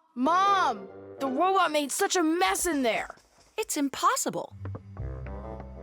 Look. Good joke. Just wait.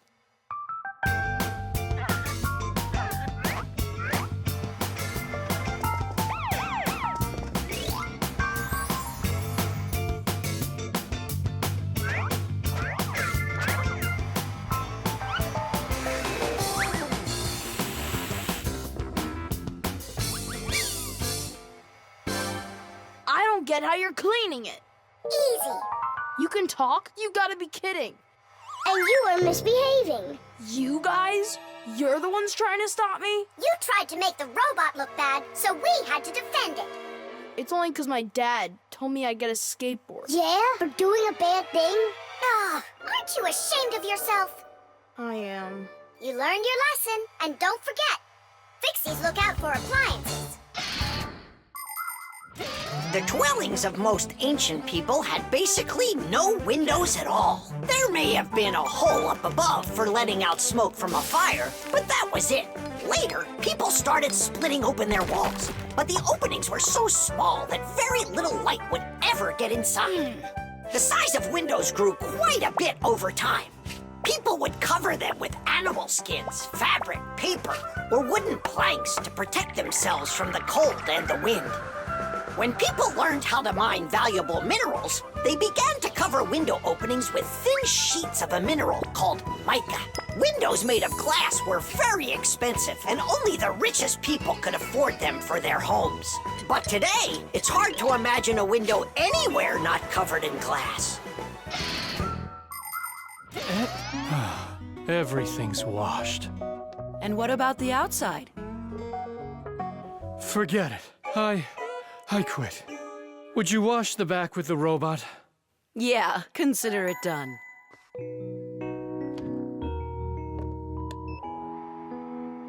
Yeah, you're right. I see. It really is a great appliance. And that washer's defender is even better. You're right about that. Tish!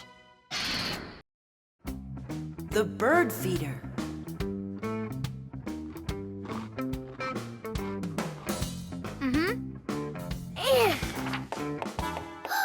Did you hear that? What? Oh, again! Outside the window! There! Huh, a little bird. He's beautiful! Uh-huh, only he looks sad. Just wait till he sees what I'm gonna do. I guess he doesn't think you're funny. That's because he's cold out there. He wants to eat, that's all. Maybe we should make a feeder for the poor bird. Do you know how to make a bird feeder? No, but we both know someone who knows everything.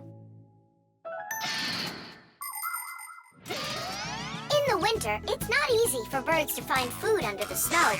Luckily, many people come to the rescue. They build little houses for the birds, designed to hold food. The name for these houses are naturally bird feeders. Bird feeders can be made out of wood, plastic, or even something as simple as a milk or juice carton. Building a bird feeder by hand isn't hard to do at all. But building it is only one part of the work. What's most important is remembering to keep it filled with food. Well, shall we start?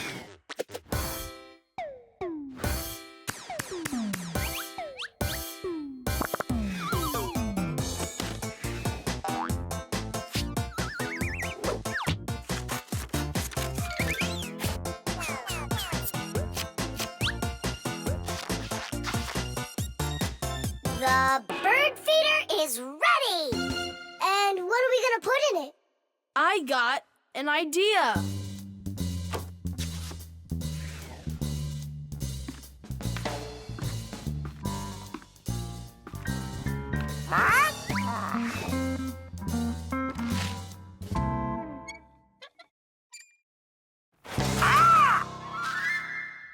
Adisa, I need some of your food for a little bird. You aren't greedy. Greedy!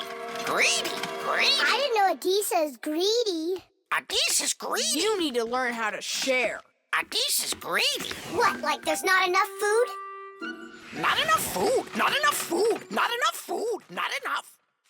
Wow! Now there's 2 of them out there. Eat! There's enough food for everybody!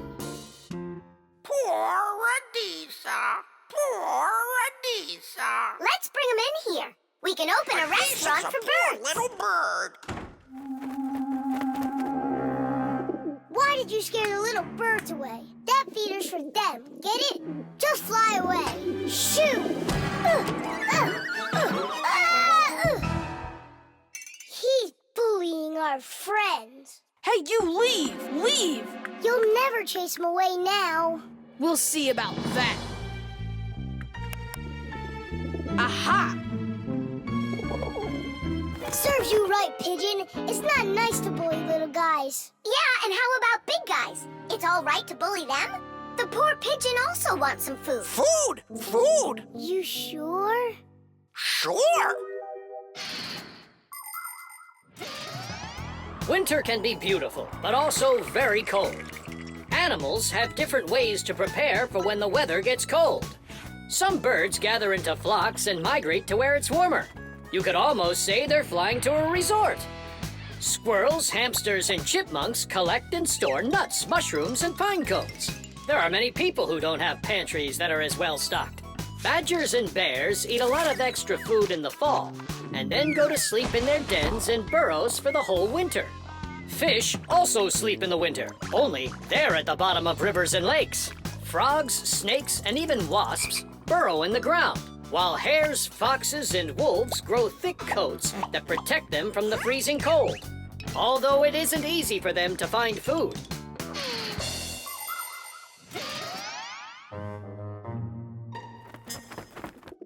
So that will be your feeder, and that new one will be for the little birds. Hey, are you taking their food again? There you go. But those little birds, they'll probably never come back here. Look, Nolik! They came back!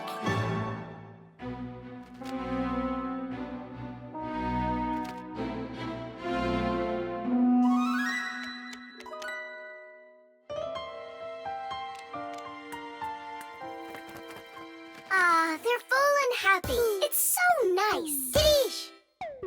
Tadish!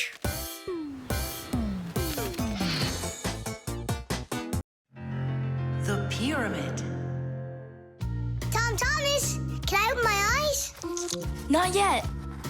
Hurry, will ya? That's it. I'm ready for the contest. Ta-da! Wait, that's a pastry. This is a pastry, Nolik, but this is an Egyptian pyramid. Oh, wow. Doesn't it look just like an anthill? Sure does. I remember when Grandpoo's told us that inside of those is a labyrinth and a mummy of a sparrow. No, a pharaoh.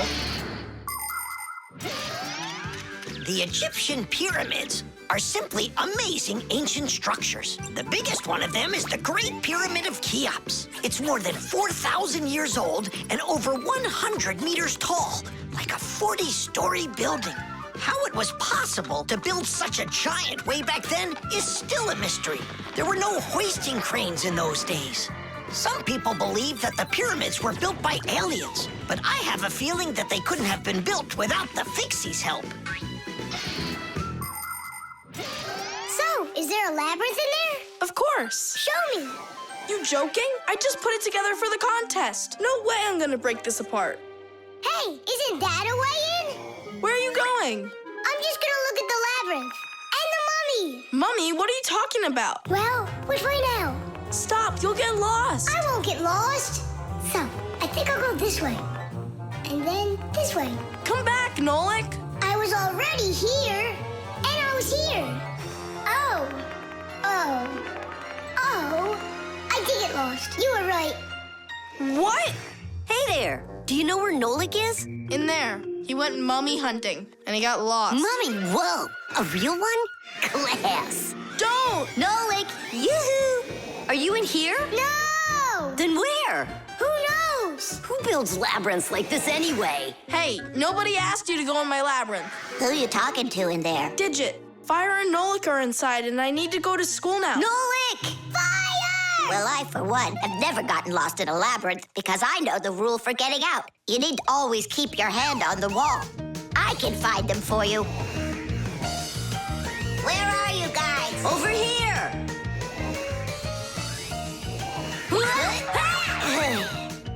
I forgot which of these walls I was touching with my hand.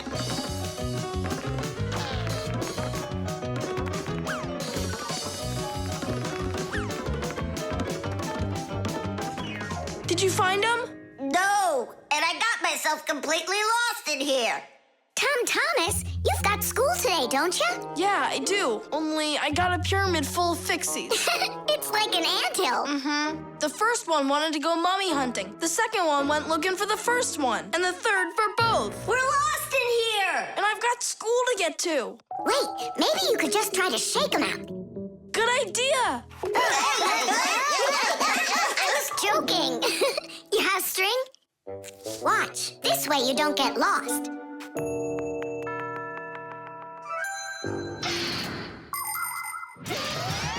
When you're going on a trip, think about how to keep from getting lost and how to find your way back. Don't just rely on maps and the GPS in your phone. Take a compass with you. It will show you the cardinal directions without needing phone service. You can also find north and south by looking at the sun, stars, or even an anthill in the woods. Take a good look. The slope that's gentler faces south, and the one that's steeper faces to the north. And if you find yourself walking through a labyrinth, don't get lost. Just walk with one hand always touching the wall, and eventually you'll get out.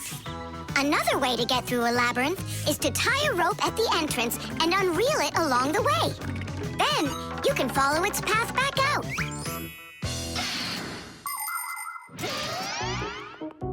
Here's the first one. And the second. And Nolik? A mummy! Is it alive? It's me, Nolik. But I couldn't find yours. That's because there's none in there. What? You mean I got lost in there for nothing? You were in such a hurry, you didn't listen to what I said. But without a mummy, how can you win? Oh, then maybe you could be my mummy. No, thank you.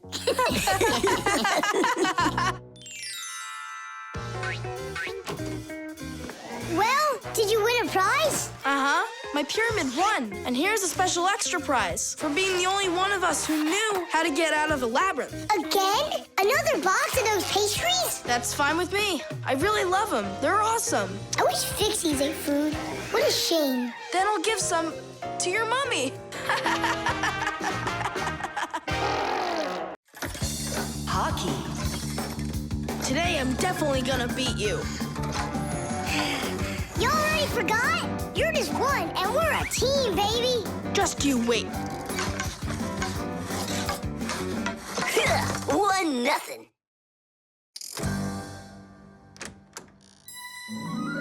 Hi there. Katya? Hi, what are you doing here? Katya came to pick up something for her mom. I need a little more time. Can you wait here? Yes, of course, I'd be happy to. We can play a game. Only just not hockey. I never understood why boys are so crazy about it. I'm baffled by it too. Oh, the Fixies are here. Hi, guys. Hi there. Even though you clearly don't get hockey, I'm sorry. We're finishing this game. And after that, my dad and I are gonna go and see a real hockey game at the arena. I'm sure that a real game is just as boring. You're wrong. Hockey is an incredibly interesting game, but it isn't easy. A player needs so many different skills, like skating very fast, stopping quickly, dodging the opposing players, controlling his stick, and shooting the puck into the goal. And there's no way to do all of that without science. For instance, to calculate how hard to hit the puck or how quickly to stop. Hockey players learn all about that during their practices. They put on their protective gear and go for it. And that's not all. Hockey players also have to be brave and nimble. Otherwise, they might find themselves unable to stop and crashing into the boards or taking a puck to the head. Ow! But as the saying goes, hockey is not for cowards. Tidish!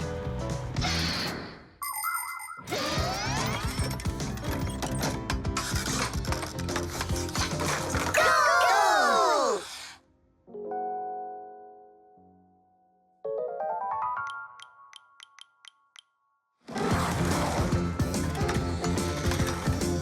What are you waiting for? Katya, you just made me miss that. I'm sorry.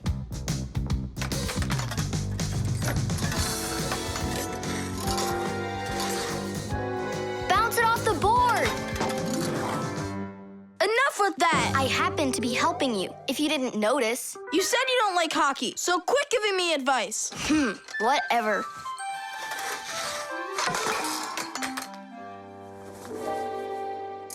That was my second goal from that spot over there. You lucked out. Uh-huh, sure did. He'll have less luck if you keep this player back. And that one needs to pass off the boards. Get your goalie... Before she said she didn't know anything about hockey. So are we playing or not?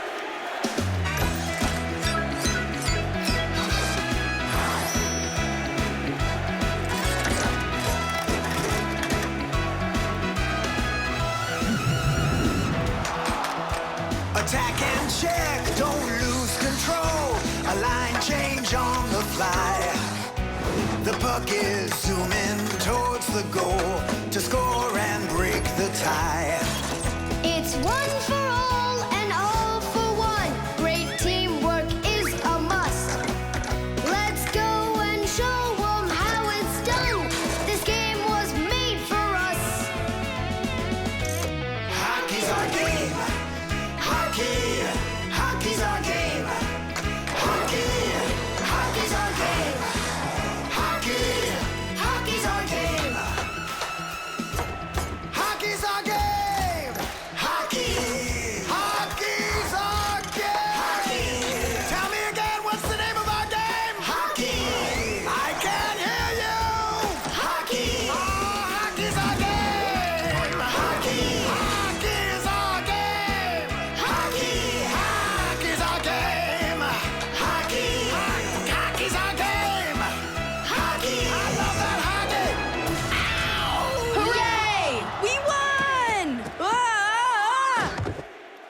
hadn't been for Katya. But the winning goal was mine.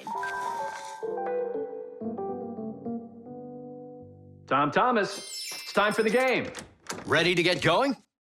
Katya, I'll take you home. Oh, could I go with you to see the hockey? I never realized it's such a great game. Hey, you know what? Why don't we go to the game together? Maybe I'll like it too. Great. It's about time. Let's go. How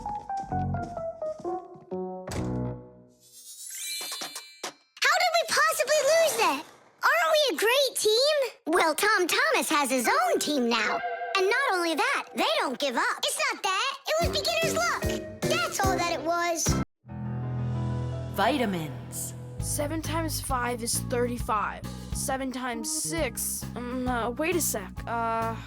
It's Tom Thomas, are you ready? For what? For our walk. Did you forget? Oh, yeah. I'm having such problems with my memory. I keep trying to memorize this table, but I can't. If you want to improve your memory, you need vitamins. Vitamins? Well, how's it going, Tom Thomas? Not well. My memory's just terrible. Studying's getting me nowhere. Hey, don't be discouraged. We'll make your memory better with some vitamins. Oh, now you about vitamins. And who else? Just a school friend.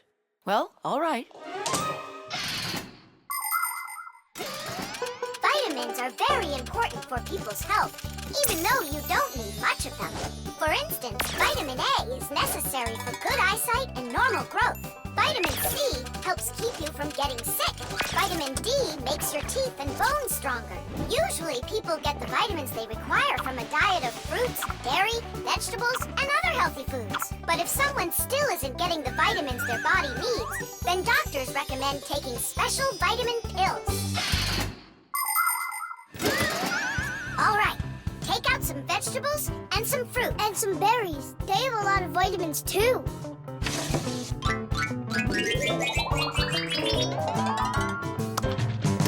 Forget about it. We're strengthening your memory with vitamins. And you'll study the multiplication table at the same time. All right, then. There are 3 cherries in each pile. Tom Thomas eats 5 piles. Go on, eat. So, here's the question. How many cherries did Tom Thomas eat all together? I don't know. What'd you say? I said I don't know. Try counting those pits, then. Huh. 15. That's right. And that means that 3 times 5 equals 15. Now, try my problem. Tom Thomas ate 3 pairs of apples. That's easy. The answer's 6. I just couldn't find more apples for that one. Tom Thomas, quit slacking off. To get this problem right, you have to eat the apples. They have vitamins.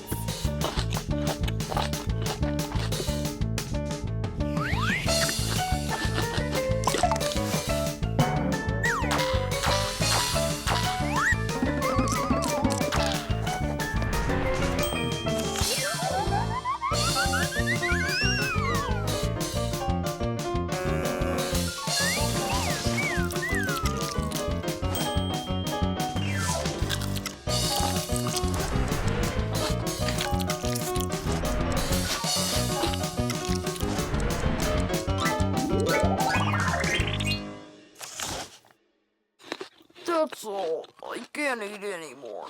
Keep eating. They have vitamins. Anyhow, we don't have enough carrots for me to learn how to multiply by 9. All right, then. I'll help you.